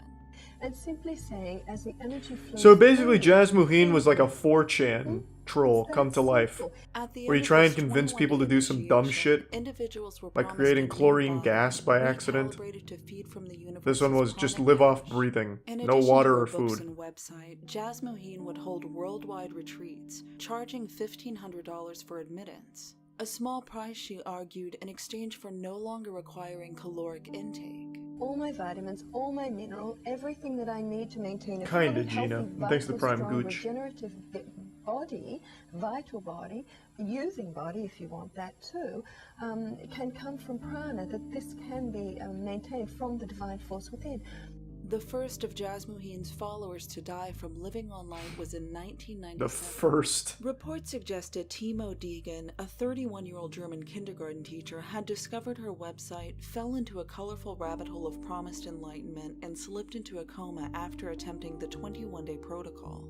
The second fatality was Australian Lonnie Morris. Under the tutelage of a breatharian couple who were later found guilty of manslaughter, Lonnie Morris began to experience speech loss, paralysis, and eventual death after little more than a week into Jasmuheen's living on light process. The black liquid she began vomiting days into the Fonzolo, I've heard of that. The breatharian couple assured her was a spiritual pollutant that needed to be expelled. Jasmuheen denied culpability. Perhaps they were not coming from a place of integrity and did not have the right motivation, she told the Sunday Times. What an evil after woman. The death of her third Holy shit. follower, a 49-year-old woman named Verity Lynn, that the Australian media began to push Jasmuheen to renounce living on light. I don't mean to belittle your beliefs, and I'm sure they're sincerely held, but there is a woman who is dead in Scotland as a consequence of following your principles. Along with a copy of Jasmuheen's book, authorities found Verity Lynn's diary. The last entry indicated Lynn didn't make it past the first week before collapsing of dehydration. She was discovered lying in a secluded moorland in northern Scotland by a passing fisherman. Thanks, G. Millie. Glad you liked it. Pointed out that in her book and on her website were disclaimers of personal accountability, including a checklist where aspirants were meant to self-assess their own eligibility based on physical, emotional, mental, and spiritual fitness. Those who didn't meet such criteria as feeling the presence of the Divine One within were discouraged from embarking on living on light. Is she still alive? Jasmuheen? Let me see. Let me pause real quick. Because I remember reading about some of these. Yeah, she is. Is she in jail? I don't want to spoil it, but I'd really like to read that she's in jail now for life. Oh my god. Not only is she not in jail, she is still killing people to this day. As of 2017, another death on her hands.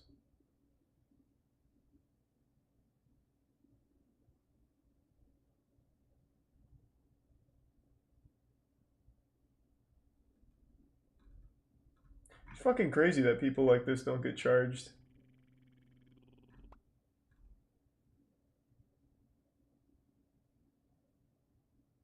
Shame. He's the resub Maltharak and Mizu. In an effort to quash Jasmuheen's growing movement, the television program 60 Minutes issued her an opportunity to prove the legitimacy of her lifestyle, broadcast to Australian viewers nationwide. Jasmuheen agreed to a 7-day demonstration in which she would take in no food or water, monitored by 24-hour surveillance, claiming it would be nothing more than a holiday. You wouldn't watch me die, I'd come out smiling and laughing of your holiday. And the controversial broadcast that followed would become a moment in breatharian history, referenced by both critics and advocates for decades to come. Oh my god, did she actually pull it off? Don't you think you should leave it to the audience to decide and the people who've bothered No fucking way she pulled it off. What I'm actually saying to decide? What 60 Minutes was proposing was a dangerous experiment, but nothing beyond what Jasmuheen advocated. You could definitely do a week? No, human body shuts down after 4 days of no water, right? Attempting it, Jasmuheen's progress would be attended by a physician who regularly monitored her vitals throughout the week. As they met Jasmuheen in her home to escort her to the hotel where the experiment was to take place, she was asked about her refrigerator stocked with food. She claimed most of it belonged to her partner, the carton of creamer she kept for tea. Maybe the prime killer, resub Swarm. The experiment itself was short-lived. After day 2 without food or Maybe water, AJ. the physician began warning Jasmuheen of signs of dehydration and elevated blood pressure. Jasmuheen claimed the city's air and its pollutants were preventing her from properly feeding from her pranic source. Oh, I see. So 60 Minutes relocated her to a more rural location. Her pulse continued to elevate, a sign of severe dehydration, as well as a drop in blood pressure and weight loss of over 13 pounds. Despite her deteriorating physical state, Jasmuheen reported being in good spirits. No fucking way. You started on Monday night. How much water have you had? None. None whatsoever? No, I'm not allowed. How much food? None, I'm not allowed. How are you feeling? I feel really good now I'm here. After day 4, the physician estimated Jasmuheen was experiencing around 11% dehydration. Her pulse She was had doubled absolutely since getting the water. beginning of the experiment, and she was at risk for kidney failure. It was recommended that 60 minutes bring everything to a halt, to which they agreed. It's too dangerous to continue? Very much so. Too dangerous to continue. Oh my god, just let her die on TV then. If they encouraged her to continue. The decision to end the demonstration was a divisive one. Many saw it as a clear debunking of living on light. If a veteran breatharian such as Jasmuheen couldn't withstand week 1, how could anyone be expected to survive it?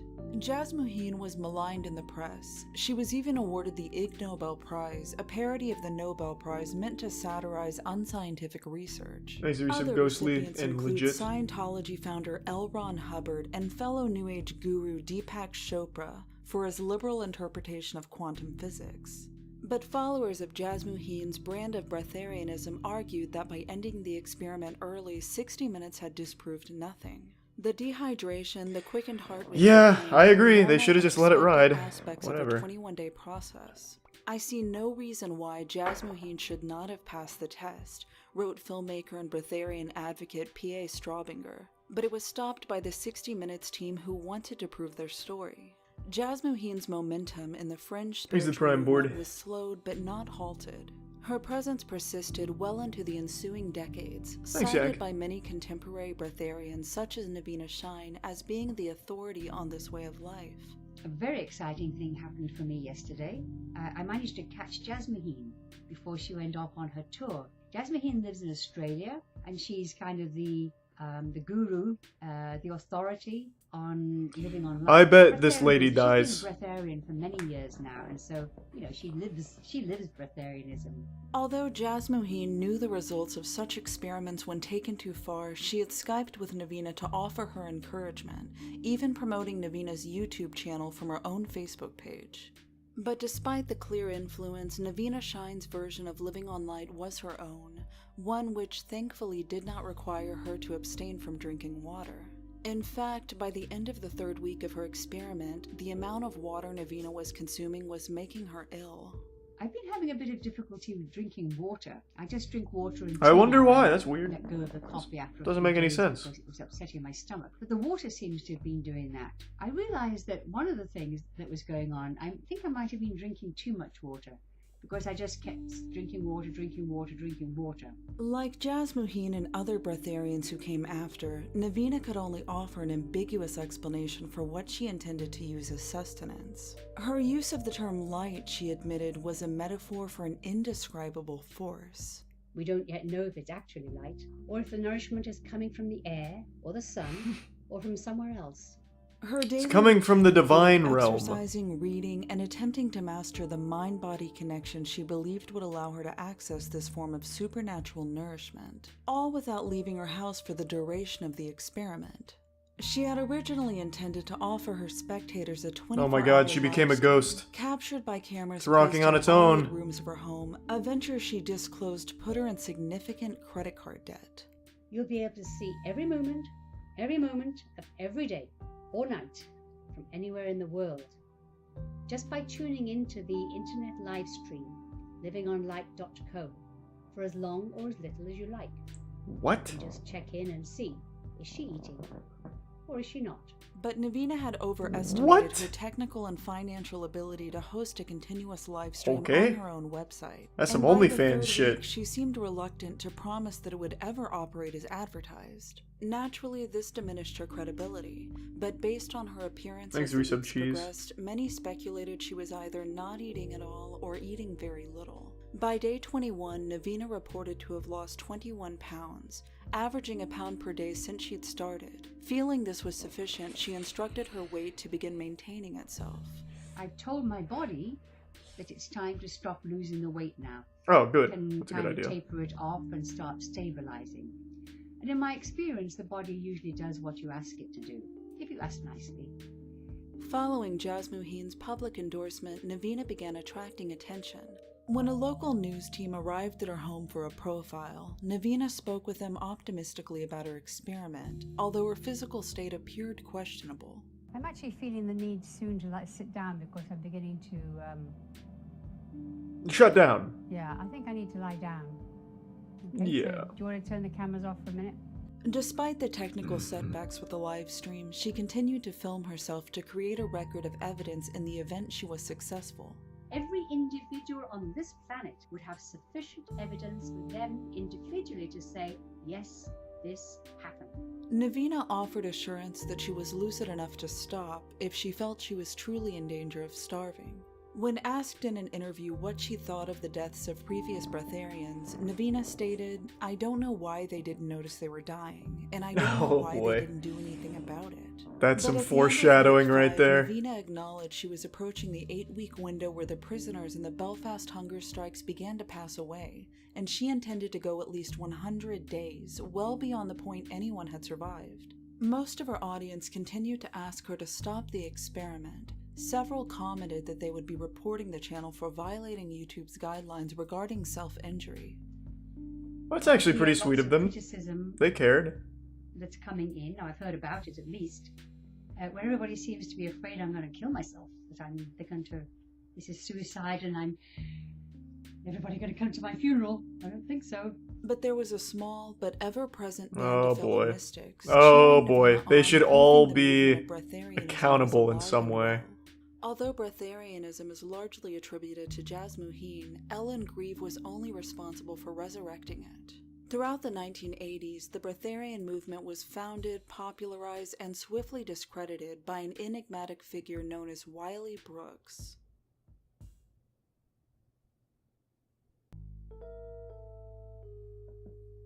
Breatharian advocates such as Jasmuheen often claim that the movement has roots stretching back thousands of years, originating from the yogis of ancient India. But it's difficult to find usage of the term breatharianism prior to 1972. I don't even know how long it In a takes to book enter titled ketosis. Dick Gregory's I don't remember, Natural but it's not Diet that for long. Folks Who Eat, civil and animal rights activist Dick Gregory wrote about a continuum of food consciousness, with showing no food restraint whatsoever on one end, restrictive diets such as vegetarianism somewhere in the middle, and breatharianism, eating nothing at all, at the other end. The breatharian movement is not often attributed to Dick Gregory, due to his likely satirical use of the word, but the term, along with many of its modern principles, was later popularized by a smooth-spoken man from California. Wiley Brooks made his public debut in 1980 Couldn't go one day on without a TV Coke. show titled That's Incredible. Wiley, a All right. gangly man of 130 pounds, was showcased lifting nearly 10 times his body weight. His secret, he said, was that he hadn't eaten anything in 17 years. For 17 years, you have What not a had a dumb sandwich, claim to hot make. dog, pretzel, a piece of roast beef, fish, vegetables, nothing for 17 years. Right. Well, let me explain what breatharianism is first, if I might. Breatharianism But you is- haven't eaten for 17 years right, as we know it. Right. I don't eat, yes. As Wiley explained, he was once overweight, mindlessly consuming what he referred to as the typical American diet. In pursuit of slowing the aging process and becoming healthier, he stated he began moving through the food continuum, with regular fasting as advocated in Dick Gregory's book, until reaching breatharianism. Although Wiley did not invent the concept of Thanks, Resub breatharianism, the Dissonance. specifics of the lifestyle, how to achieve it, and how to maintain it were left for Wiley to create. Wiley fleshed out the tenets of the movement during his 12-hour seminars, or what he called intensives, and to the 4,000 people who paid to watch him speak, Wiley's message was this: stop eating and start living. All of the constituents that we need is taken from the air we breathe. And the fact is, there is only one thing that keeps the human body alive, and that is breathing. Wiley's doctrine was solidified Well, in a book co-authored with fellow yeah, I mean, you neuropractitioner know. Nancy Foss, which they titled Breatharianism, Breathe and Live Forever. With the tagline, The Healthy Diet for Eternal Whoa. Beauty, the book attempted to intersect both the fad diet craze and the spiritualism craze of the 1980s, two booming movements which became notorious for preying on the gullible. When man reaches his perfect state of health and natural state of being, Chapter 1 begins, he will be in perfect harmony with his Creator and require no foods, water, or sleep. Those who read past Man, people such a are first fucking sentence dumb, were huh? lectured about the poisons of food and how it was responsible for the negative effects of aging. All of the things we've heard about, we must get old and we must get weak. And I think I heard when I was a younger person that a man is twice a child and once a man. And that is not the case. When a person gets older and wiser, he should get younger. But if achieving the lifestyle were as simple as not eating, it would have been a short book. So like the breatharian theologies that came after, Wiley detailed a transitional period. A full decade before Jasmuheen's infamous 21-day process, there was Wiley's yellow foods diet. 14 yellow foods, such as eggs, corn, and rum raisin ice cream from Haagen-Dazs, were meant to purify the blood of poison before one could mature into a breatharian. Oh, you can't argue with that. Fully explained the significance Haagen-Dazs. of the color yellow. He claimed it was based on its Detoxifying vibrational superstar. frequency, which was designed to cleanse and detoxify the body. Before we even get started, our blood is poisoned. You see, we already start at a disadvantage when we're born. Other lifestyle changes which were required to complete the transformation, such as never drinking water alone and only sleeping while facing north, also seemed to need no further explanation. Wiley's following was smaller than what Jasmine would cultivate in the 90s, but his brand of breatharianism managed to ensnare a young actress whose career was just blossoming. Michelle Pfeiffer had fallen in with a group of aspiring Hollywood breatharians in the early 80s. I know her. She later Not told personally, the but I've seen her Huffington work. Post, they were very controlling. I wasn't living with them, but I was there a lot, and they were always telling me I needed to come more. I had to pay for all the time I was there, so it was financially very draining. As she helped her husband, actor and director Peter Horton, research a role for a movie about a South Korean cult, she began to realize she was part of a cult herself. Wiley's movement had experienced a few years of unlikely success, but his time in the New Age limelight would be short-lived. Just 3 years after his debut, Wiley's secret habits would be exposed by No his way! followers, sending breatharianism He into eats? a decade of humiliated silence. I can't believe it. First, you must kick the habit of eating. You see, we've done... Yes, that's right. Wiley's growing organization had hinged on the promise that he hadn't eaten in 17 years, a claim he'd repeatedly made in interviews and lectures.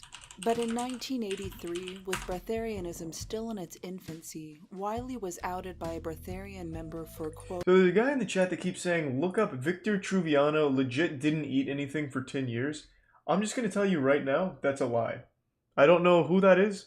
Typing in his name only brings up the Breatharian Wiki, and I can tell you right now, it's a absolute fucking lie.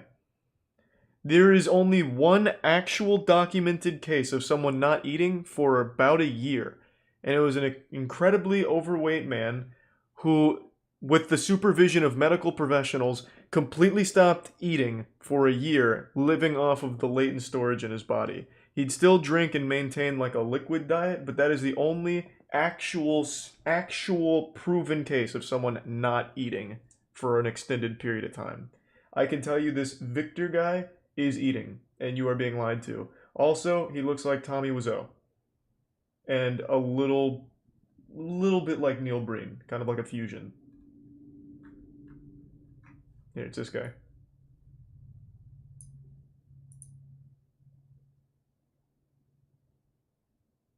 I don't know why you keep spamming that. He legit has eaten within the last 10 years.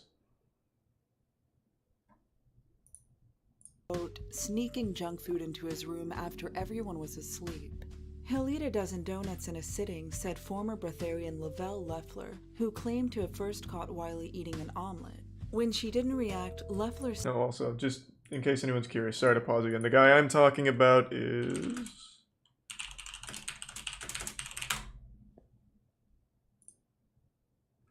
382 days. His name is Angus Barberry. His starting weight was... Where's his weight?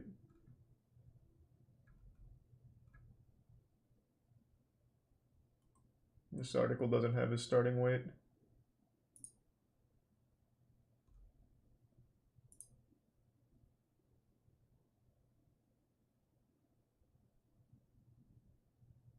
What the fuck?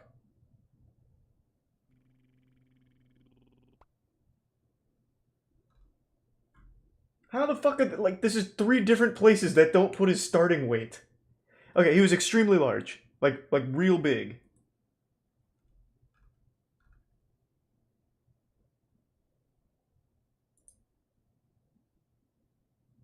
But yeah, that is, to my understanding, the longest time without food. And proven without food. 456 pounds. Oh, okay. Stated he began eating around her more often. Wiley's response to the allegations varied. To one newspaper, he said of Loeffler, "We were romantically involved. We broke up, now she's out for revenge." To another, he claimed Loeffler was upset over having recently been banned from the Breatharian institution after being caught stealing. But other members began coming forward, saying they witnessed Wiley emerging from a 7-Eleven. Yeah, that's what I said. He still had liquids. And later seeing he just never had solid food for 382 days. Modern constituents such as Jasmine Heen would lost later 270 pounds. him by speculating that the food was for someone else. He was seen coming out of a 7-Eleven McDonald's because he was traveling with a group of people who eat. But the damage to Wiley's reputation was irreparable. Despite assuring his followers that the movement did not depend on whether he, its founder, ate or not, breatharianism suffered a critical blow. And when breatharianism found its second wind nearly 15 years later, Wiley found he had no place in it. If you look he out into the aged? world, you'll How see did he all age? kinds of breatharians, but He you was probably breathing. won't see me, Wiley said in a 2013 interview.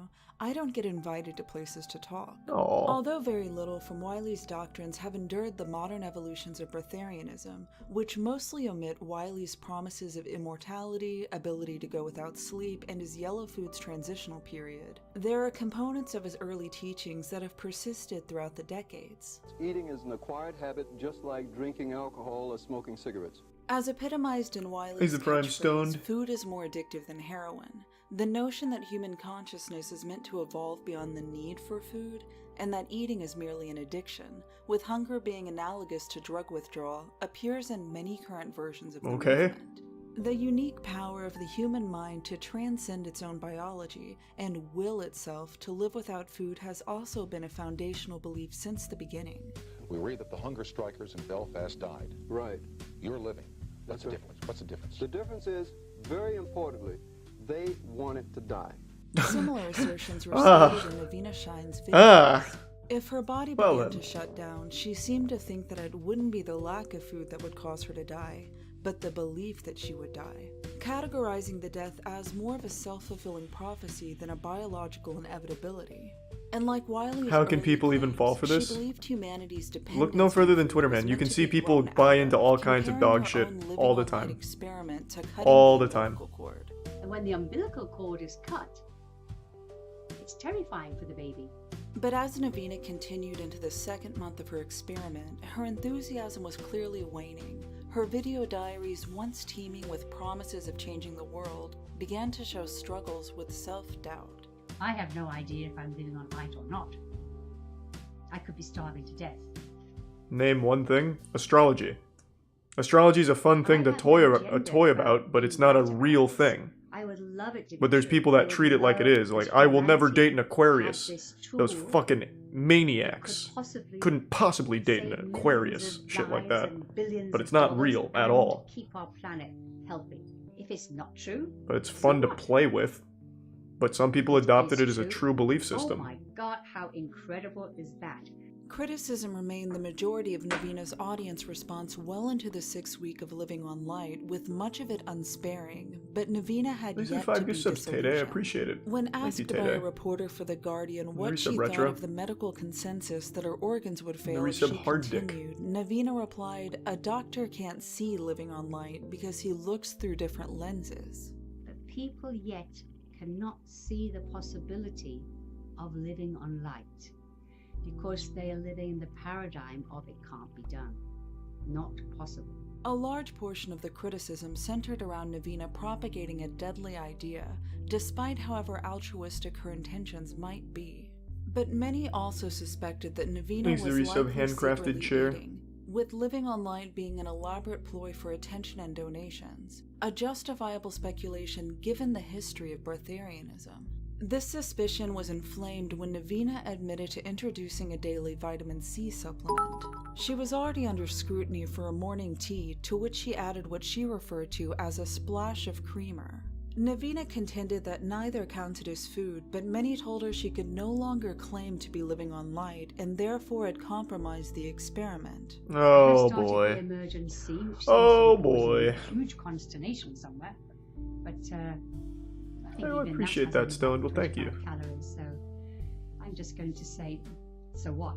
Although Navina appeared to remain positive, she occasionally cited the negative feedback as a possible message from the universe that she was on the wrong spiritual path. Navina was also struggling physically. Her body continued to cannibalize nearly a pound of adipose and muscle tissue per day, despite her pleas for it to stop. And by day 42, she claimed to have lost 35 pounds, experiencing frequent bouts of fatigue. Maybe I don't feel Thanks well for for a Prime couple Roast, of days. resub Maybe prank. I can, maybe I Park. can't. There's no risk there. On the other side of that, Don't know what that finding is, a Slayer. technology that can save the world. Save the world. Not feel very well for People a day. don't die from astrology. Oh, I didn't say it was nearly as bad as Despite Breatharianism. Navina's He repeated said, how do people assurance fall that for she would things? And I not say people proceed buy if she into felt things she that was don't in make sense danger. all the time and Many used began to astrology as an predict, both example. in the news It's a and totally in the fine comment thing to sections believe of in her and have videos fun with, but that it's the not next a real casualty thing of Breatharianism was at all. unfolding. And it doesn't try to be. The most But people recent took it as death something to like a real Breatharianism had religion happened to only follow. 2 years prior.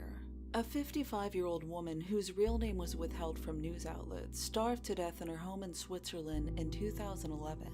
Like the Breatharian casualties of the past, this woman's death was a result of following Jasmuheen's 21-day process. But she had gone to even greater extremes than past victims, reportedly even spitting out her saliva during the no-water phase of week 1. Ooh, Although boy. her death is linked to living on light, reports suggest her inspiration for embarking on this venture were the claims of a modern-day Indian monk named Prahlad Jani. According to the lore surrounding Jani, who was 90 years old at the time of his death in May of 2020, he was blessed by 3 goddesses when he was 7 years old, who have been providing him with a steady drip of sustenance via a hole in the roof of his mouth ever since. What? Despite Prahlad Jani sharing little overlap with other prominent Breatharian figures, with no assertions that he could teach anyone else to live without food or water, he's cited by many advocates as proof that the practice is possible. This is largely due to the so-called scientific studies that took place throughout the 2000s, and his portrayal in a 2010 documentary titled In the Beginning, There Was Light. That's a cool title. That is like actually a great title, whoever came up with that. Give a short encapsulation about what your film is about. My film is about this strange phenomenon of Breatharianism. I researched, is this true? What is true about it? But it's really, in the end, not about eating or not eating. It's really about understanding that we are more than these meat machines. Modern biology explains us that we are. Although Breatharianism Can't click never link, Slayer. disappeared in the years I don't following even know what that Wiley means. and Jasmuheen's prominence, the movement seemed to be lacking a public ambassador.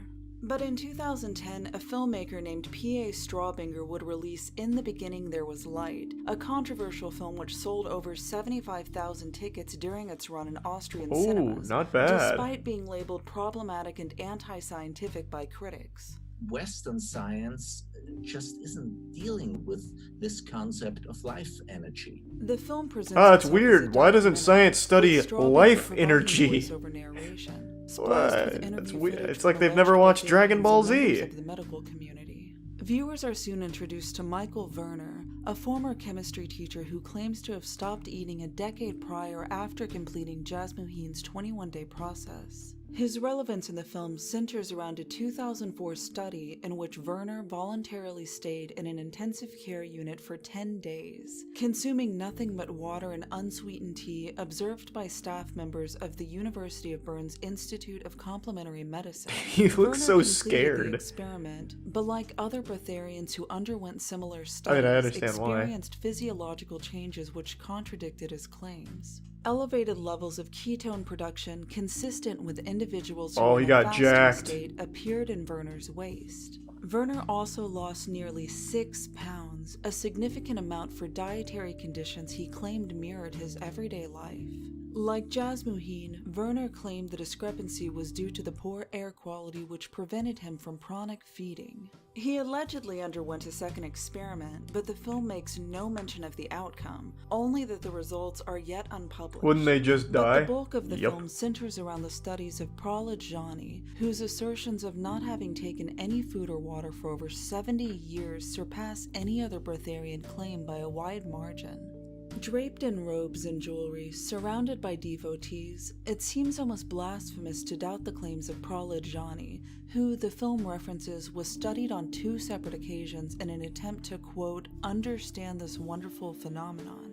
In 2003, Jani was observed for 10 days in what is described as a sealed room within India's Stirling Hospital. Oversight was provided by a team of doctors headed by the director of neuroscience, Dr. Sudhir Shah. I appreciate that. According Thank to you, the Bills. project's case summary, Jani was monitored in person as well as captured on CCTV camera during the experiment, in which Shah claimed Jani did not take any food or fluid, nor did he pass any solid or liquid waste. Not eat anything. Ah, that sounds reliable.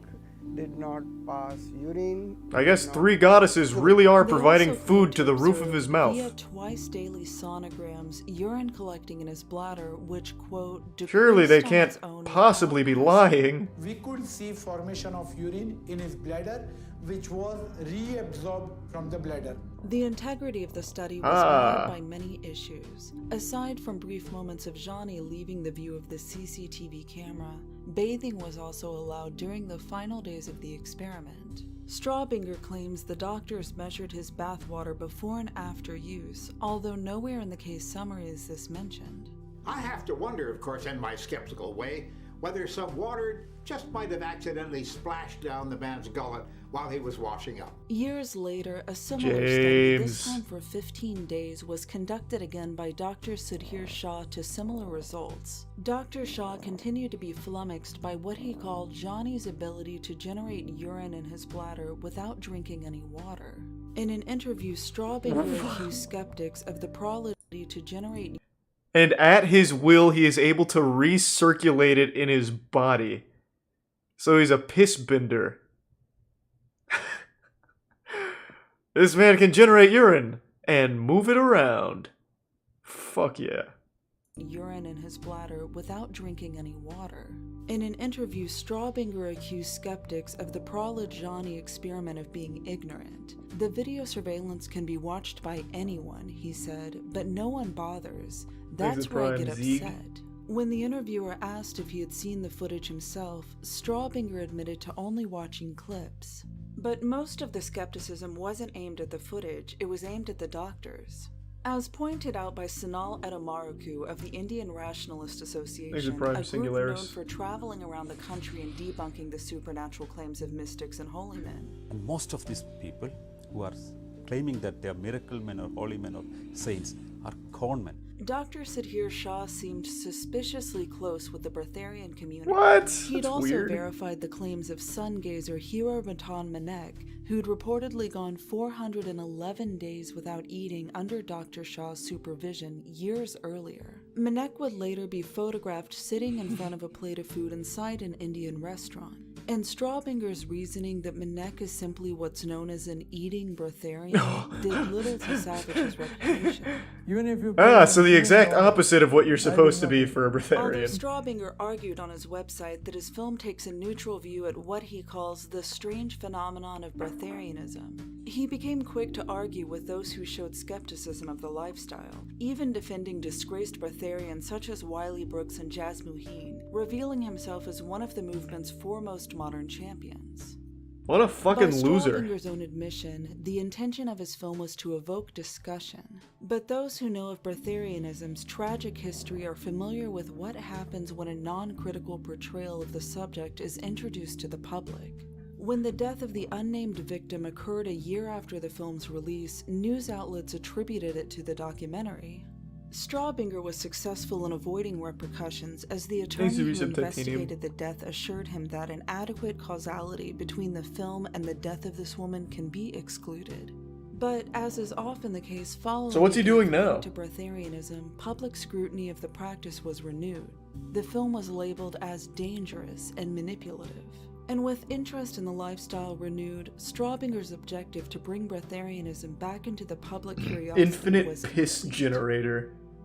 Yeah, So it's first of all, true. I don't That think is I true. can He do could it. do that. I stand in the place of it's already done. I don't know, maybe I'll catch up to that and maybe I won't. So what is Straubinger doing that... Holy fuck, this is... How is there still so much left? Holy shit. How popular was breatharianism?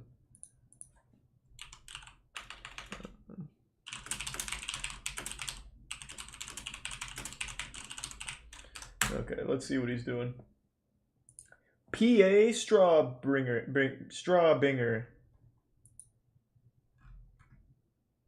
This was the only thing he ever did. That's odd. This is actually the only thing he ever did.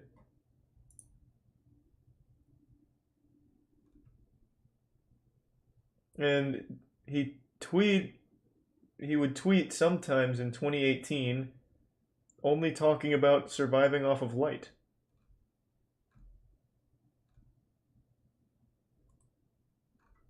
What a fucking weirdo.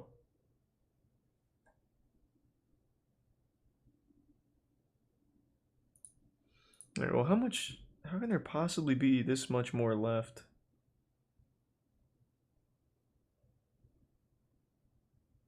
This movement was so fucking popular, I guess. And there are Here's a the lot Prime of people Pokeawesome and who Resub Hannah, or genuinely Bits Hannah. are concerned for safety and genuinely don't think it's possible and believe it to be dangerous. Hold on, I'm gonna take a little piss real quick. I don't have the same abilities of Prahlad Johnny. I can't just reabsorb piss and move it around and use it as projectiles or whatever. So let me pee and fill up my water. I'll be right back.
I'm back. I got a snack too. It's a Prime Corora, Shu, and the gift sub Hannah, and resub Zutara. And the resub Fuchi.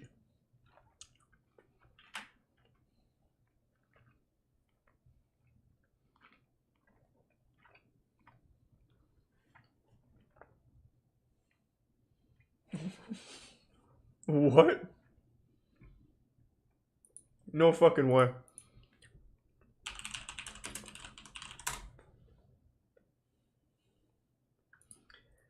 Have you heard of perineum sunning? It's a practice where people expose their genitals and anus to the sunlight for health benefits. So perineum sunning.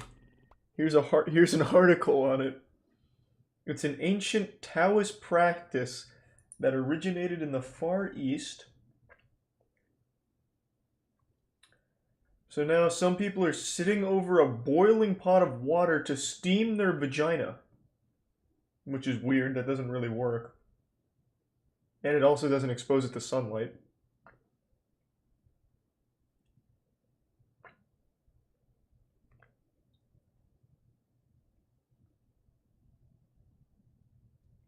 Oh, this is where it started.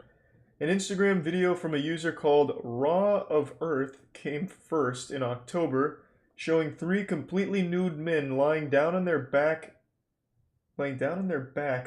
butts to the sky to soak up some rays. Laying down on their backs with their butt to the sky? How does that work? Like legs overhead? I guess. In a mere 30 seconds of sunlight on your butthole, you will receive more energy from this electric node than you would in an entire day of being outside with your clothes on, he said in the video. Oh, and that's exactly it. Here's the video. So it's, yeah, it looks like how Pay Money Wubby got a mold of his asshole. So they're on their backs, and they're doing V-leg positions straight up towards the sun. Okay. Yeah, I don't know why you wouldn't just doggy style it and then spread, but what do I know about perineum sunning? There's the Prime Mango and Tobias.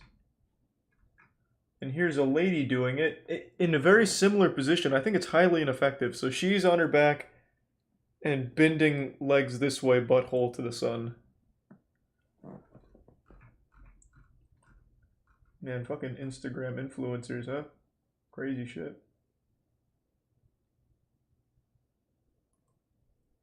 Cool. First time I've heard of this.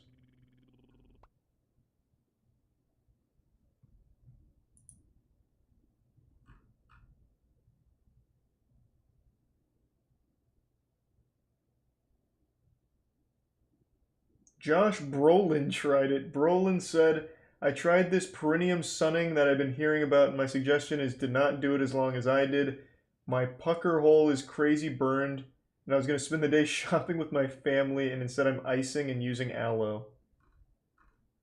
So Josh Brolin likes pseudoscience, I guess? This isn't pseudoscience. This is literally just putting your butthole towards the sun. That's as not scientific as things can get.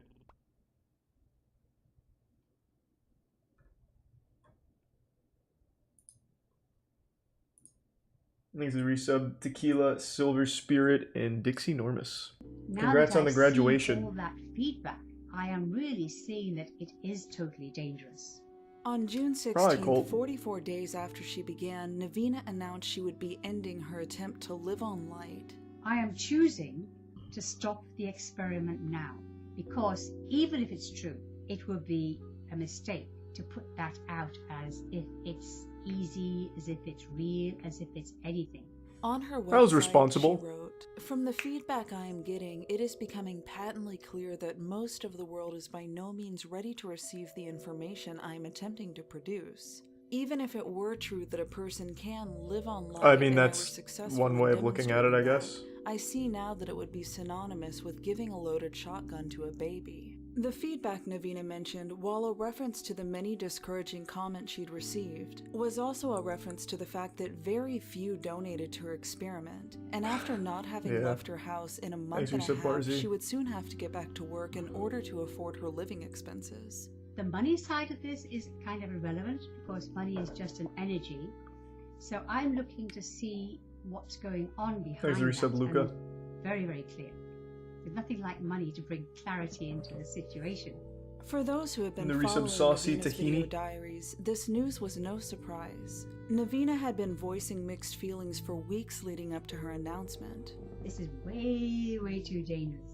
People will look at one tiny little thing and think they got the whole story, and then they will just go and do it and kill themselves. Who wants to do that? Navina's video feed, which never aired but appeared to have been recording the entire time, was given a ceremonial shutdown. And the majority of Navina's audience congratulated her on the decision to bring Living on Light to an early conclusion. And I think even the 2 gift subs, Loki. Participation. Well, that had a happy ending. As of 2020, the Breatharian movement appears alive and well, perhaps even at the height of its popularity. A 10-day gathering in Italy called the Pranic World Festival has taken place annually since at least 2016. Pranic believers from all over the world gather to listen to celebrity Breatharian speakers such as Jasmuheen and Kirby de Lonero, who gained notoriety in 2013 for preaching Breatharianism to a crowd of young people during a TEDx youth talk. I ran a marathon for not eating for nearly 3 months. Classic Ted. Get a taste of the lifestyle without food, the Pranic World Festival invites. Although it's mentioned on their website that food will be provided at the event, with the disclaimer, we don't want to be obliged to call the ambulance. The connotation of the term Breatharianism has only worsened throughout the decades. Jasmuheen is among those who have distanced herself from the word, preferring such synonyms as pranic living. But modern promoters such as Audra Bear and Ray Maor have both embraced the term, although when questioned about their lifestyle, admit to regularly consuming calories in the form of juice, smoothies, and broth. Can't taking believe their it. claims of not eating into semantic territory. But like all breatharians, they still claim to attain nourishment. No, you via should be fine, prana, Colt. as demonstrated in Audra's pranic breathing tutorial titled Ah, How to just Breathe. breathing, I see. Okay. In 2013, Ray Maor even replicated Jasmuheen's 60 Minutes experiment, despite Ray collapsing to dramatic music on day 4. Israeli television allowed the demonstration to continue for 8 days. Ray Maor stated that the goal was to prove breatharianism exists, but many commenters pointed out that going a week without food or water does not indicate that it's possible as a lifestyle. Nevertheless, there's no shortage of individuals claiming to have gone years without consuming a single calorie, solid or liquid, and are typically referred to as level 4 breatharians. You know, they don't urinate.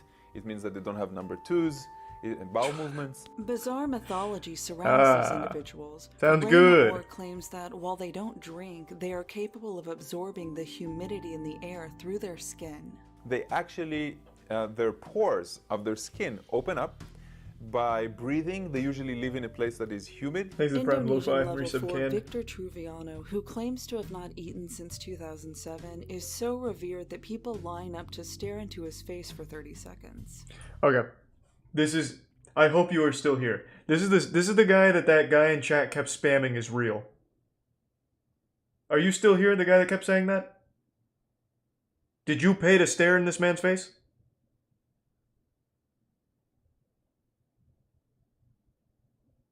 God damn it, I hope you're still here. What the fuck was your name again?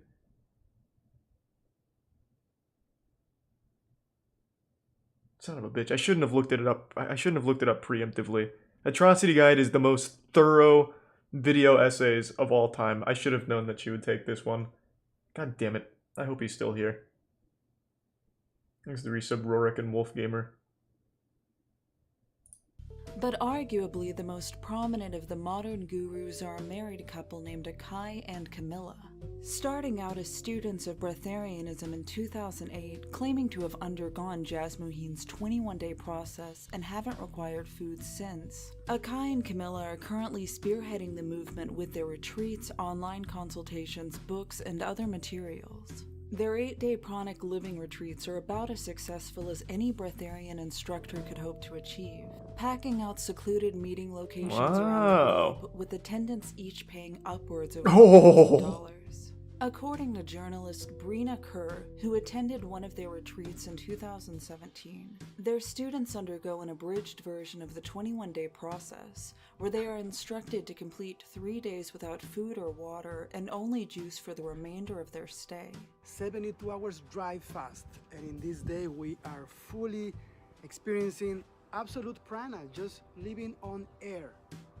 Like nearly I just all don't know who hears that. no Hey, it's Edna. doctors are present Edna to mode. assess the participants' well-being. I don't know who Instead, hears this Akai shit and buys use in. a product called Like, this one's even pushing it for, a like, small dumb white people. box It's meant to crazy. measure one's vital force, energy, and chakra alignment. Akai apparently first encountered the BioWell in 2013, was impressed by his own readings, and began using it to evaluate his students' progress. Declarations on their website of their breatharian method being, quote, scientifically proven, seem to be referring to their BioWell readings and nothing else. But where Akai and Camilla have become truly controversial is the subject of their children. Oh God, Jesus Christ, Specifically, no. when Camilla alleged to have practiced breatharian pregnancy. I have lived 2 pregnancies now, also in this state. 4 times in my pregnancy with him, I ate something, and this was like in social settings. I knew my son would be nourished enough by my love, and this would allow him to grow healthily in my womb. Oh boy. Despite assurances that their 2 kids are happy and healthy and are fed 3 meals a day, there's lingering concern for the well-being of the children, born and unborn, of Camilla's many devout followers. Akai and Camilla's mentor, Jasmuheen, is still regularly referenced as the authority on breatharianism. Since her 60 Minutes appearance, an experience she cites as humbling. The gift that 60 Minutes gave me was great humility. She claims to eat roughly 300 calories per day, about 15% of the generally recommended daily intake. She continues to publish books on the subject of prana, but no longer advocates the 21-day process, instead recommending a lifestyle of 50% food, 50% pranic nourishment. We can test our pranic nourishment percentage. It's easy to do. And if you're running a pranic nourishment percentage of 50%, that means you're getting it from your lifestyle. How do we from measure the forces prana? and energy currents. Then you can immediately unhook from your dependence on the world's food resources by 50%. Right. So that's fantastic. Wiley Brooks never fully recovered from being exposed. Although rather than continue to deny his penchant for fast food, his strategy in recent years has been to write it into his doctrine. According to his website, the gateway still to the does it? breatharian lifestyle now includes Oh my the type God. of food he was caught eating decades ago. Don't eat anything but the McDonald's double quarter pounder with cheese and a Diet Coke, Wiley warns. No water of any kind, no fruits or vegetables of any kind. McDonald's restaurants are living, breathing, vibrating consciousness buildings of love, abundance. That's probably the exact creativity, opposite of immortality, love, I'll and tell you well-being. what. When you walk into McDonald's, just know you are in a vortex of unconditional love. That's what a powerful breatharian wants to get in the 5th dimension. Not, Eats well, double if you, quarter pounder if you with get cheese, in French the fries. 5th dimension through me, you will have to take that. Like Wiley's Yellow Foods diet, reasoning behind this food choice is apparently too I feel so obvious to bad for swallow. that guy. But there seem to be He only lived his about whole 5 life a members fucking currently in his liar. organization. And It can't be operations are easy. likely slow going, as it's doubtful any are attending his $1 million workshops or ordering his $10,000 immortality drink. Pralajani continued to face scrutiny for his claims until his death at the age of 90. What's in the Thanks for fridge? your sub, Wildebeest. Okay. Yes. What's inside? Can I Inside, see? no. He in the only water to wash the mouth. Ah. And it. Independent observers Okay. such as Edu Maruku and James Randi, who had asked to sit in on his observation studies, were denied. leaving Dr. Sudhir Shah's questionable experiments the sole testimony of his claims. I can't believe it. Similar to Jasmuheen, P.A. Straubinger also received a parody award for his contribution to breatharianism, a German prize called the Golden Blockhead for the category of Most Astonishing Pseudoscientific Nuisance. He continues to promote his film and public speaking events, where he's quick to acknowledge the dangers. He does look like a guy that would just be while also rejecting personal laughed at. responsibility for giving credence to it. Fucking My film, loser. of course, is not dangerous at all. It's just doing Tries research to make a because I said documentary to from get the people beginning, killed. Please don't try this out. Just because you see a film about somebody climbing the Mount Everest, it doesn't mean you should do it the next day in sneakers and shorts. So this can be, of course, very dangerous. Naveena's online presence seems to have disappeared following the end of Living on Light. In Thanks, her the Prime's final video, she Swahili alluded to Prince. starting a new channel called Shining a Light, dedicated to other esoteric ideas, although no such channel matching that description seems to exist. She returned to her channel a month later to check in with a portion of her audience who was worried about her. I'm doing really well. I just wanted to update you for those who were concerned that I was not doing so well towards the end of it.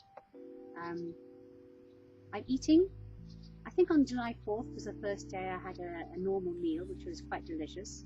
She wasn't comfortable conceding that breatharianism wasn't possible, but admitted that she would never be the one to prove it. As it stands, Naveena Shine's channel isn't the testament of our ability to live without food as she originally intended, nor did it succeed in saving humanity from self-destruction. Instead, living Is on this light just chronicles adult something rare for bulimia? You don't know what bulimia is, in a man. movement That's when so you often puke filled after with eating. deception, injury, and death, This is Naveena Shine scams. provided a much-needed Very example dangerous of scams. the awareness of danger and irresponsibility before following such an idea to its tragic conclusion. The universe is saying, this is what I want because this is what's occurring. I have no argument with that. That was a great video. I had no idea breatharianism was as popular as it is. I had no clue. Her name is Naveena Shine. I'm not a doctor. So what was the name of the channel of like the modern assholes that are promoting this? Like actual YouTubers promoting this? They showed their channel at some point, didn't they?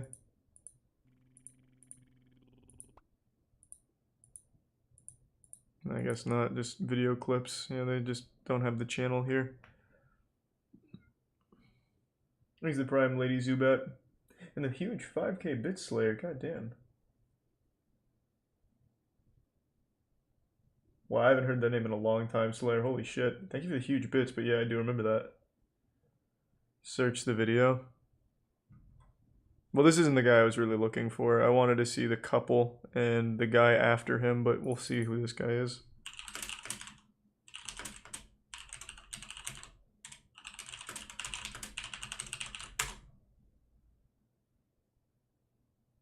That's the same guy. Oh, it is.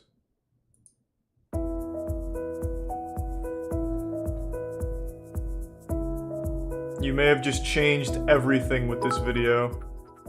Not wrong.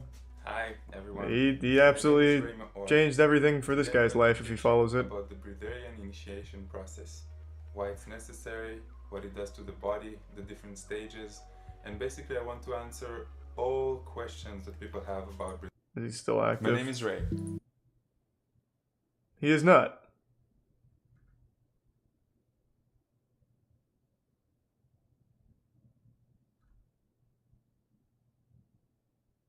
Well, that's good at least.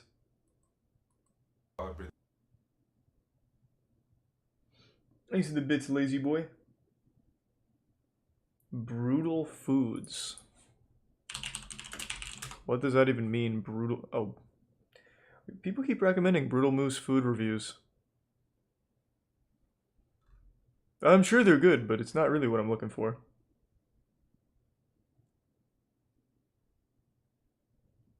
No, it's the first I've heard of that, Silky.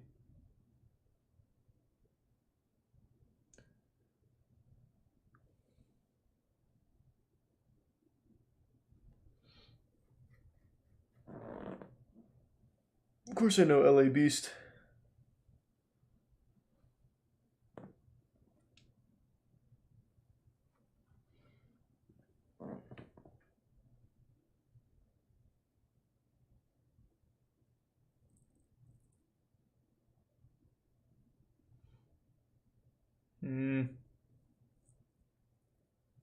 Well, criminal investigations are cool as long as it's a goofy crime, not like a fucking murder thing.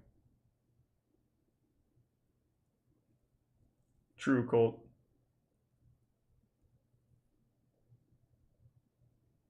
More expensive houses and apartments? Maybe. Hold on 1 second. Quick text message.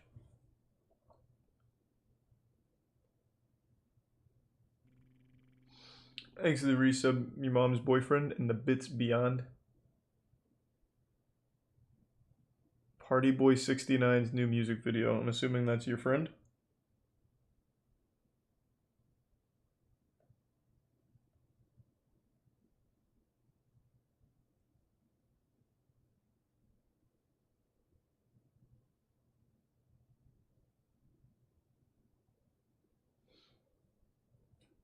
Hold on.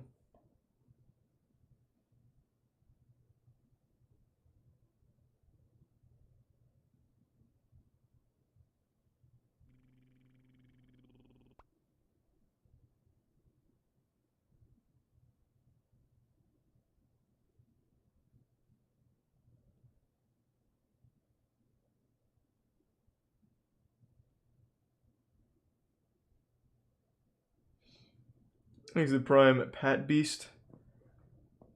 Just hold on.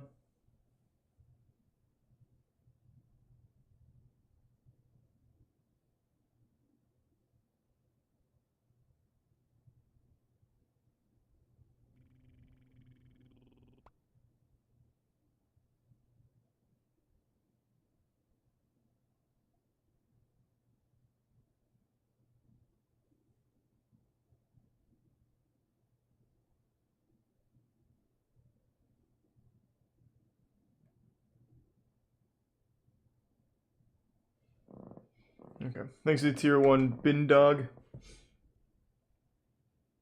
I'll look him up later then, Gina. Yeah, I know Bracco. He's the guy that people pay to stare at because it heals them. Yeah. Evangelical stuff I'm very well aware of. Pseudoscience shit, super deep in it. I know most of it. I just didn't know breatharians were that big. Thanks for some Magic Puffin and Jack Cashmere. In fact, actually, let me see if they have a big presence on Twitter. If I just look up breatharianism, I wonder how many things are going to come up.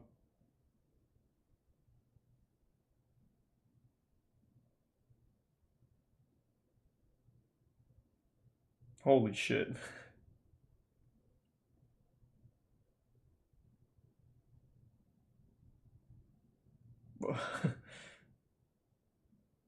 Wow. At least there is some hope. Sandwiched in between a lot of like breatharianism groups, there's a lot of people shitting on it, which is good, I guess.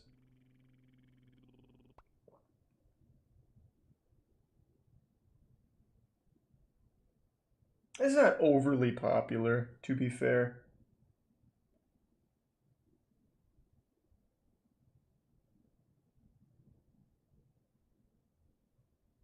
Well, that's good at least. Thanks to the Prime Monster Fiend and the resub Pinky and Ice Cold Pork. Nakado Avocado. Oh man, what a sad story. How do you spell it? Oh yeah. This rabbit hole is always just really sad, man. There's nothing fun here. It's just really sad. Thanks, resub Get Smoked and the gift sub Jojo. Obviously a fetish. It's not a fetish. It's a self-destructive cycle. I think it has nothing to do with fetishes. You guy's just trapped in a loop, and it's literally killing him.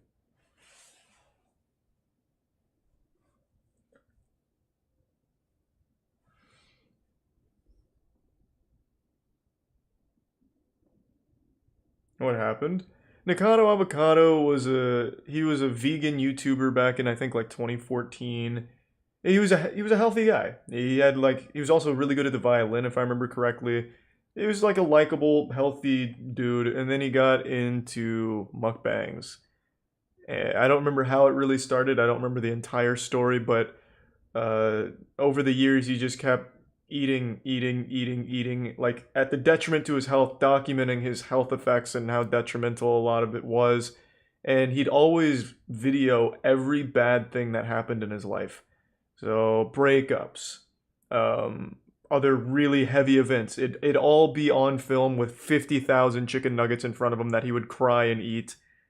And the audience ate it up for years. And more recently, people have been like, this is just too much. This is fucked up. You're actually killing yourself. But he can't stop now. He feels trapped and continues to do it. In fact, I'm curious. Still mainly positive, a lot negative, but there are still a lot of people that encourage it. And as long as it still gets views, he's going to keep doing it. He is trapped by his audience. I don't think there's anything entertaining about Nikado Avocado. I think it's just a really sad story.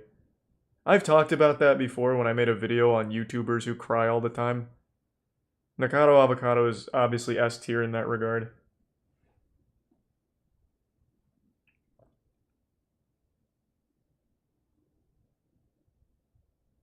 His OnlyFans is fucking wild though, yeah. His OnlyFans pics get posted on Twitter sometimes and they'll just pop up on my timeline. And it'll just be Nikado Avocado with his legs over his head and butthole spread at the camera. Like, I'll just be scrolling and his, oh, Nikado Avocado's fucking butthole again. Yeah, there's his chocolate starfish.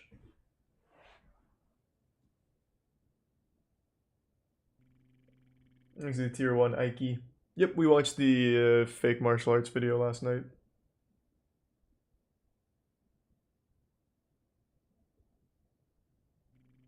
Thanks to the resub, Ohana-kan.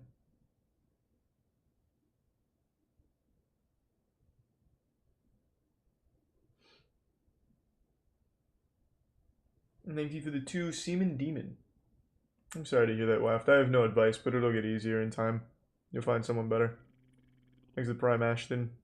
Watch some spirit science stuff. We kind of already did with Breatharianism. I want to switch it up a little.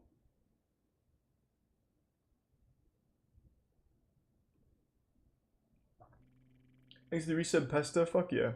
Hope you're having a good night.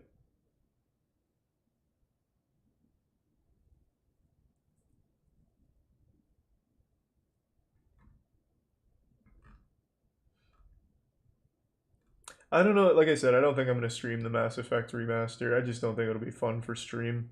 It's mainly going through dialogue. Thanks to the Prime CJ.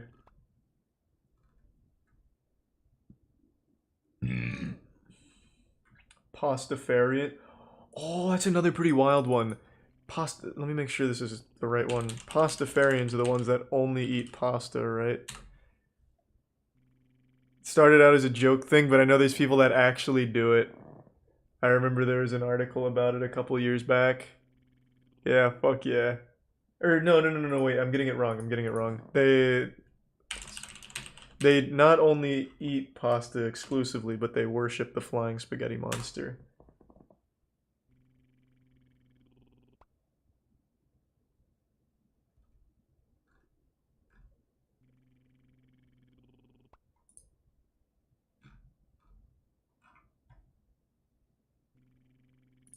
It was a joke thing, like it started as a joke, but I do remember there was an article about people that, well, at least to my understanding, actually believed it.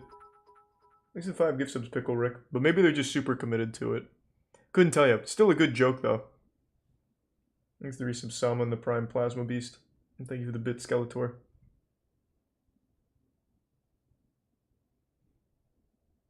John Chris Falusi.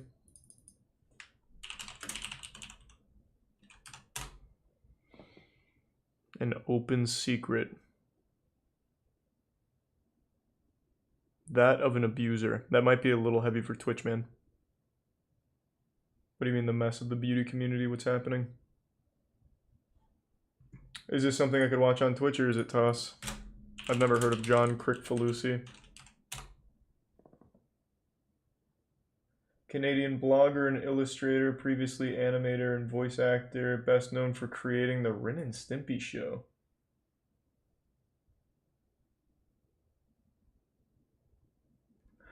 Holy shit, wait, is this the guy that tried to marry a child? Like he used to send letters back and forth with a girl that was like 12 or something.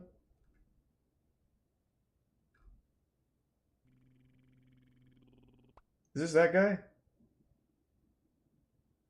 Oh, yes, it is that guy. Rice said Crick-Falusi had flirted with her and made overtly sexual comments toward her starting when she was 14 and sexually harassing her when she turned 18 and began working at his animation studio.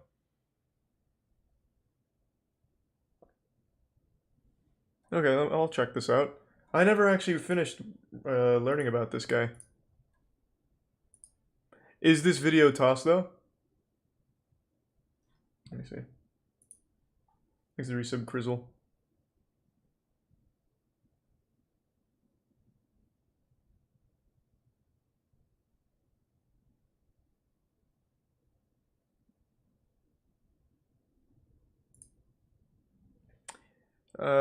There's one of his drawings that looks like it's definitely toss, but it is just a drawing and it's not nude.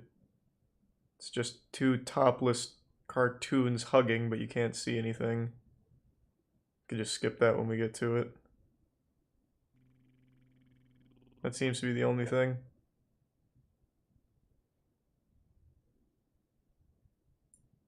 Okay. I can just skip that when we get there. It is at...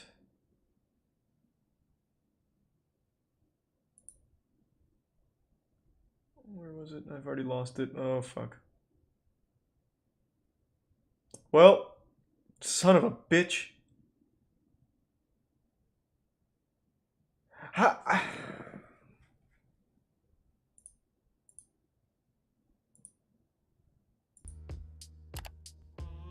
Girls was very evident in his art. Okay. I'm just going to assume it's in this part, because there's quite a few girls like that he drew. Alright, let's run it. Skip that part. Thanks to Prime Burnt Juice. Because I was depressed all the time. Like, I felt like shit being like a 16, 17-year-old thrown into this Thanks to situation. Prime Midget. Hayden. It wasn't exciting. It was just like uncomfortable. I thought it was right because I had wanted to work in animation for so long. Thanks to I Prime wanted to work J. at Spumco for so long, since I was like 11 years old or 12 years old. And Resub Arc. so I was like, this is it. I'm here. Like I have to make a go of it. And it was miserable. It was really miserable. On August 11th, 1991, Nickelodeon aired one of Thanks its to Prime most Fluffy. iconic shows, Ren and Stimpy. Never created liked by the John show. Cristofalusi, or better known as John K. Well, It at first least I didn't like premiered it that on the much. network as one of the original Nicktoons, accompanied by Rugrats and Doug. The show is admired by many for its use of surreal humor and disturbing imagery, and while the show continues to be celebrated by fans and Nickelodeon alike, its creator is not. Cristofalusi was never exactly seen Thanks, in the best Ryan. light, even in his early days in the industry. He was rude, difficult to work with, and inappropriate. But behind it all, he was a child predator. Cristofalusi used his position as the creator of Ren and Stimpy to prey upon aspiring artists and pressure them into sexual situations. Today, we look back on the events that brought to light his true nature. This is John Cristofalusi, an open secret. Nickelodeon had some fucking weirdos, huh? Dan Schneider, John Crick-Falusi. Rough. There are 3 well-known facts in the animation industry. The Simpsons will never end, a new version of Batman will come out every other year, and working with John Cristofalusi is a nightmare. This could be seen as early as 1978, when he was expelled from Sheridan College. However, according to him, he dropped out on his own accord because the teachers focused too much on free experimentation in art. During his early career, That he makes worked sense. for Filmation, Hanna-Barbera, and Deke Entertainment, leaving him with a deep-seated hatred for this style I of don't remember cartoon Deke. animation, which led to the creation of Ren and Stimpy. The show became one of Nickelodeon's most successful programs, and would continue for many seasons. Thanks, Resub Weasel. However, halfway through, Cristofalusi would be fired from his own show. While his relationship with Nickelodeon started off cordial, Cristofalusi would eventually push the limits of what he could get away with in terms of tone and dark humor, as well as continuing. Yeah, there's an episode where they actually butt fuck each other. The main problem has been with production. We aren't getting new episodes, so it isn't even a content problem. We are a network. We have a big audience. Well, for I mean, the okay, show, it's and I'm we create exaggerating. episodes on I'm the air. exaggerating. Calm down. They don't actually butt fuck each other. It was implied After anal. his termination, he would go on to create other projects that were ultimately canceled due to its crude and inappropriate humor, such as The Ripping Friends and Ren and Stimpy Adult Party Cartoon. Chris Felucci had an inflated ego, Thanks, using Lucien his Shepherd self-taught Eyes. skills and refined opinions on animation to showcase that he was better than everyone We else. might in the rewatch industry. it, Yoshi. He Who quickly knows? garnered a reputation for being an immense pain in the ass to be around. He would frequently bash other animated properties that were currently airing as well, such as when he anonymously attacked Animaniacs in a magazine article, despite never actually watching the show, or when he called the American anime art style seen in Ben 10 and Avatar as gay. This was on top of his incredibly hateful, What? cynical, and misogynistic nature that could be seen in the day-to-day work environment. I was just trying to look at his shelf. Oh, you know this thing's been in his butthole. Magic Christmas fairy dust for you? Okay. Dance of Desire. Jesus. The work environment.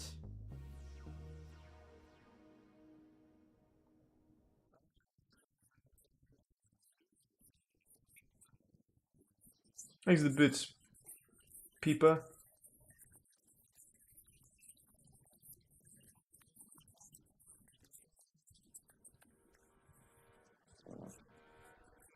Oh, whoa, okay, this is where we gotta skip. Hold on.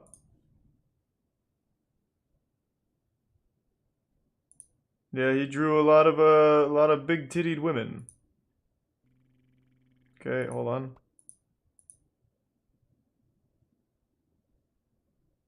Oh.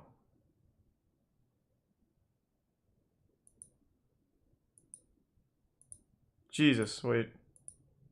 Okay, never mind, I was a little early. He doesn't show anything. It's the next section. We're good.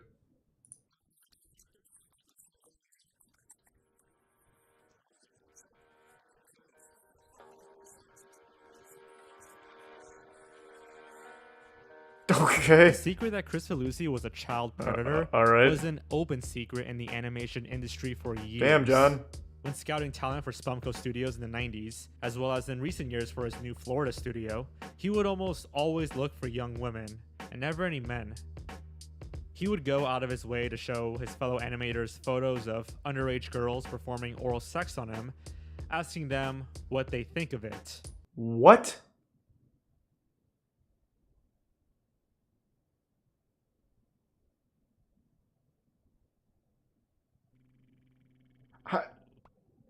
What the fuck, Nickelodeon? I'm gonna have to just immediately spoil the end of this anime. Is he in jail? There's no fucking chance he's not in jail, right?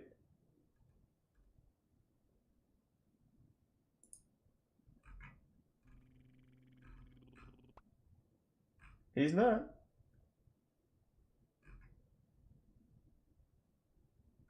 Wow. Well. Almost as Thanks if for some he Legendary knew and this Joey was wrong and Lowbones and was and trying to get a Kangaroo. rise out of them. Chris Felucci was known to regularly sexually harass female coworkers, and his perverted fixation on teenage girls was Okay, here we go. This is the part I have to skip.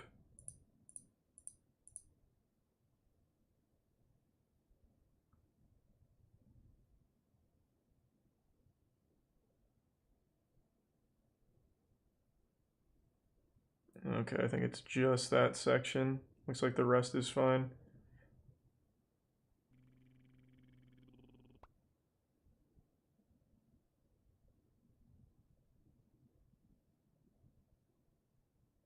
Okay. his computer, with specific images depicting underage girls with fearful expressions, possibly taken by Chris Felucci himself. The girls in these images range from ages 12 to 14. Chris Felucci's attorney denied these reports. What?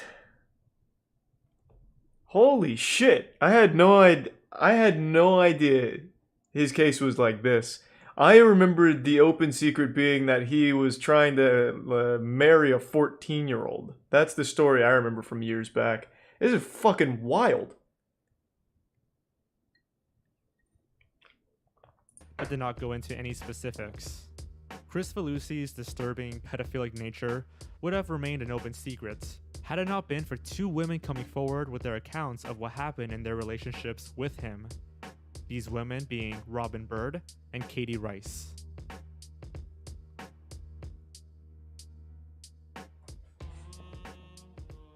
He pursued women all the time. He was always pursuing. He probably underage offered girls. cupcakes.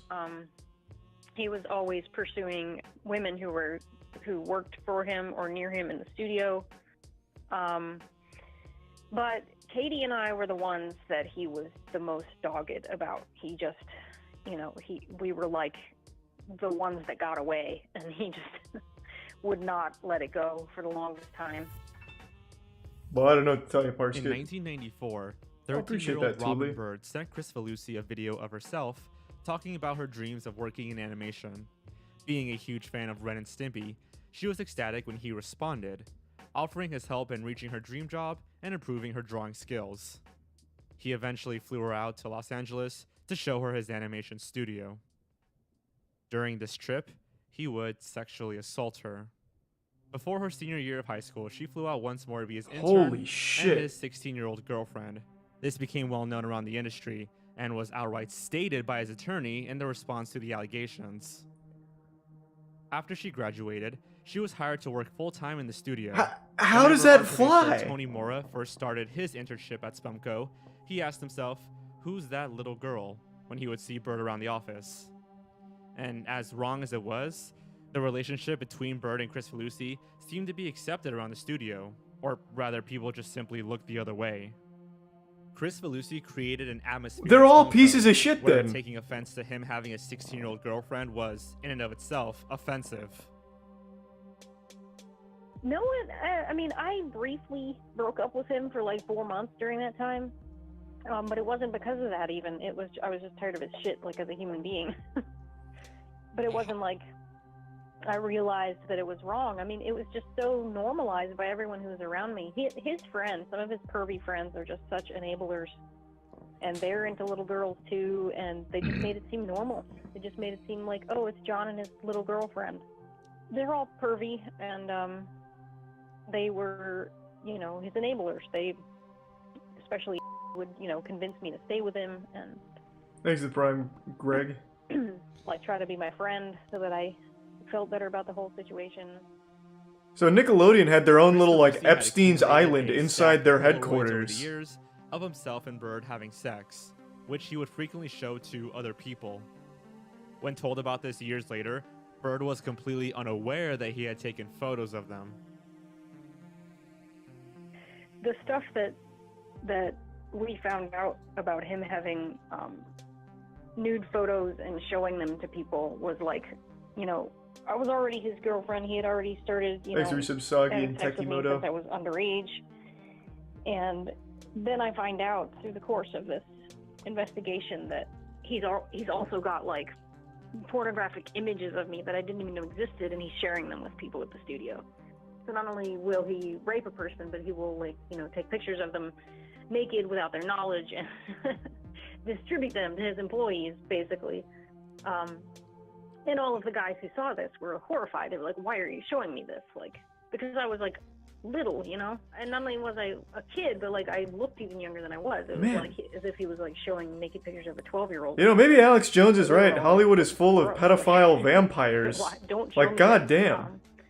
And yeah, I didn't even learn about that until I talked to the guys that I used to work with. I mean, not that They it's told me like, about we've back talked then. about it on the podcast a lot. They came forward now. And There's so many fucking pedophiles in Hollywood, it's crazy. She reported that her life had become suspended since she was 14, after being wrapped up in Chris Felucci's affairs. Bird left Chris Felucci for good in 2002, after which he sought out another young woman to seemingly replace her. Katie Rice wrote to John Chris Felucci when she was 14. 1 second, I have to look up... Like, there has to be a reason why he's not in jail, right? With, like, actual proof of underage photos of naked girls? Like, how is he not in jail? With so many people confirming that, as well as hard evidence of him having it, how is he not in jail? I need to look that up. I'm typing that in. No one pressed charges? Well, what do you... Okay, that's not exactly how that law works. Jared Fogle went to jail for having an unimaginable amount of child porn. It's not like every kid in those videos pressed charges. Sometimes there's things that you can just be arrested for because it's so highly illegal.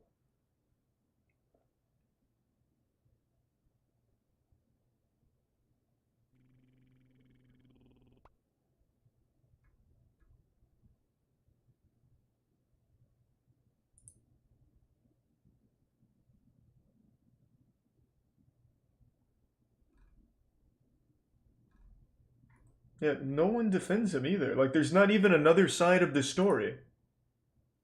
It's not like, oh, this is only one side of the story. Everyone rolled over on him to confirm everything, and he is still not in jail.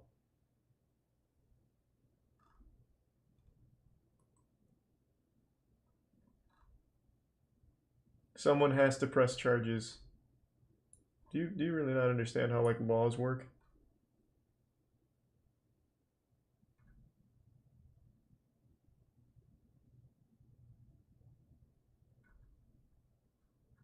Goddamn. How much child porn did Jared Fogle have? It was so much they had to reinvent a new measurement for it. Actually, I'm gonna look it up. I think it was actually 5 petabytes. Which is like the highest level of anything ever.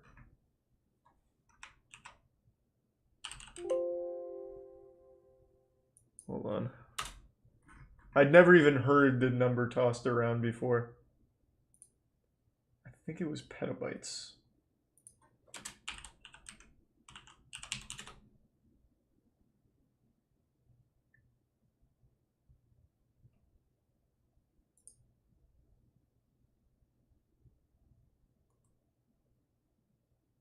No, I'm wrong.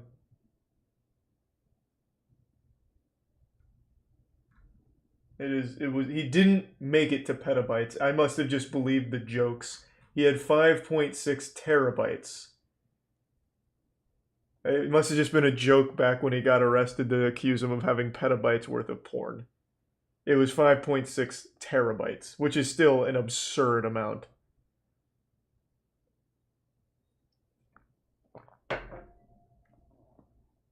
But the next one up from terabyte is a petabyte. Expressing her interest to work in animation someday. The two began chatting on AOL, where John praised her talents, saying she had real potential. The conversations quickly turned sexual on Chris Felucci's part. The then 41-year-old asked her if he ever made her tingle, among other sexual stuff. Over the phone, he requested that she say explicit things while he masturbated on the other line. She refused.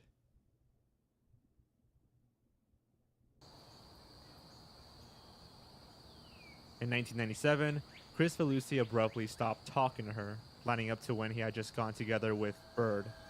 Eventually, Rice began working at Spumco, and right as Bird had left Chris Felucci, he began focusing all of his attention on her. Why work at pressuring her to get Spumco? involved with him romantically. Chris Felucci would tell her that he was jealous of the boys she liked back in high school. Eventually, she began working in his home office, where the sexual harassment got worse and worse. Like the tier 1 Peepa. He would wait for her in his living room completely naked, walk around with his dick hanging out. Oh, and the even tell naked her man friends that strat. he would rape her someday. Oh. Rice's reasoning for not leaving That varied a sooner bit was from the that she Reddit had suffered naked man from low approach. self-esteem, and Chris Felucci preyed upon her at a very formative age. He had told her that she was special, which really affected her. She ended up leaving his production company after 2 incidents that happened relatively close to each other. The first being Chris Felucci's rape comment, which his attorney states was a joke, and the discovery of child porn on his computer. Hi. Which his attorney said was real. This is Katie Rice. She is one of the young artists I was telling you about who sought me out because she grew up watching Ren and Stimpy, right? Naked Beach Frenzy. Ren and Stimpy has a lot of specialists on it. Like we have people who draw manly, we have people who draw sensitive, we have people who draw sexy girls. Katie is the princess of sexy girl artists. Now I got to tell you a little history because all through the 80s, when when I was working at Hanna-Barbera and Filmation and all these studios, I always wanted to draw sexy girls into the cartoons. But since the networks were all run by dykes, they wouldn't let you because they thought it was offensive to women to draw girls cute, like Katie here. So, Holy shit. it frustrated me and all the other artists that like to draw sexy girls. On March 29th, 2018, Robin Bird and Katie Rice came forward with their stories, which were published by BuzzFeed News. Oh, God. Crimes Well, that killed the story right then and there, didn't animation it? industry's open secret was no longer a secret. Upon the publication of the story, Cartoon Network and Adult Swim both said that they were not aware of any sexual harassment claims against Chris Felucci, but did not plan to work with him again in the future. Nickelodeon declined to comment, but removed Chris Felucci's portrait from the wall. How about just a "we don't like pedophiles"? That would have been Same was good. done with Dan Schneider. Colleagues of Chris Felucci, such as Tony Mora and Gabe Swar, were regretful upon being interviewed. While they had mixed feelings about the artist, they wished they had done more during the events, as they were aware of the misconduct at play. Bird and Rice, however, have zero mixed feelings regarding Chris Felucci. Bird stated, quote, "He ruined a good bit of my childhood and my early adulthood, gave me PTSD, and forced me to change careers, putting my life 10 years or more behind. He is an abuser in the way that he will pull you into a relationship with him and tell you who to be and what he wants from you. Everybody needs to know about it." In a similar vein, Rice said, "I became a better artist by working for him. I'm not grateful for it. I wish I hadn't. I wish I were a worse artist now and I didn't have all this bullshit to do." I can tell you right now, his art style isn't very good. You are not a Following better the artist publication, Chris from Felucci working came with forward him. with an You just got 11-page better on public your own. apology, His art's pretty an dog apology shit, to which be he was fair. advised not to publish, and for good reason. In this apology, Chris Felucci denies some parts of the publication, saying that there are general truths in there, but they are greatly exaggerated. He then spends 6 pages detailing the good times that he had with Bird and Rice, and then attempting to deflect blame by saying he was recently diagnosed with bipolar disorder and ADHD, using that as an excuse for why he was unable to keep Thanks, his the Prime. impulses Thanks, in cute. check. He then laments that his new studio and series won't be able to happen because of the articles being published. Obviously, there was a backlash almost immediately, with Bird calling it a non-apology and a big pile of manipulative crap. She then followed up on Twitter with a detailing of a traumatic experience she had at the age of 18, where she had an abortion while carrying Chris Felucci's child. His apology also triggered a backlash from those actually suffering with bipolar disorder and ADHD, stating that his comments perpetuated the stigma that those with mental illnesses are dangerous with uncontrollable urges. He was also blasted for using Bird's and Rice's artwork in his Good Times section.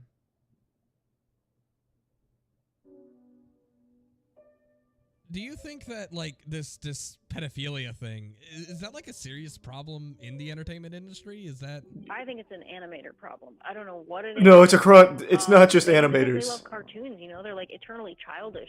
Oh, whoa.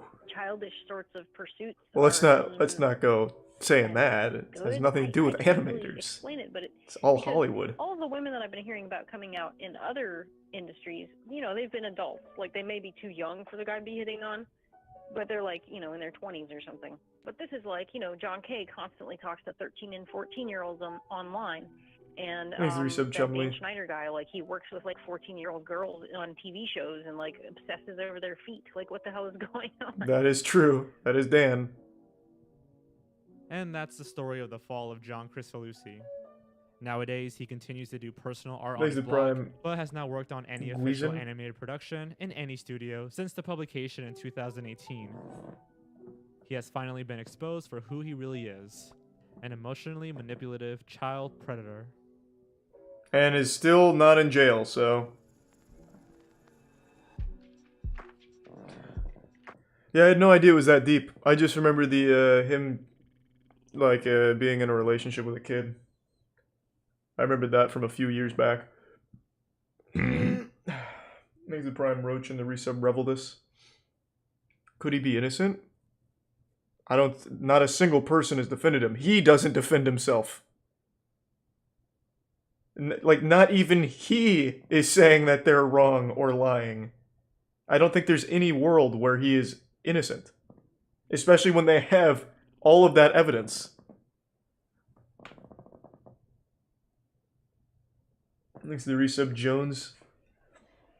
In response to all of it coming forward, he said, yeah, there's some truth to it, but look at these good times we had, and it's him hugging a 13-year-old alone. And then them working with him, and then them dating when she was still underage. Like, I don't think there's any world where it's not true. Definitely can't watch that on Stream Laser, but it's good to see you again, man. Oh, the adrenochrome rabbit hole. I learned about that a few months ago. Thanks to Prime Walter. I feel like if they really had all that evidence, he'd be in jail by now. I would like to think so, but you could also look at other cases, like, I believe it's Bryan Singer. He used to have... Well, let me make sure it's Bryan Singer before I put this associated with his name.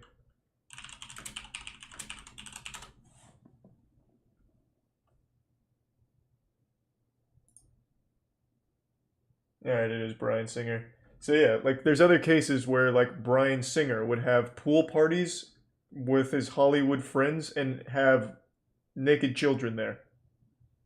Like, he'd have, like, just kids running around for the guests to have fun. Like, there's a lot of shit, like, with Bryan Singer. He had literal fucking underage sex parties. But he's still making movies. Even though this is all out in the open. And you can read about it from people that have attended his parties and the accusers and the ones that were subject to it. It's all there. And he is still making movies and shows. So even though there is evidence for things, sometimes people are just too powerful to go to jail.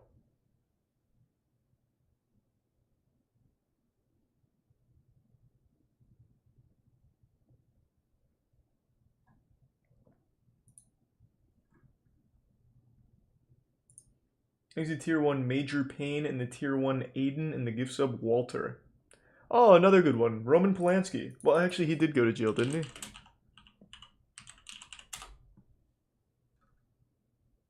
Pretty sure he actually did spend some time in jail.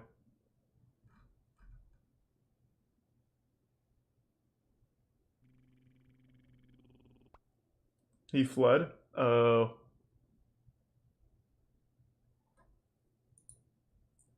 Thanks to the resub mock. And the 5 gift subs, Major Pain. Appreciate it, man.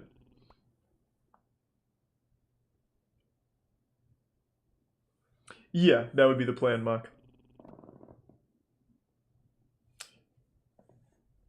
Thanks to the Prime Matt.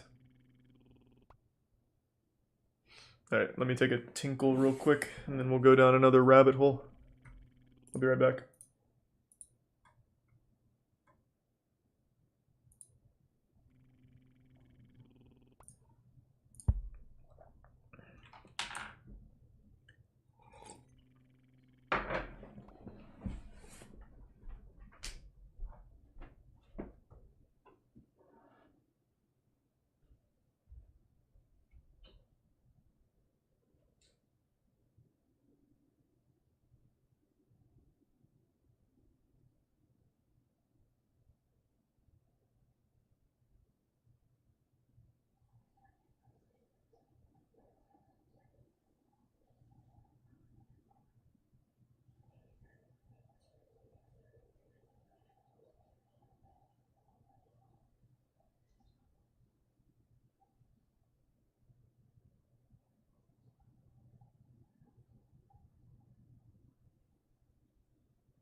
team? I'm back.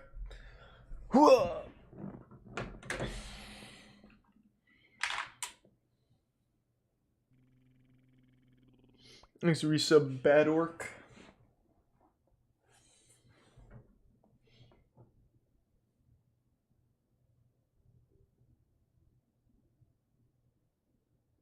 Oh, I totally forgot about that. Yeah, holy shit. The Matthew Broderick thing?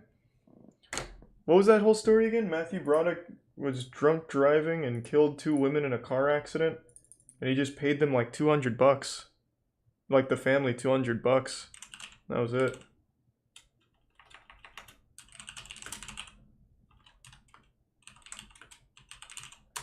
Yeah, I totally fucking forgot about that.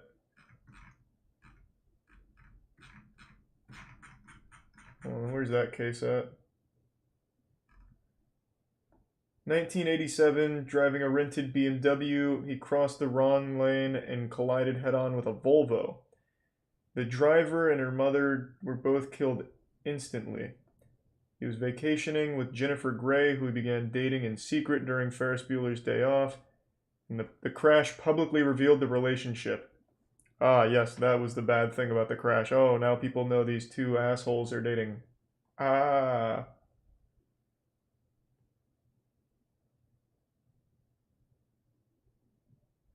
Broderick told the police he had no recollection of the crash and did not know why they had been in the wrong lane.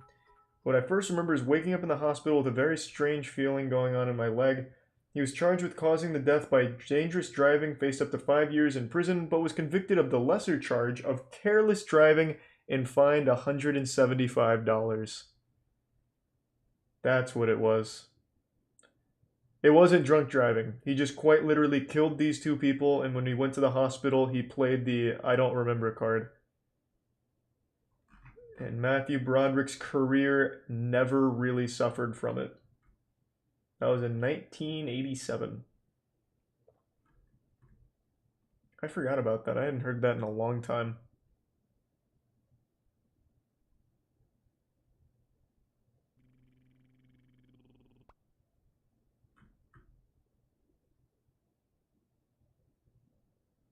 His team did a great job of hiding that. Like, that wasn't even big news when I was a kid. I had only heard of that in passing. I don't remember who told me it. I think it was a teacher. Because Ferris Bueller's Day Off was like one of those movies that like classrooms would play from time to time, just like as a little movie thing for students. And I remember one of my teachers didn't like Matthew Broderick. So I guess one of us must have asked about it and they told us.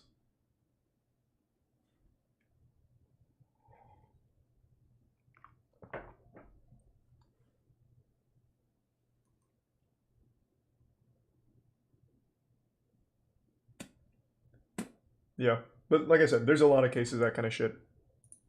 So I guess it's not overly surprising that John K's not in jail when shit like that is also still fine in Hollywood. Thanks to Resub Ascendant Survivor in the Prime Chortle. Charisma on Command. I'm familiar with that. I've seen this before. I know this channel. Not really what I'm looking for though. Thanks to Bits Matt. It's not goofy enough.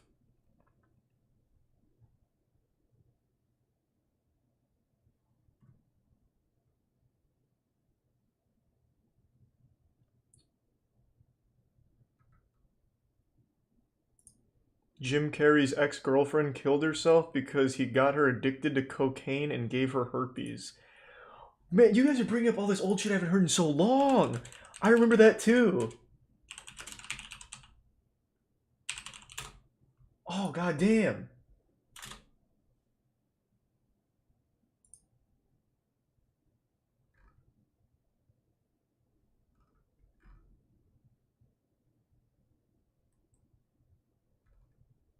Man, maybe a tier list for all the fucked up Hollywood celebrities that never faced jail time and are still just doing fine after some horrible shit. Thanks to the bits Numb and Everard.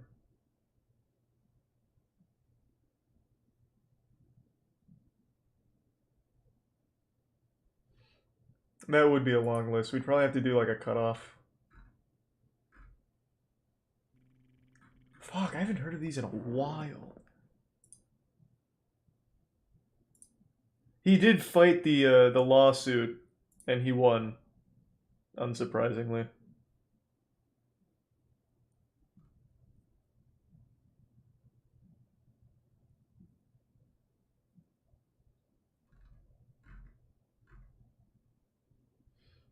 That one though, there is like there is an argument to be made, like maybe he didn't cause it or something, you know. But I do remember reading about this.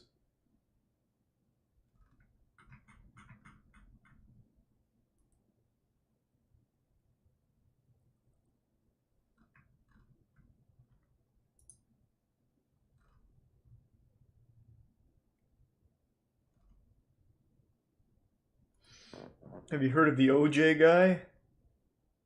Yeah, I think I've heard of OJ before.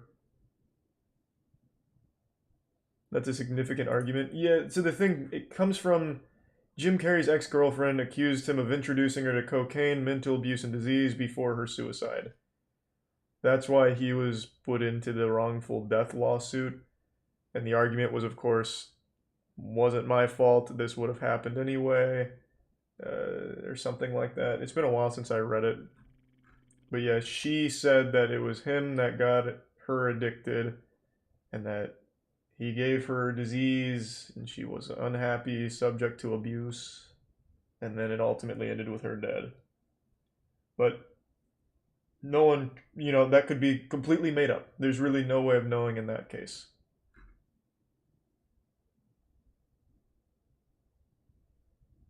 Though Carrey admitted that he paid her an undisclosed amount of money in 2013 to stop her from revealing that she had contracted herpes from him.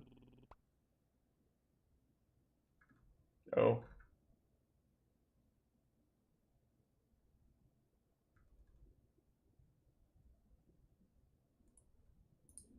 Thanks to the Prime Toxic Simulator and the resub Pletch and Berry Brews and the Tier 1 Nico. The bits Peepa and Kirby.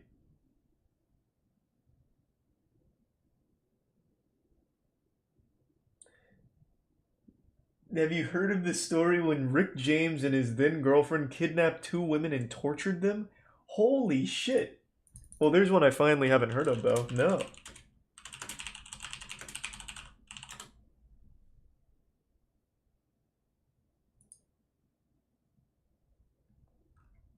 Whoa, this is a long one.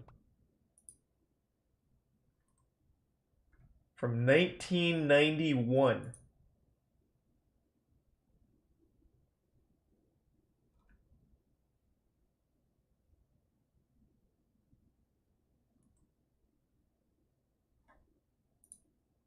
Thanks to the resub Trinity.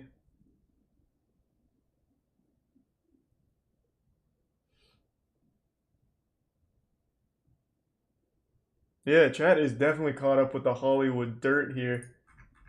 Though, I mean, a lot of it's just like straight out there in the public. Literally just all in the public. Because almost 9 times out of 10 there's no repercussions, so they don't even bother hiding shit. Thanks to the Prime Gummy Worms.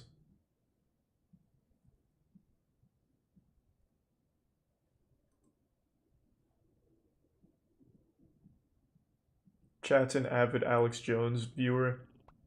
I know you're making a joke, but this is like actual, like, non-vampire pedophile conspiracy shit. Like, it's just going over the actual things that happened.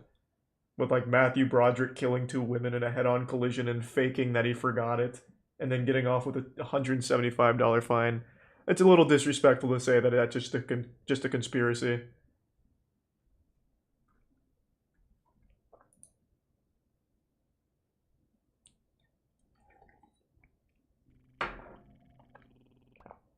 Thanks to the Prime, Hadrian.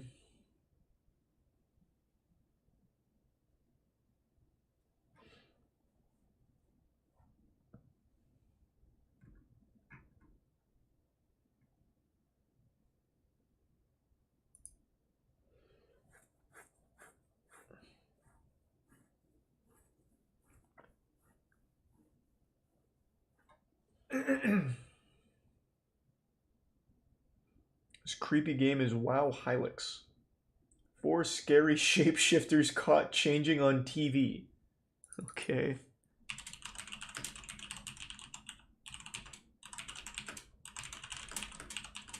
Haven't we seen this?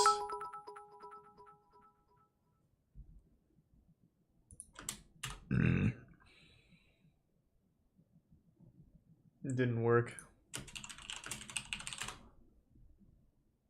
We have seen this. This is the guy that records televisions for when they glitch and then uses it as proof that people have shape-shifting powers and reptilians are real. We've seen this. Or maybe we just saw part 1. In the last 30 years, a fantastical conspiracy theory has become increasingly popular. One that may be the most ridiculous out there, or the most incredible. Supposedly, a network of reptilian creatures have infiltrated the world's government, media, and entertainment industry. No, I didn't know that from one, the Red. mysterious identity of Michael Brownlee to the potential real appearance of the Bushes. Sorry to hear about that, Blue Man. Join us.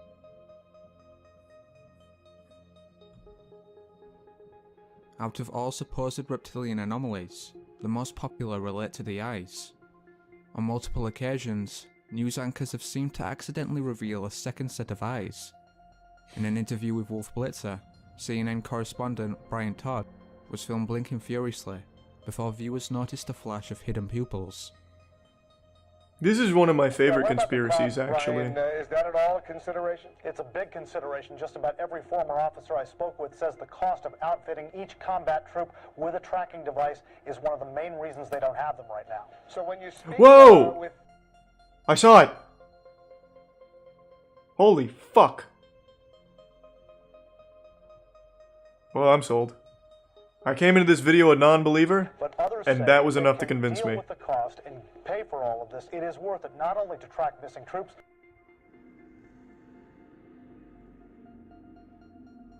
The comments on these videos are usually the best ones. People giving their own anecdotal proof that reptilians are real. Those skeptics have suggested that this is nothing more than video compression.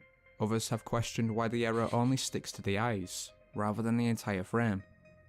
Bizarrely, the onset of blinking before the reveal of the second eyes appears to be a common occurrence. Both Fox News journalist Sharon Breams and this unidentified Spanish reporter have suffered similar issues. So could the truth be in the eyes? On a standard edition of the Fox-owned KK Oh, I know that one, TV, Peter, yeah. an LA-based reporter reads the latest story about celebrities. Thanks, Resub Generator. Yet once more, the anchor starts to transform, until, unheard by the audience, the producers scream at her to stop presenting. The camera then cuts to someone else, and when it returns, the reporter is back to normal. Can I see it? The Globe asked a doctor to assess certain celebrities' risk factors and make her analysis. For example, she says, it appears Britney is suffering from a major psychological disorder, and that it might actually be bipolar. Could be that. The doc then predicts how much longer they'll live. Sick, I know, but I also know you want to hear what she has to say. The doc says if these people don't get help or straighten up fast, I haven't pre-read any of this. Britney won't make it to the age 30. Lindsay won't see Oh my God. 25, and Michael Jackson She's has 10 transmogrifying. months left. At the What the other fuck is end, happening? Angelina's going to have a long Oh my God. life. and She's so turning will into an George animorph. Bush and Nicole Richie. Ah! If you're not already bipolar, I hear yelling in the booth. Are they yelling at me for the way I read that? No, you did great. Okay. But when if you're Hey, not, wait, excuse me. I could hear Lisa Give her, yelling give from. her a break. She didn't read it earlier. She doesn't know the story. It's okay. Just stop it. She's okay. I could Thanks hear to you. Bit Sweeper. Some expert Can't who click doesn't know links, any of Banksy. them making comments on how long they'll live than we did on Iraq today, okay? Are you trying to make me feel bad? I don't have to. You're right. Interestingly, throughout this clip, viewers have claimed to hear the anchor both hiss and make a slight guttural sound off camera. However, skeptics maintain that since the anchor's clothes appear to transform as well, this all but confirms it's a technical error. No. Viewers, though, dismiss this, arguing that the clothes are part of the disguise. Regardless, she isn't the only Fox News reporter to allegedly transform into That is a good reptilian. response. No, no, The no. Atlanta branch of Reptilians the also network, use fake clothes. Fellow news anchor Dale Russell displayed a similar transformation. Thanks for the reset. Now, Hey, again, we want to Fumetsuhito, stress fuck from yeah. what we observed and what Hope the you have a sheriff wonderful says, day. a small number of motorcyclists Thanks for are the resub. causing all of the problems. But the problems are serious. Emergency responses are stretched thin. Weekends are spent cleaning up motorcycle Oh my God, wrecks he's by doing the it. sheriff's deputies, and He's some polymorphing. locals say the speeders have taken over. Jesus Now, fucking we Christ! mentioned last night stories go around the mountains about the winner-take-all races. Well, the owner of the website who advertises those races Oh, he's told turning me into Harvey Dent. It's all just a joke. He says it doesn't really What happen. the fuck is He that? says he put them on his website just to annoy the local. Wait, alright, never mind. I actually believe in And it they now. basically are What the saying some fuck of the was same that? things over and over here, and other people cause problems. The bicyclists, the cars. Looks like Arnold Schwarzenegger in Total Recall when his eyes are popping out of his skull when he takes his helmet These off. guys are driving really fast, but the ones that are really causing the problems are the inexperienced drivers. He's doing it again! They're on powerful bikes that Oh, it's like leaving bubblegum out in the sun. That's kind of the main thing that we're hearing from them. Further, in what is likely just a coincidence, but an odd one nonetheless, Russell shares the Thanks to Prime same Cake name and with Redgate. Dale Russell, a paleontologist who theorized that if dinosaurs hadn't gone extinct, they would have eventually evolved into this humanoid creature. As seen, this life form has the appearance of a typical reptilian. Is it therefore possible that the name is a known joke? What? Far be it for me to fact check the expert, but did anyone ever say that if dinosaurs didn't go extinct, they would have evolved into a reptilian?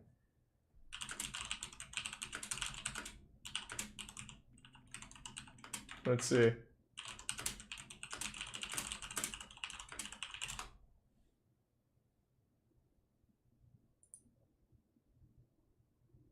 Alright. What if dinosaurs didn't die out?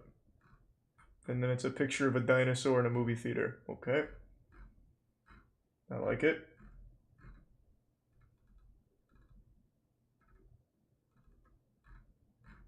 This is way too long of an article, but I don't see anything with reptilians.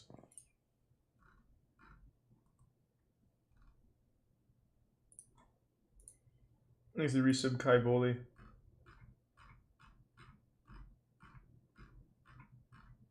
How long ago did dinosaurs live again? It was like 60 million years, right?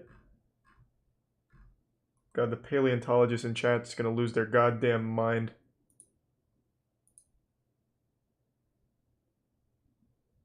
Oh, no one knows. Alright, cool.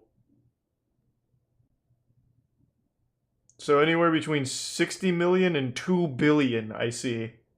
Very helpful. 40 years ago. Okay.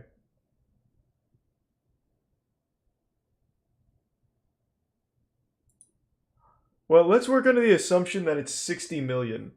Would they have been able to evolve that much in 60 million years? I don't think so. I don't think they'd go from like tiny armed giant fucking skull dinosaurs into a proper businessman reptilian. That feels like it just wouldn't work. That'd be huge.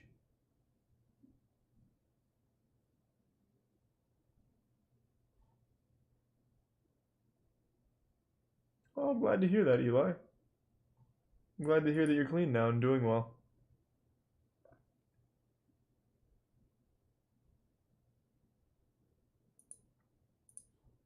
Alright. Joke. Bizarrely, it seems that many fox anchors are alleged to be reptilians. One in particular, Michael Brownlee, a former reporter for the LA branch, has a history of potentially transforming, a point that seemingly rejects the theory it's due to compression issues. However, the most infamous transformation came when the cameraman, apparently aware of Brownlee's emerging real form, turned the camera away for no reason. Oh my god. Now, we talked How about deep the does it mother go? arrest, but the mother says that her 16-year-old daughter, the victim in this case, was also arrested here back on September 18th. Now, keep in mind, this is the family story, their account of what they see happened here on campus earlier this month. Unfortunately, we weren't able to reach the school district for comment, but keep in mind, a mother and daughter baffled over how a celebration with cake... Now, wait, what, he didn't turn the camera away.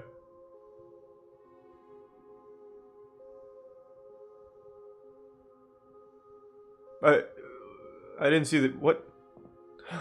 Never mind, I shouldn't Whilst question promoting it. her book, Jenna Bush, daughter of former US President George W. Bush, appeared to constantly shapeshift. Further, viewers noted that the anchors interviewing Jenna attempted to let her know of this mistake, repeatedly discussing how she changed. Maybe Cthulhu.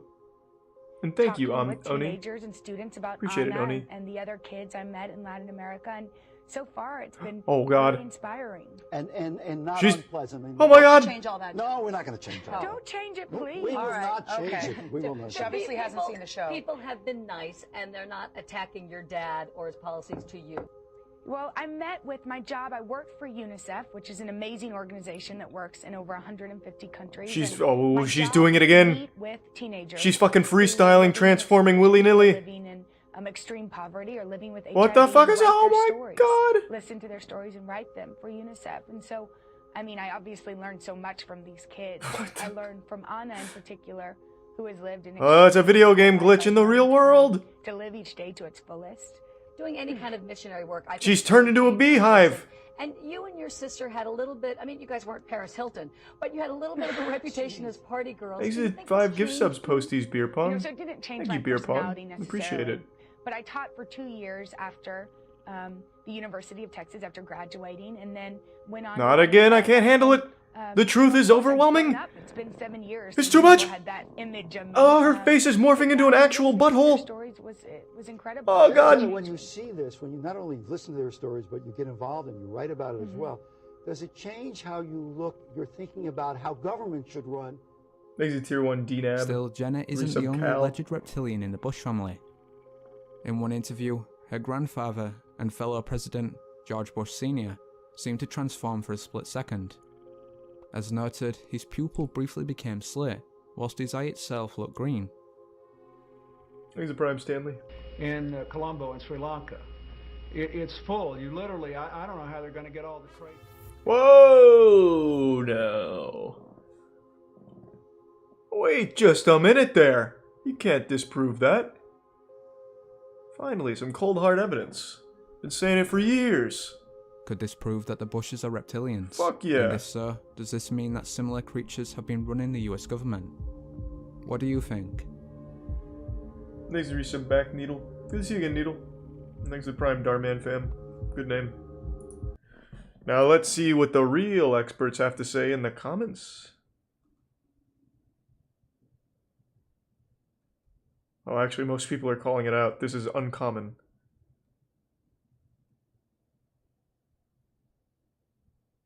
Usually, the comments for reptilian videos are overwhelmingly in favor of them being real. But these guys are just joking, too.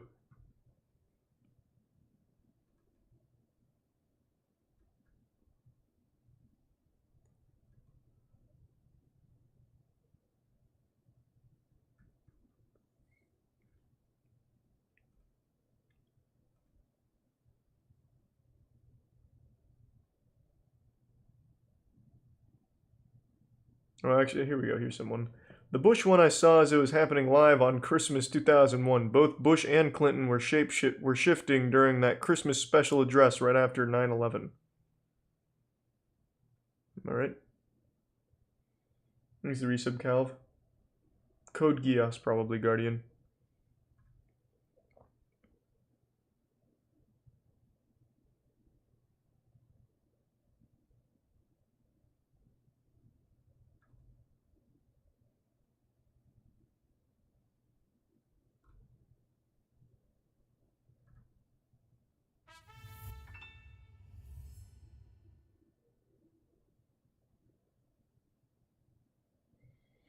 Alright.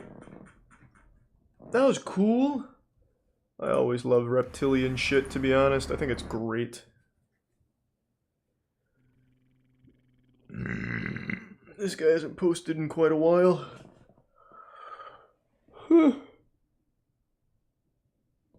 Actually, a big tier 2, Kev. Well, thank you, Oni. It ended with us just playing some more Alt F4 and some Rocket League.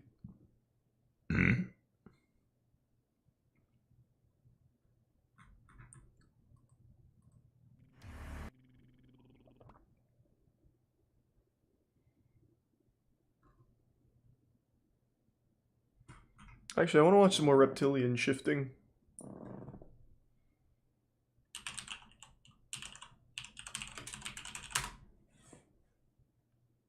Shapeshifter Dr. Kelvin Kim. What?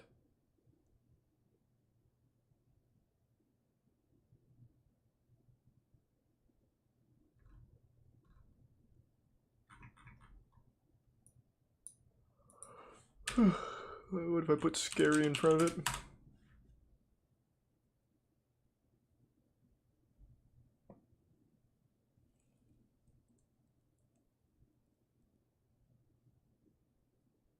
Interesting, Kothar. And thanks to the Prime, E-Rock.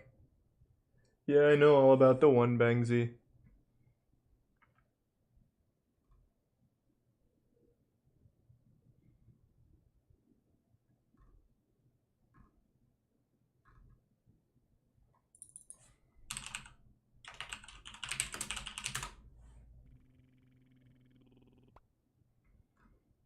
It's all fucking major network shit. I hate how they do that now. I want to see the conspiracies. Son of a bitch. Thanks to resub King Gold. Planet Nibiru. No, I haven't seen that channel. I know what Nibiru is. That's the giant asteroid thing, right? Or the rogue planet that they think is going to collide with Earth.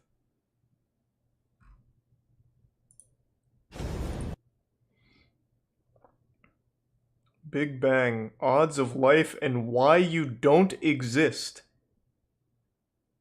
With a title like that, I can't not click it. So I was reading an article about Carl Sagan, the Big Bang, the actual Big Bang, not the TV show, and life on other planets the other day, and I ran across some rather interesting facts. Well, I hope That, you're of kidding course, about led that, me to Oni. dig into some other things, and as one thing led to another, I Thank you ended for the up with the generosity, main but I hope you're idea just of this kidding. video. In the nutshell, it boils down to the odds of our even being here are astronomically against us. That's right, when you do the math, it's almost impossible for us to exist. But before we get into that, let me explain how I got there, and maybe we can figure out how we all got here. Whoa, holy shit, we're coming in hot. So it all starts out with me trying to definitively prove that there is life on other planets. Now, I do not know for sure that there is life on other planets, but I do believe there is. It would be a rather dull existence if we were to believe that we were the only intelligent I life got in fourth all of yesterday, existence. Tricky. 2, there have been so many accounts of people seeing UFOs that it's hard to believe that they do not exist. I'm talking about all of the historical accounts as well, from the Bible to the ancient texts, right on up to modern accounts. I myself have seen a UFO, but I cannot say for sure that it was alien. It may have been high technology that was man-made. 3rd, This isn't as goofy as the title makes it seem. He just talks about how statistically unlikely it is that we exist, but we do. Judging from the comments in the description, that's not as goofy as I thought it was going to be.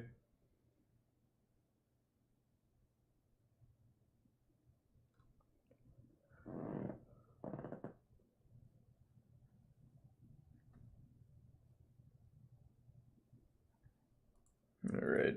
I want more reptilian shit, god damn it. But YouTube has made it hard to find it.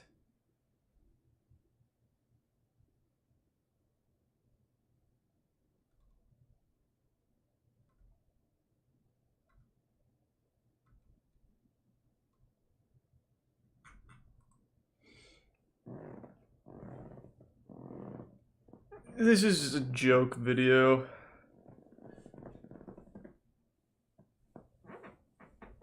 Yeah, I've got it right now. I'm just, YouTube made an effort to get rid of a lot of conspiracy videos in lieu of the whole 5G coronavirus thing, and in doing so, they've taken off most of the goofy ones too, which is a little sad, but I get it.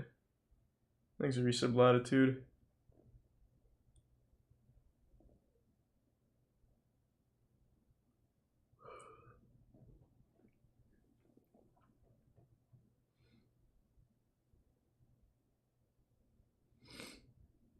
I mean, I'm not mad about it. The less dog shit 5G coronavirus videos that float around and circulate, the better. So, I mean, having to lose reptilian rabbit hole to make fun of is sad, but If it gets rid of those maniacs, I'm fine with it.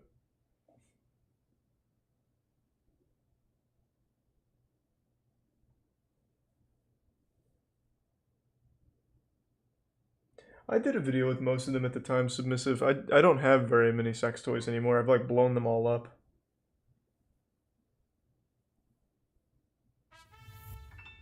You support censoring? Sad. Yeah, I fucking hate censorship, but there definitely should be a line, right? If you're preaching some shit that's actually going to get people hurt, I definitely think it's probably not good to allow it to continue, right? It's a little weird. There's a big difference between censoring something you don't like to hear and censoring something that's actually going to get people killed.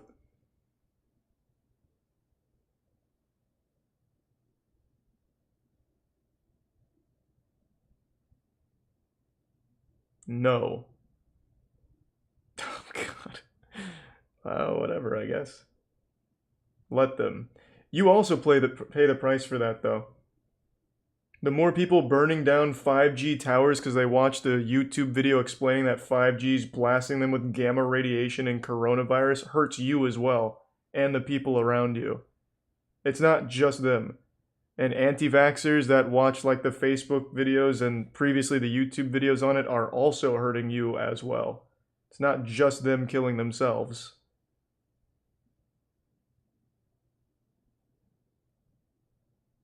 There's absolutely a line.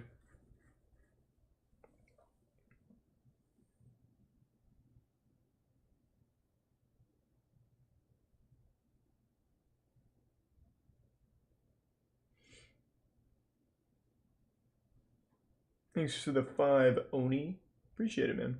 They go by lizard people now? What, do they not do reptilian?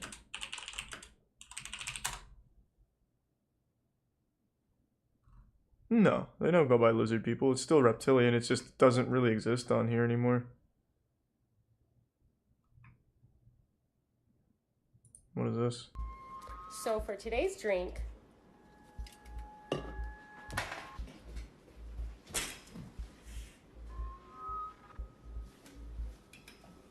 Holy fuck!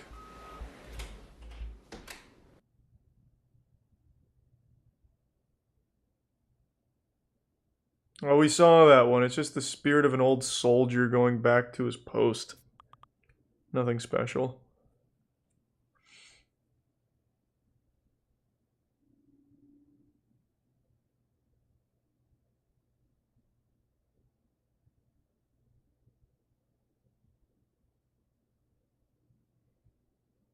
Classic red circle. Now I see it. Oh, very interesting. What's that doing there?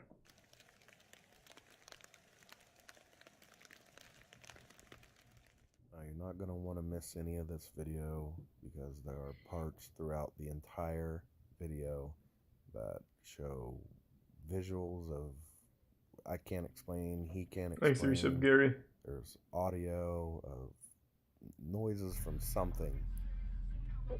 Eric.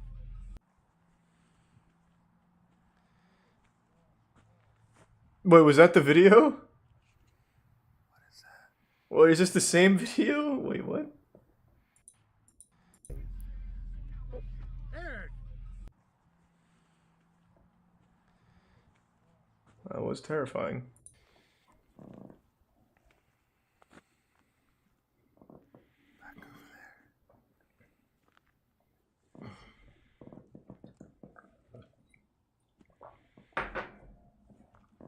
Oh, I would love to go cryptid hunting. I want to try and track down Goat Man. That used to be the trail right there. That's the trail that you're supposed to take.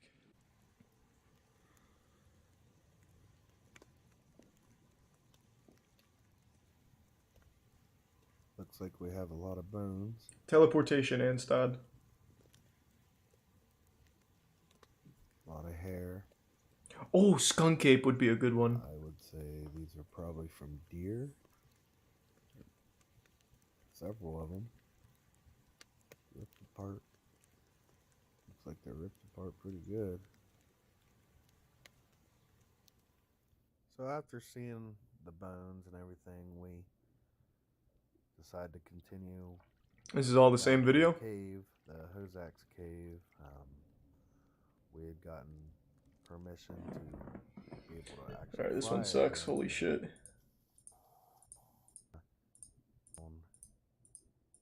So we're gonna have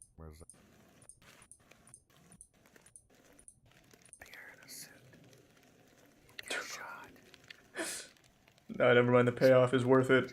They got him, finally. He just whips out a Nintendo Switch.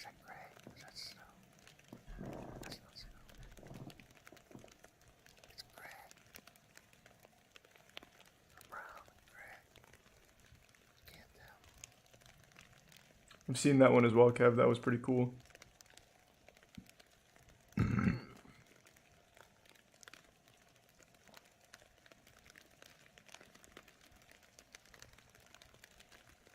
I mean, you can't explain that. Finally got Sasquatch. It's about fucking time.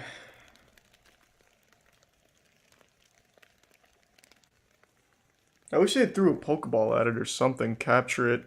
That way we can bring it in and study it. Instead of just fucking filming.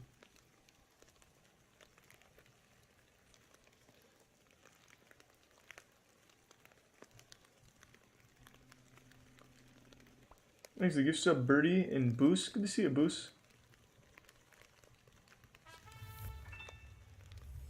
I don't know, Omni.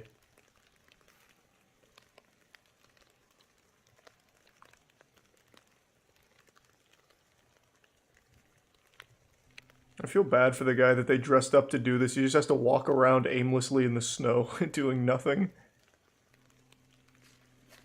10 more laps.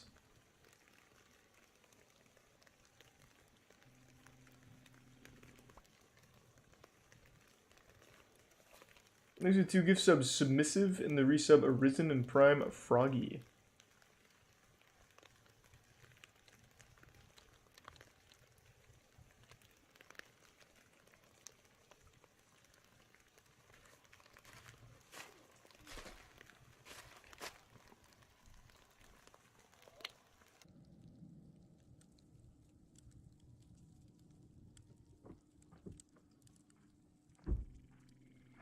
Thanks the Prime Yoko.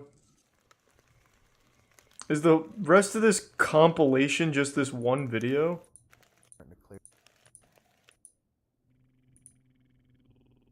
Wow.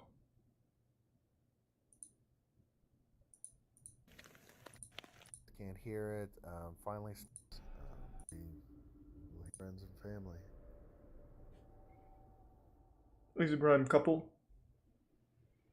Here we go. Back to the scary shit. Whoa! Look at it! Oh my god! It's a phantom! What's he doing? Ah! He's stealing from downstairs. It's Harry and Ron with the invisibility cloak. My god.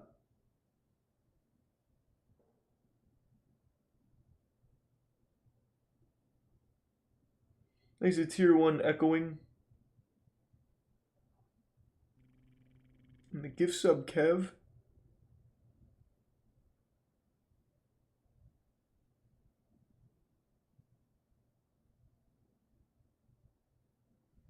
Jesus Christ, how many times are they going to replay it? Thanks to the Prime Sun Guy.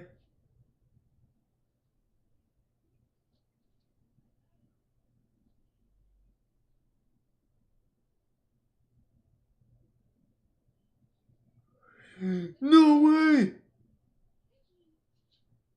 It's the ghost of fluorescent lights? Ah!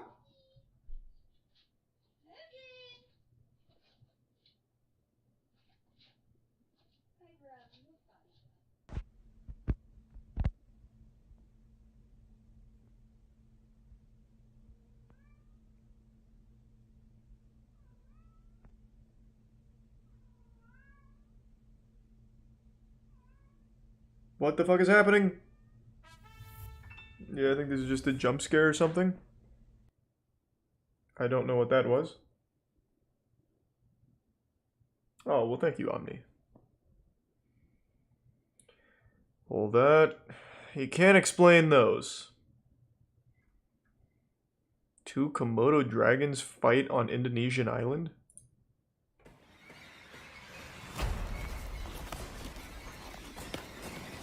Jesus Christ. It's like a Godzilla movie. He's got him in a full mount.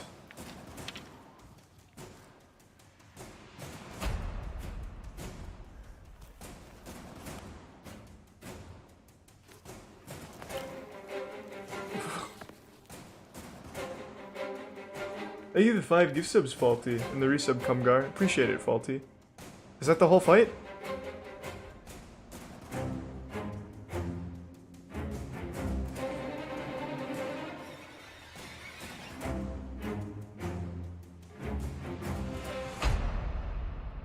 No.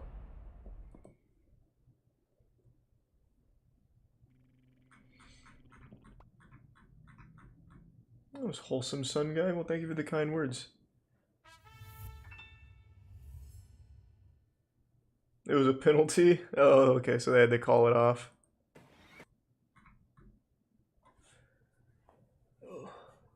What time is it? 2:30? Alright, I'm gonna call it a night. Thanks everyone for tuning in. To everyone who donated, big thank you. New subs, welcome aboard. A sub means a lot to me, so thank you for subbing. I hope you enjoy the emotes, and I really appreciate the generosity. I will see you all tomorrow, and I'll toss you to... I don't remember who I tossed you to most recently. I'll throw you to... I know it's been a while since you've gone to Steve. I'm going to toss you to Steve. He's doing Smash tonight. Thanks again, everyone, and have a great night. See ya.